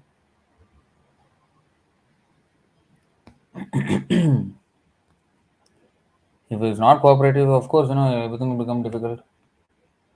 Is there anything wrong with worshipping Krishna? Is following Bhagavad Gita something wrong? Bhagavad Gita only says these things. And foreigners or Indians or what? Following the Bhagavad Gita is what we should do. If the foreigners are following our Bhagavad Gita and we ourselves are not following, then who's at fault? So it's not about leaving, it's about how to become Krishna conscious. And all kinds of people exist, not only Brahma. In fact, Brahmachari is a rare breed, I'm telling you. Leaving family and all this is a rare breed. Most of them are Grihasthas. Hmm. That's what they are. So where they are leaving family? They are with their families only. And even if a person becomes Brahmachari, after some time he may marry. That is also there. Many Brahmacharis may marry. So what is the big problem? Anyway, even if he's not a brahmachari, if he's going to study in Canada, oh, my son is studying in Canada. But he was studying in Hare Krishna temple. Oh, he went to Hare Krishna temple. Why? Canada is very good. Who is foreigner now? Our mentality is foreigner. A foreign country means, oh, my son is in America. What is America? Huh? When he's in the temple, oh, he left our home and he went to temple. He left your home and went to America, na? He went to Canada or America after leaving home only, na? He's so far away, they're very happy. Yet he's so near in the same city, maybe in the temple, but oh, this is very bad. Why? When a child is going to drugs and then you if the parents are angry, understandable. If he is wanting to serve Krishna, what is your problem? Why are you against? Of course, the child, the more you go against him, the more he will want to run away from you. But if you accept him, he wants to be in good relation with you, but you are not allowing that. You are fighting. Oh, he is becoming. What was the difference between Prahlad and Hiranyakashipu? What is the difference? Just that Hiranyakashipu did not want to accept that you are a devotee. Oh, you cannot be devotee. Anything else you can do, but you cannot be devotee. Prahlad said, that one thing I cannot do. I will be devotee. And that's it. Big fight. So why can't, if Hiranyakashipu accepted, there will be no fight. So why the parents can't accept? This is also a career, na? Preaching is career. Money is not everything, People can have money but no peace of mind. You want your child to become that, or you want a child to have a peace of mind, and peace of mind in proper way, according to our own culture, according to our own religion, our own shastra. In Islam, if you become an imam or some preacher, you will be considered a great. You will be looked up to. In Christianity, if you become a preacher, whatever is the religion, when you become a preacher, you are respected. Here, you become a preacher. Arey, yaar, what is this? What have you become? What is wrong with you? So, why can't we, appreciate that some people can be preachers? Some people want to become devotee. What is wrong in that? Following no meat eating, is it wrong? You also know, even the people who eat meat, they know it is wrong. When they come to temple, they don't eat meat that day. Why? If it is so good, then eat meat and come. Na. They have the conscience inside them. They know that this is wrong. They have the guilt. So when somebody is following, just because you cannot follow, you just call that sour grapes. So, somebody have to make sense. Somebody have to make sense.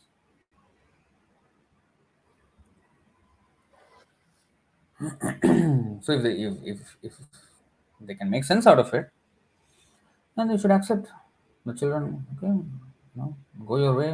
Krishna is good, very good. I also want to be that way. That is best. I also want to learn more.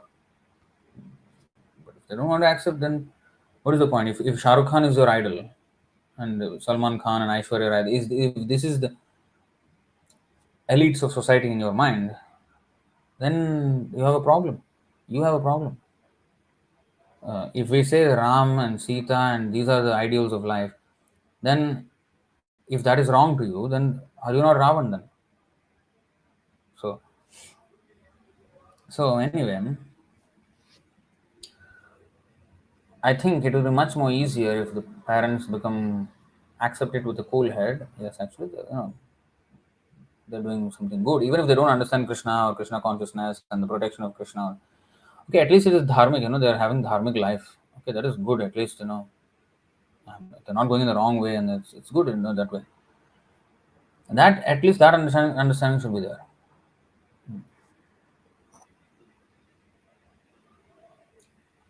Sometimes devotees talking may help. Other devotees who are experienced, who senior devotees who know how to explain. Maybe they can explain. Then it works that way sometimes. Family members they may not listen sometimes. Okay, Varun Arora. I have always doubted in my mind how this world started. Our main aim of life to reach God, but why God created this world? Simply, we can always live with God. Yeah, good idea. Only thing is that we do not agree with that idea. That's why we are here.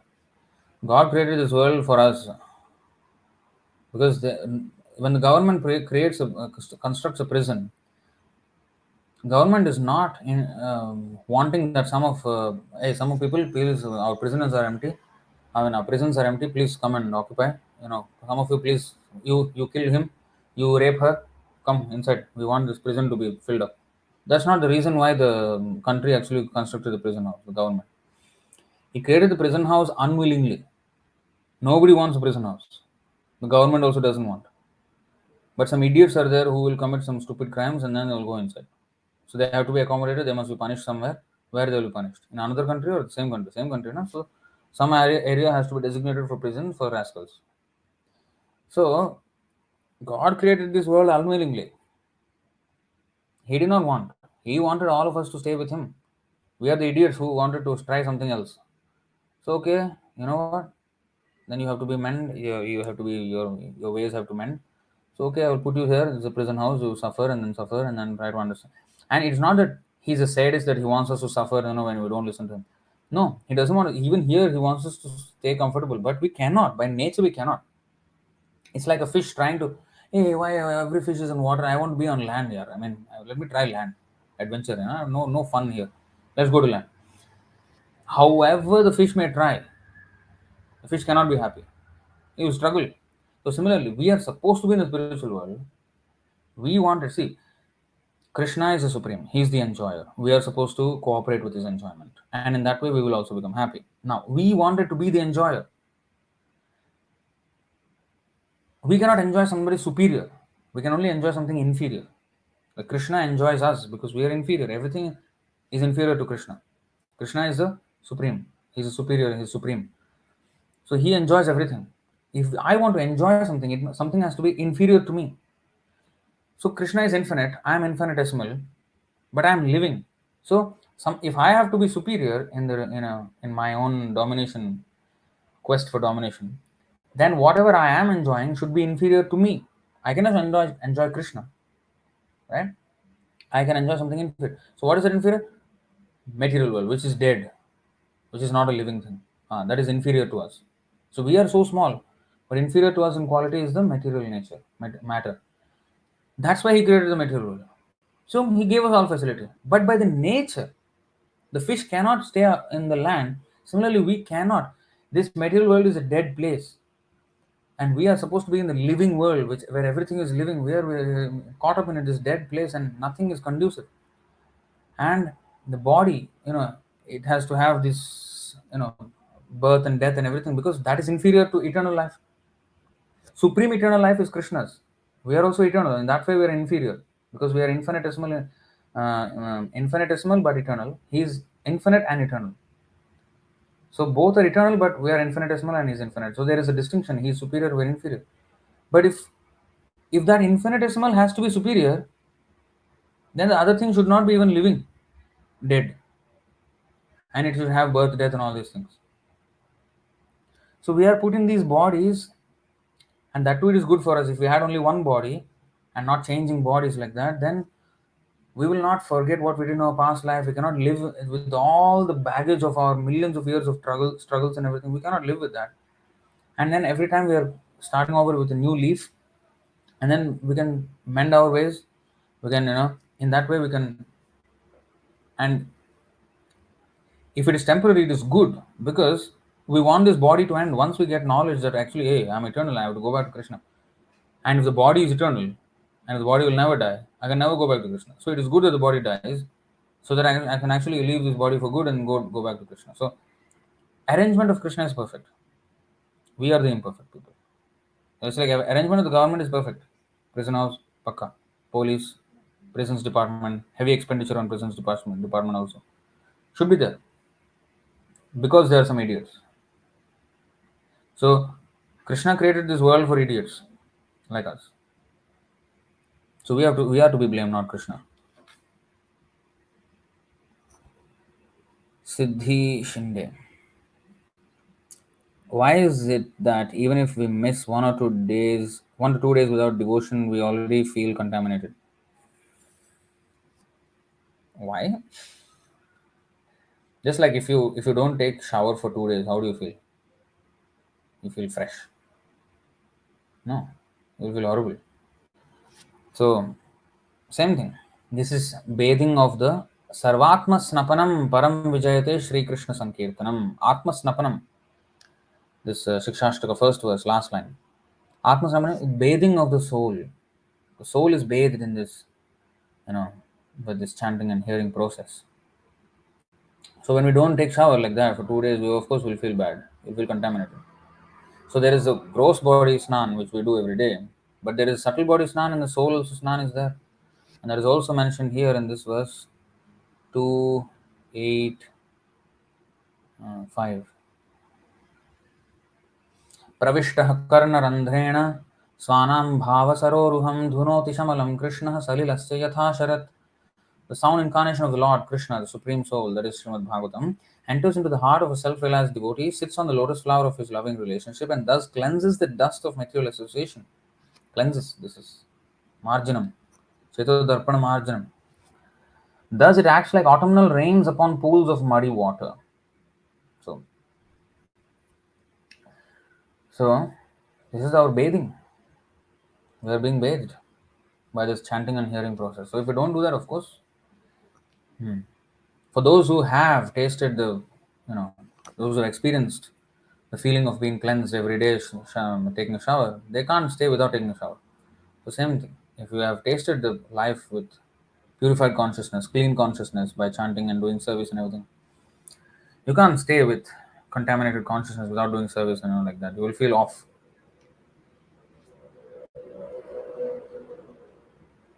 Prabhu, see my question, please. I think I already answered the question. You're asking the same question again. I don't know which question you're talking about. Saurav Sahu. Okay, wait. Did we miss some questions? Oh, okay. Arjun Raj, I have.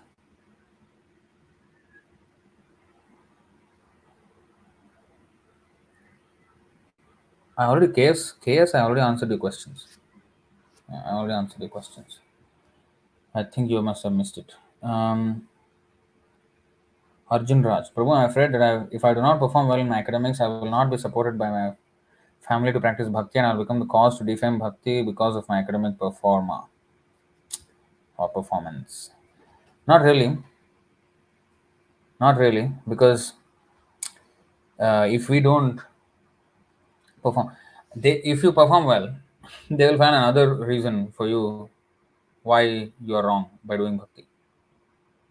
That's just the way it goes. So don't think that if I do this material thing perfectly, then Krishna consciousness will have proper respect. Not really. But if you want to do well in your exams, yeah, you can. I mean, I'm not saying no, but don't forget Krishna in the process. But once you come to Krishna consciousness, you will lose taste for the academics and everything. But if you want to score good marks, by all means. But Bhaktisiddhanta Saraswati Thakur said, I don't want to score good marks and I don't want to have this degree and all, because if I do have, then next thing is family, then next thing is marriage and all these things. This pressure will come. So I don't want that. So Jadabharat adopted that method. His parents said one thing, he did the opposite thing. They lost faith with this guy, useless fellow.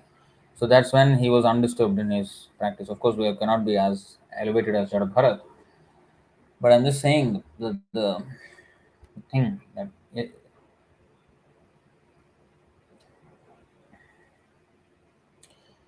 this idea that if you get good marks in exams, then Krishna consciousness will have its reputation, otherwise Krishna consciousness reputation will be solid.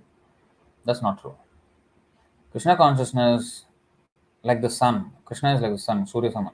He does not lay in your torchlight to show, hey, let me show you the sun. Like, wait, let me take out my torch. Ah, there, sun. This is not how we, show the sun. Sun is self-effulgent. I mean, there's no need for stupid torch, to show the sun. So, Krishna consciousness, for them to have a good impression of Krishna consciousness, you don't have to, like, you know, make something material work so that the spiritual life will have proper. Doesn't even. I'm telling you, even if you do everything right, they will say, you see, you got such a good rank. If you now practice Krishna consciousness, then all your effort will be waste. That's why you will proceed further. Then you want to proceed degree, then the degree is finished now. Now you are going to, that means all my money, I spent so much money on your degree, and then now you are wasted. Now you're going to Hare Krishna. What is this? No, you must do masters. No masters, after master, no PhD. No PhD, okay, but now marriage. After PhD, marriage. Next. Marriage, then after that, then eventually what? Die. So, I mean, so just see where it goes. So, it is not that you perform something nicely, then everything will be okay. It's not like that. You just become a sincere devotee, everything else will be adjusted. That is called Shraddha. Shraddha Shabde Vishwasa ko hai Sudridha Nishchay. Krishna Karma Koila Sarva Karma Krita Hoy. Shraddha, faith means we would do Krishna consciousness properly, everything else will be taken care of by Krishna. Arrangement will be done. It may look favorable or unfavorable, it doesn't matter. Arrangements will be done so that your Krishna consciousness will be protected. So that is what we should be after. Okay. I don't know how many more questions we have, but we're approaching midnight here. What is the time? Aha, 5 more minutes to midnight. Hare Krishna. Rajendra Solanki. In Kali Yuga, everywhere morality is destroyed. So, what should do for yogi and devotees to pray to Krishna for Sudarshan? No, you pray Hare Krishna, chant Hare Krishna and go back to Godhead. Okay, next. I think this is already done. Um, Saurav Sahu, if you will not do it for 1 second, Maya will catch you. There is shloka Krishna bhuliya jeev bhagavan chakore. Pashita Maya thare japatiya thare. Yes. Maya is so strong, yes. Will FB questions be answered? Are there FB questions? I don't see a single. Oh, I don't see many. But FB questions, if they are, they will be answered, but I don't see any. Okay, so next. Wow, there are still so many. So now who is this? Sunita. Since we're all females, why are there males in the spiritual world? Should it be only Krishna as the only male? Okay. When I say male or female, it's not that female body only. Female by nature is means that we are meant to be enjoyed by Krishna. We can have male body, we can have female body in the spiritual world. We may have an animal body, we may have grass body, we may have any body, bird body. But we are to be enjoyed by Krishna. That is female. That nature to be enjoyed by the predominator is female. The enjoyer, the predominator is male. Krishna is Adipurusha. So it doesn't matter which form one has. It's all female because we are to be enjoyed by Krishna. That is what is female.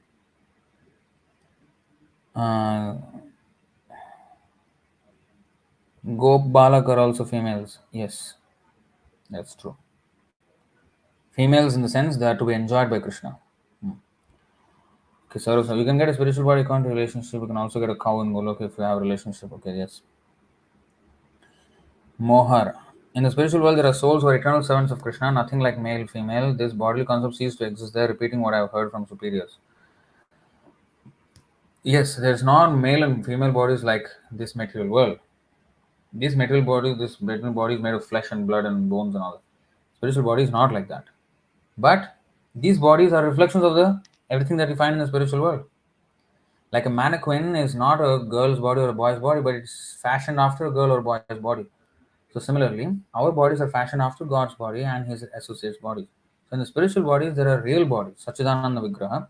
Here everything is Jada Vigraha, dull. But they exist. But they have no distinction between male and female. So everything is one there. Male and female doesn't make a difference.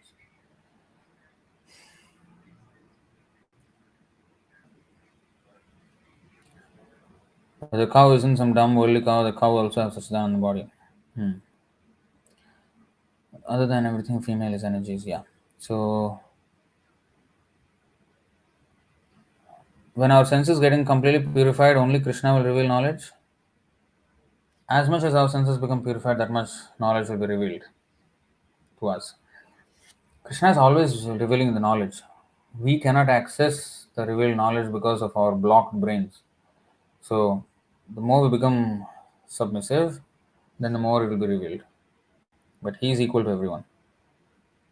Next. Can you take one class on Ashtashtakam Sloka Prabhuji? What is Ashtashtakam? Oh, Ashta? Ashta? Shashtakam. What is this? Ashtashtakam. What is this? Okay. Ravi Singh. Krishna's appearance in one day of Brahma, so it's 2000 Mahayuga or 1000, and in the rest of the Dwapara, he comes through Vishnu and do Leela except Gopis pastime and same for Mahaprabhu. Yes, so 1000 Mahayugas, but in the night of Brahma, there is no Mahayugas and all, it's just night. But it's the same duration also as 1000 Mahayugas. So it's the time of 2000 Mahayugas, but 1000 Mahayugas only pass. In the night of Brahma, there is no Manu and all these things are not there. But the time is that much. Yes. How to deal with height insecurity for males? I am 5'4". I feel like people don't respect and women find me unattractive. You chant Hare Kṛṣṇa, don't talk nonsense. What kind of question is this? What kind of question is this? You're not the body. That's why the first thing, second chapter you read Bhagavad Gita, then you'll understand that you're not the body. 5'4" or 4'5" or whatever. You are not the body. So women find you unattractive, then it's good for you, then become brahmachari. What are you doing? Good for you. You're blessed. If a woman find you attractive, then you have a problem. So you happily become brahmachari. What is the problem?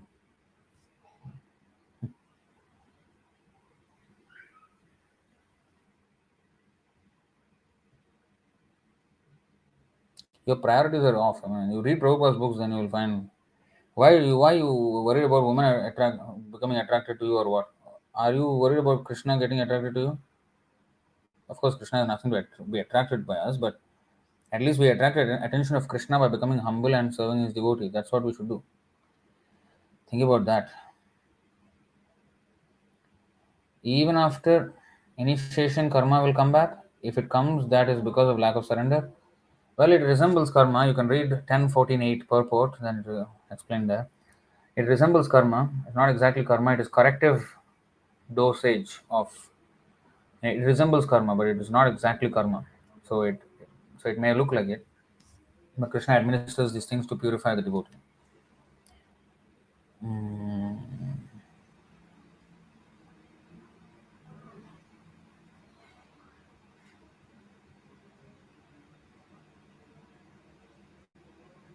Is self-love good? Why are you asking this again and again? I already answered this. Please don't ask again. Okay, this is the document about the BBT books. Who is Lord Dattatreya? Okay, you can read in the Bhagavatam. Is um, Brahma, Vishnu, Shiva in one. They came as one person, three heads. So you can read that. Atri and Anasuya, those stories there. You can go and read. I think it's in sixth canto or something, eighth canto. I don't remember very well. Yes, this important video because many often come up with this. Yeah, this BBT book changes and all this thing. They don't read the PDF. They're too lazy, maybe. Yeah. Can you rationally demonstrate what we believe makes sense? I don't know what you mean. So I don't understand the question. So I'm not going to the next one. In Russia, it's a big deal fighting for original books. They'd rather not read edited ones. They're afraid of being confused due to those small changes, and their spiritual life will be spoiled. What to do? Why worshipping God has been made so complex than it was in our granthas? Why? No, it's actually very simple. Chant Hare Krishna and be happy. People don't want to do it. They want to complicate things. This Jesus Christ who says, "Come to me, all of you who are weary and carry heavy burdens, and I will give you rest." Yes, but don't be a pest. You are a pest, first of all, to Jesus Christ itself. Eating meat. Stop eating meat first. And you're being a pest here now. Okay? Like Jesus Christ, God is unlimited, right? So, like Jesus Christ, He can send millions of acharyas, and He has sent for the that part of the world. Yeah, He sent one, and now He sent Prabhupada, of course. But He sends millions of acharyas every time. It's not that only Krishna is so. I mean, God is so important that He has only one son. No, He is very potent.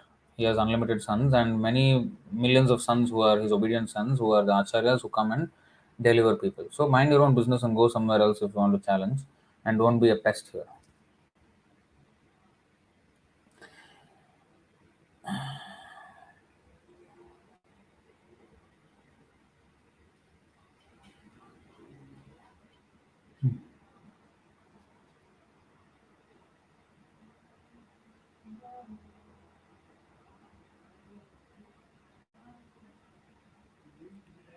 How was the Mahashivratri celebrations? So we actually went to Shiva temple and collected donations for our Krishna temple. We celebrated nicely throughout the night until morning. It was very auspicious. Um, are there 8.4 million species in the spiritual world? If the material world is a reflection of the spiritual world, then yes.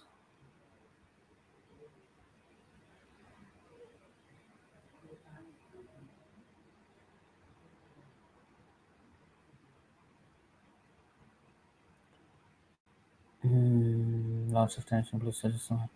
Lots of tension. Please suggest some ideas for mind control. Chant Hare Krishna, Hare Krishna, Krishna Krishna, Hare Hare, Hare Ram, Ram Ram, Hare Hare on the beats, and attend Kirtan with devotees.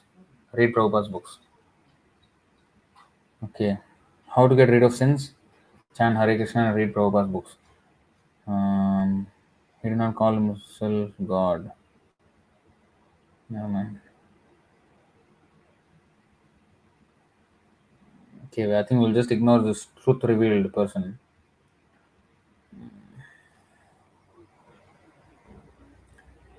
What is the process of Diksha? Okay. Krishna. I don't know how you 35 people are still around. Okay. Process of Diksha.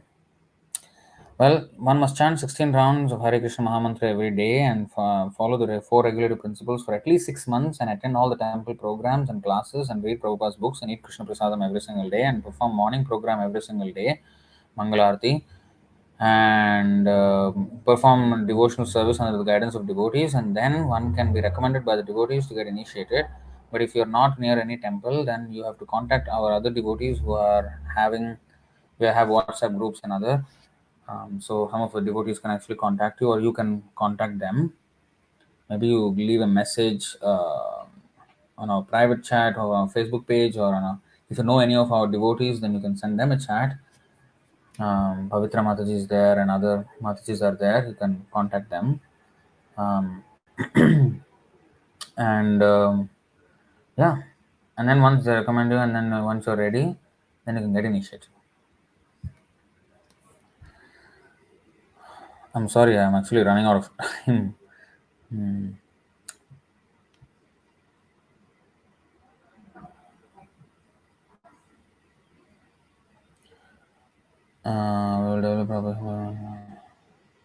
We will develop proper humility when chanting is proper only. Chanting, reading, all these things have to be there, and performing service. Then yes, definitely. Okay. Krishna Bhavanamrit. According to scriptures, four yugs is repeating that in every yug God comes to on earth, and it is said that this is all Krishna Leela, so that is it. Along with God, all the demons also come. Yeah, he will have the demons who he will fight with. All those also come, and many of them are actually devotees. Unless you are very qualified, you cannot really fight with Krishna. Krishna will send some earthquake and finish you off. One has to be absolutely qualified to fight with Krishna personally. Hmm. This truth revealed, just ignore him now. Why are you all engaging in the chat with him?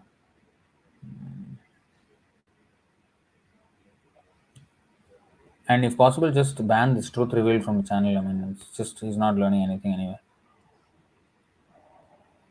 What is this? Indira Sakhi Devi Dasi teaches women how to be chaste in Iskcon. We appreciate that. Somebody is doing that. Mm.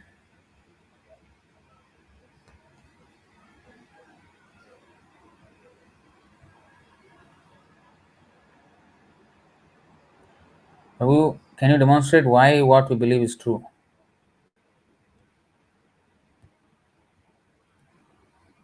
What do you mean? I don't want these cryptic questions. I don't want to decipher the question. What to do when we're feeling low due to opposite gender? Opposite gender, you mean? Feeling low. Don't go to opposite gender. Just chant Hare Krishna. Going to opposite gender is the beginning of all problems. Yeah.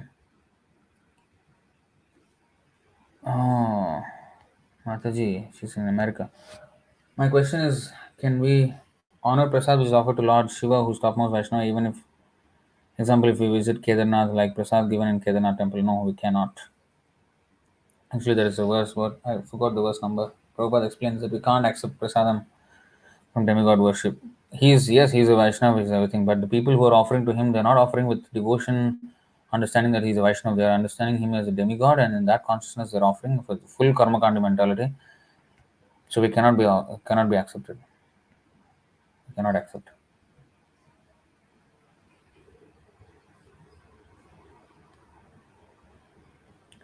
When Red Puranjan's story got doubt, then all women who are now here were men who were lusty behind women in previous life. Yeah, pretty much.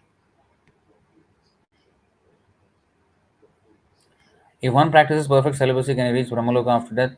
Yes. It's what is it? Tapoloka, Maharloka, Janaloka, and all this. So anyway, hmm. But that's not the celibacy. Is not the.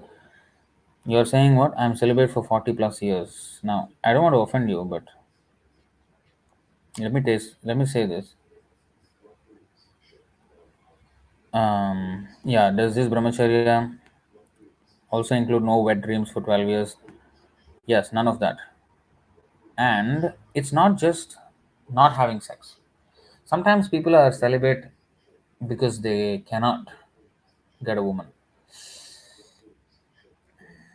And even if they are celibate, if they're not Krishna conscious, no point. They're going nowhere, no brahmalok, nothing. They're coming back here or going other species. Everything has to, what is it? We have to become Krishna conscious. That's the whole point. The train driver, Prabhupada said, also wakes up at 3 a.m. That does not mean he's in the mode of goodness because he has to drive the train only. He's not practicing Mangalarti. So, just by celibacy is not the sign of any advancement. It is with spiritual practice combined, Krishna consciousness. That is when it is any effective.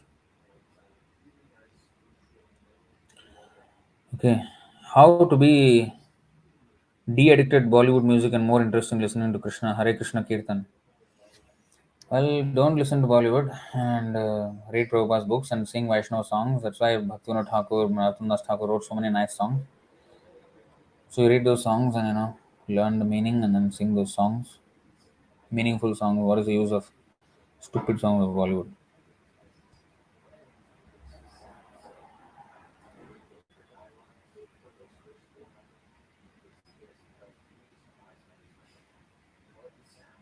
Hmm. Somebody is giving advice that go to Mayapur. That is not the way. Prabhupada said old people can go to Mayapur. Those who have young have life to preach. They let them preach in the busiest parts of the world, and that's where our work is. We don't want to be going to Mayapur and sit down there and do what? Do what? Spread the glories of Mayapur in the world. That is the real preaching. Then you're always in Mayapur. Otherwise, even if you're physically in Mayapur, if you're not preaching, then that is not Chaitanya Mahaprabhu's movement. Okay. Main thing is to preach. That's when you're in Vrindavan and Mayapur.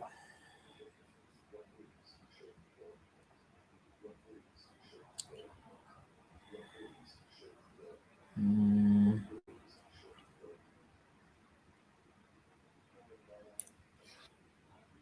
My question is that in this period of this generation, Sri Prabhupada was being served by the people of Mayapur as a service or as a business.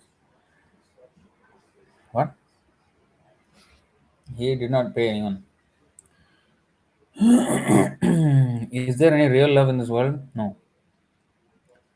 Love is there in spiritual world. That's why we have to love Krishna. That is real love. Krishna really loves us. Nobody actually really loves us. Of course, the devotees will love. The devotees love means they will help the soul. Okay, please answer me next. What is your question? Okay, we already answered. I don't know. Can we help some? Can we help some Jivatma from Golok to Earth or other planets, or only Krishna can? Krishna can. Is there only one Golok Dham? Yes. Uh, Waiting for my answer. Well, you wait. I already answered. No real love is possible. Okay. Okay.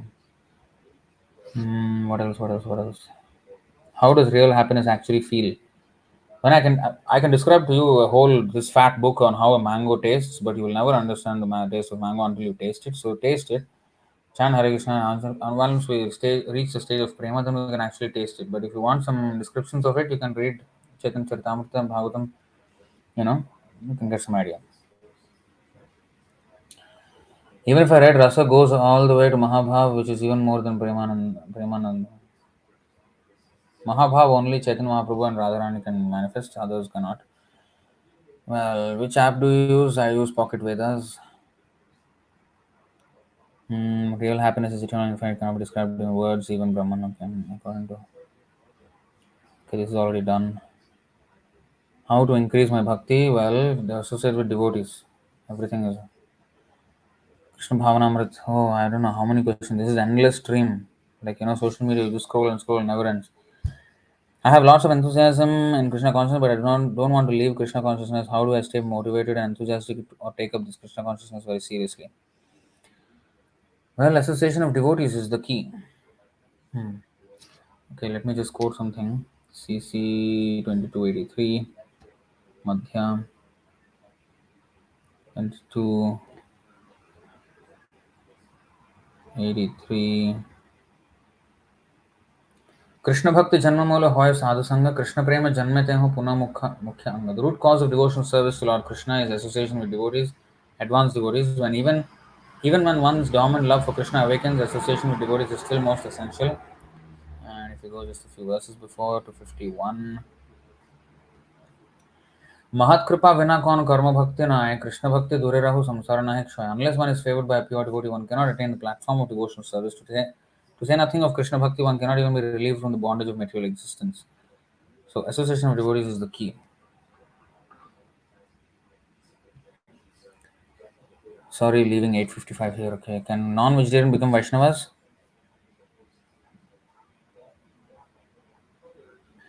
Yes. So you will become a vegetarian and then become a Vaishnava. In the beginning, many people are non-vegetarians, but they became Vaishnavas, and after that, they never took non-vegetarian food. If one attains Swargalok or higher planets, chant Hare Krishna, being there, will they be transported to Golok? Yes.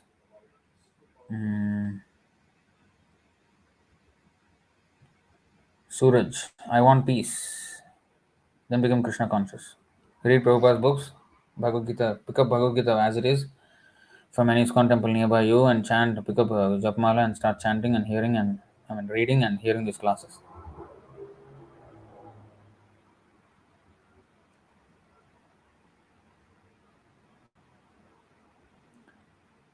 I'm not able to focus on my studies. We are here not for that.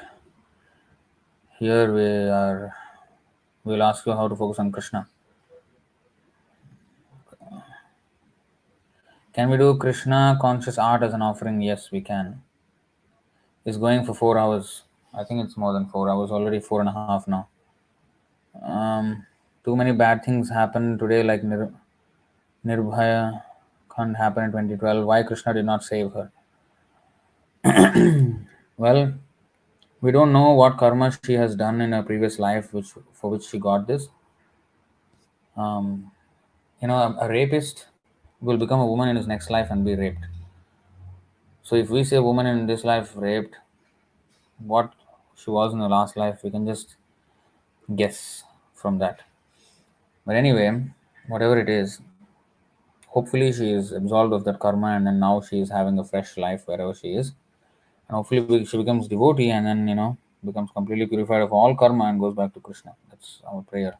And hopefully these rapists, I think most of them have been given death sentence. I hope all of them get their dues and then, not hope, they will get their dues. Either in this life or next life, they will get their dues, without a doubt. Krishna is the witness.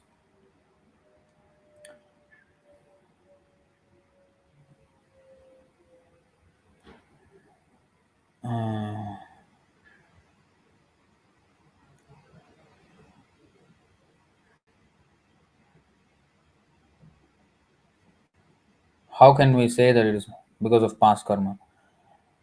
That is the only answer. There's no other answer.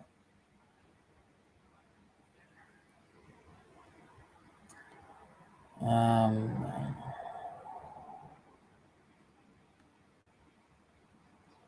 After chanting bad japa for extended periods of time, bad chanting starts to become my default setting. How can I improve this matter? Good question. We just have to do one thing. Prabhupada said one thing. We have to chant and then hear what we're saying. And if we don't have sufficient interest in doing that, that means we're not reading enough.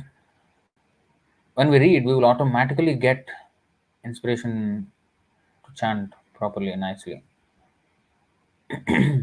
So, and of course, associate with devotees who are chanting, that will also help, of course. But yeah, just chant and hear what you're chanting. That's the only thing we need to focus on. We need to You need to make many, many things. We have to understand Krishna and his name are non-different, and then we have to focus when we're chanting. Mind will go many, many places, but with every time we have to gently nudge it back to chanting again. That's how eventually we'll become better. Prabhu is now past midnight. Yeah, way past midnight now. I have not even gone to Instagram. I'm not going to go there. Vedas, how many questions we have? It's not ending. Oh, Krishna, this is like what? Vedas are saying no to idol worship, but we are worshipping Krishna's idol. Are we going against Vedas? Vedas are not against. It's not. First of all, it's not idol worship. It's deity worship. Vedas are saying no to idol worship, but that's not true. Krishna says in the Bhagavatam 11th canto 27th chapter is full of deity worship. How to conduct deity worship? Krishna is explaining. So we're not going against Vedas. Can we attain salvation if you are a true devotee of Shiva but not Krishna? If you're a true devotee of Shiva, then Shiva is a devotee of Krishna, so you will become a devotee of Krishna. But if you're a devotee of Shiva, then no. Krishna says, Mukti pradata sarvesham Vishnu revana samshaya. Shiva himself says, if you want mukti, you have to go to Vishnu. I cannot give. Shikshashtakam. I lost the question somewhere. Shikshashtakam. How can I preach my friends in possible way? Get them to read books. That's the best way. Krishna भक्त, मुझे ये जानना था कि गोमेध यज्ञ और अश्वमेध यज्ञ क्यों किया जाता था पहले। श्रीमद् भागवतम वर्स 1852 में श्री प्रभुपाद जी ने इसके बारे में लिखा है एक्सप्लेनेशन में. So you already know the explanation ना, why are you talking again? They were made to, give them new life and also test the efficacy of the brahmanas chanting mantras and everything. But of course, in the Kali Yuga, they're not recommended because in Kali Yuga we cannot do that. Ashwamedha, what is that? Ashwamedham gavalambham sannyasam palapaitrikam devarena sutotpatyam kalau pancha vivarjayet. They're also selling edited books in USA temples. It is not good. Arey yaar, this edited books argument every time.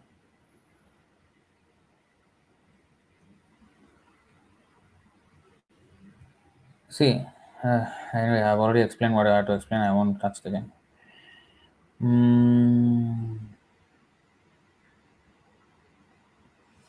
What if someone failed to worship Krishna but worshipped other gods? So will he attain salvation? If he meets a devotee, yes, he will.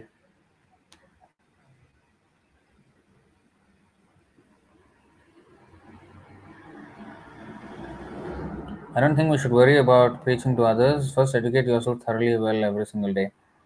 Well, part of the education is preaching. While I'm learning, I can also help others by what I have already learned.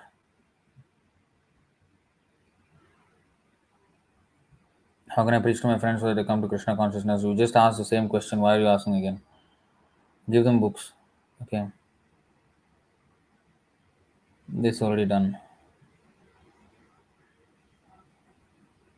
Can you answer my question? I don't know what is your question. I don't consider myself a proper man and I want to be a high value man, so I associate with YouTubers like Elliot Hulse, Nolan Knows, Shavapujak Manosphere, and when you're absolutely wasting your time. They all are low value men. High value man is a devotee.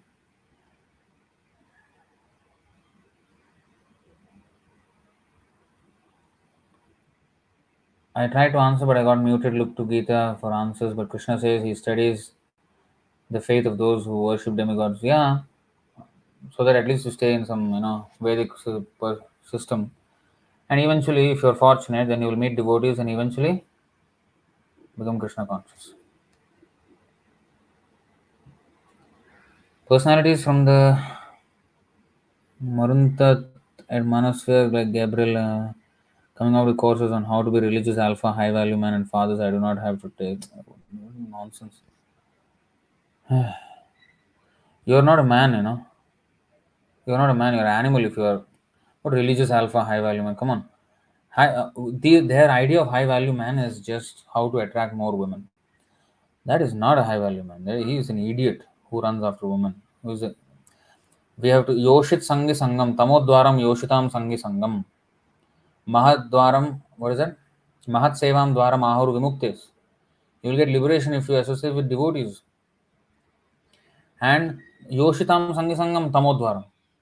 If you associate with people who are addicted to women, you will go to hell. You're associating with these people and then you're thinking they're alpha men and alpha high value men. Alpha rascals.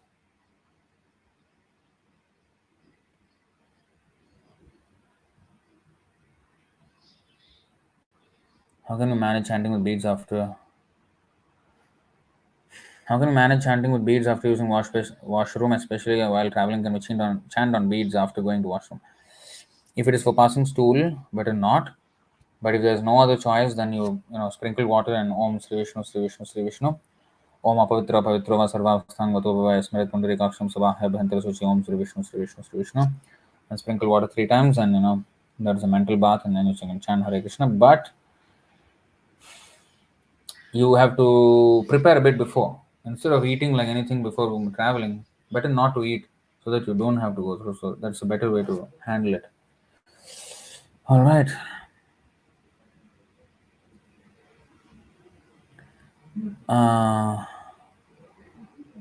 Is it compulsory Brahman thread? Is it compulsory Brahman thread to neck? In olden days, there's nothing like that for Brahman Diksha devotees. As if you were there in olden days. Don't talk as if you were there, coming from middle age or some, prehistoric times or something like that.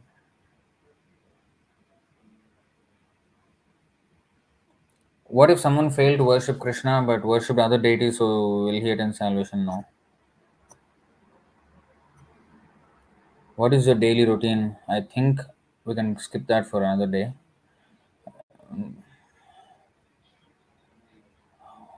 I don't think there's much interesting. We have our life. I mean, how can I preach? I already answered this.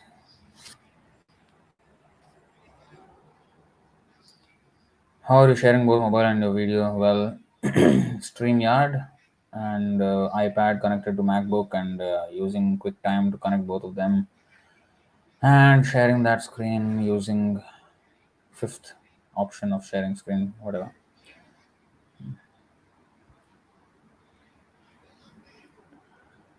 क्या मैं कृष्ण भक्ति से भगवान नागराज के दर्शन कर सकता हूँ? Yes, you can. Once you see Krishna, you will see all the demigods also, everybody. How long have you been with Iskcon, Prabhuji? Thank you for all your videos. They have helped me a lot. Thank you very much. I have been, not exactly with Iskcon, ISKM. I have been, since my first book that I got, it's now close to 20 years. By the end of this year, it will be 20 years. But with ISKM, I have been for 17 years. Oh, 18 years. 18 years.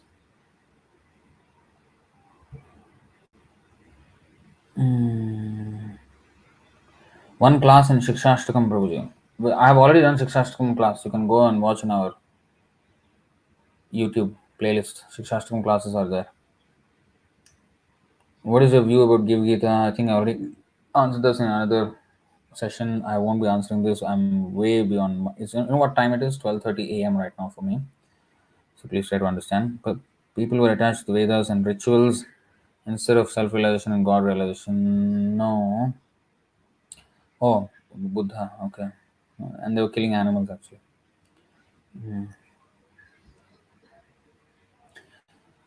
I gave my friend Bhagavad Gita. He used to read but stopped reading. While he started to read Gita, he became vegetarian. And nowadays, he again started reading meat. It affected me. What to do, Prabhuji?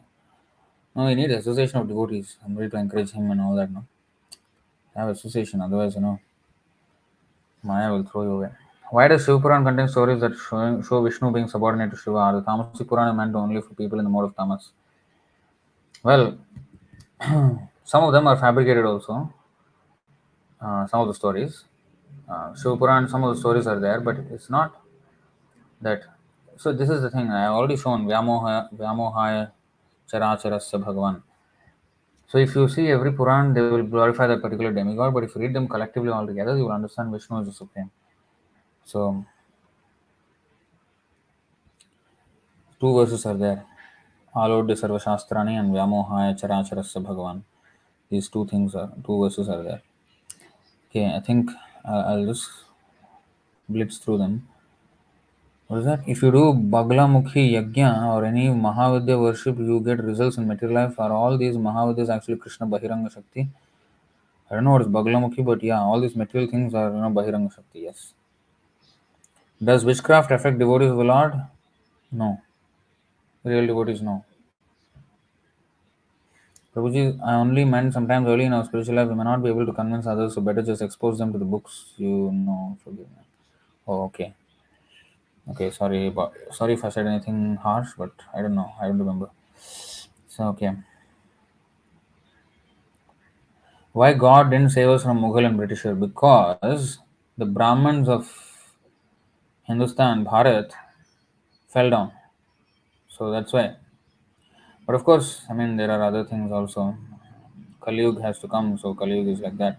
Not only here, every time devotees are persecuted by demons. Prahlad Maharaj, that is not even Kali Yuga. I mean, that time also it was there. So these things will always happen.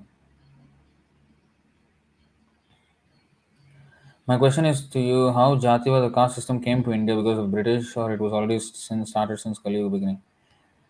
No, it started from Treta Yuga actually. In Satya Yuga, everybody is Hamsa. In Treta Yuga, it starts, the Varnashram system starts. And it is not started by some man-made thing. It is Krishna. Chaturvarnya Maya Srishtam, Gunakarma Vibhagasha. Krishna says in Bhagavad Gita, I started this, not caste system. It is a very scientific system of organizing human society.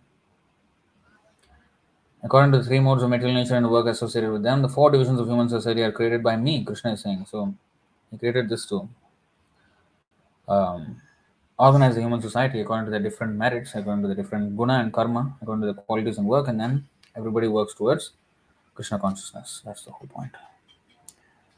I'm just trying to blitz through the whole thing. I don't know if it will end this. Is Iskcon doing something about environment consciousness? Yeah. If people become Krishna conscious, then we don't need to have any of these things. Then we can peacefully, you know, stay with the nature as Krishna wanted us to, and then we can happily be Krishna conscious. But because nobody is, doing that, so we are going to the cities to preach. But again, we have our farm communities. That's what Prabhupada started also. But environment, why are you environment consciousness? You want to become a bug in the environment or what? You become Krishna conscious. Then environment will be taken care of. Hmm?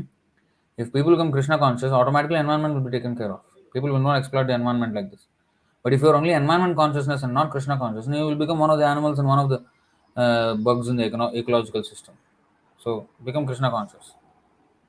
What are you doing about? Instead of asking, is Iskcon doing something about his environment consciousness? You should ask yourself, what are you doing about Krishna consciousness? You should do that.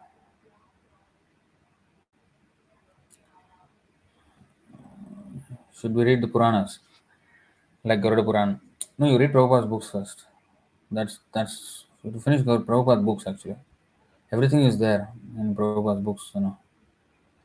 Okay, Jig Joshi, I'm born Brahmin and my thread ceremony has been done in my family parampara Pandit, so can I wear my Brahmin thread? You can wear, but it's not of much use because not following anything. You read Prabhupada's books, then you will understand what is the real thing actually, right? So this born Brahmin, all is nothing. There's no point in this.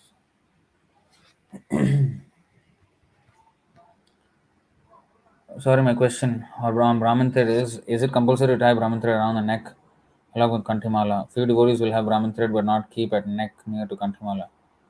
Whether I keep or not, how does it matter?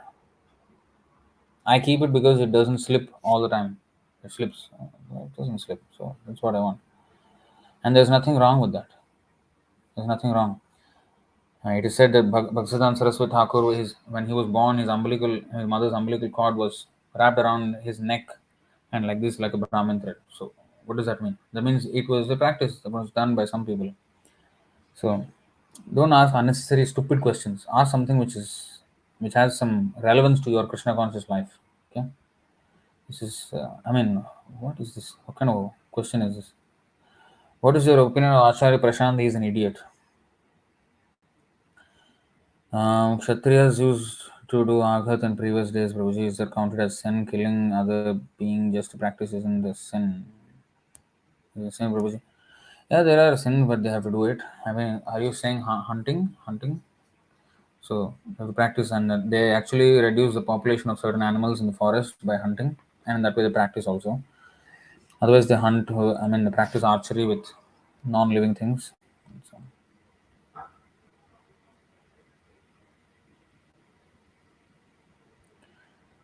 okay, Prabhuji, even after this long preaching, will you be attending Mangalarti without fail the next day? One day you said you have to chant 16 rounds after giving class till late night, asking to be asking to be determined. Yeah, of course. There's no question of not attending Mangalarti and all. Oh, I have done preaching last night for no Mangalarti. No such thing in this temple. I'll get lathi. So Prabhu trained us. Not just for the lathi, but Mangalarti is a must. मैं जब भगवान को भोग लगाता हूँ तो कभी कभी लगता है कि भगवान ने भोजन नहीं खाया, उस समय क्या करें? So you have to. Our devotion is not the real thing because of which Krishna accepts. It is we have to offer through Prabhupada. Yasya prasadat bhagavat prasada. By the devotee's mercy, we will get Bhagavat prasada. So it is through Prabhupada that we are offering. And Prabhupada is the one who is offering to Krishna. It is offered through the parampara system, not directly to Krishna. We cannot offer. And that in that way, you can be sure that Krishna is accepted because Prabhupada is offering. That's the way to do it. That's why we offer that mantra. Offering mantra is first Prabhupada and Chaitanya Mahaprabhu and Krishna. That is why we chant like that. Why Mother Sita needed that deer? What kind of question? I mean, you know the whole story of Ramayana. Why are we again asking this? Why needed the deer? Because she wanted a pet, cute deer. Okay, I mean it's a Krishna's plan to kill Ravan, Ram's plan. So if meat eating prohibited in Vedas, then why is there a sacrifice of animal?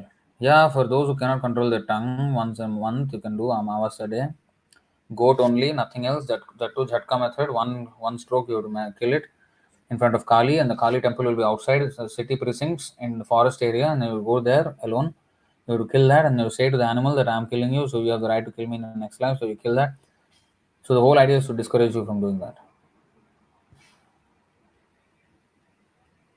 I have stopped using plastic bags. Okay, that's good. Please save questions for future class.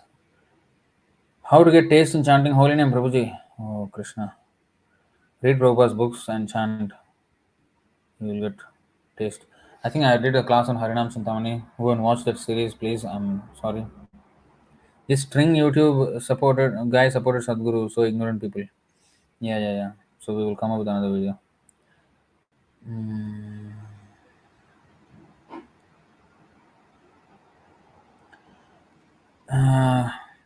People have misconception about actual Varnashram system. They're not following also. On the other hand, they criticize Shastras and Lord Krishna. Yeah, that's why we have to preach. Then we have to reinstate what is real Varnashram. Meat eating is prohibited, then why sacrifice system is there? It is totally different from meat eating. It is not different. How many times I have to explain the same thing? Which is the easiest way to go back to Godhead? Chant Hare Krishna. May I please get shloka from the scripture just for my reference? Why no onion and garlic in Krishna consciousness? There is one in Manusmriti 5.51 and I think 5.51 Manusmriti, which says garlic and what is that? Yeah, if one eats garlic, he as good as Shudra or anyway, worse than Shudra or something like this.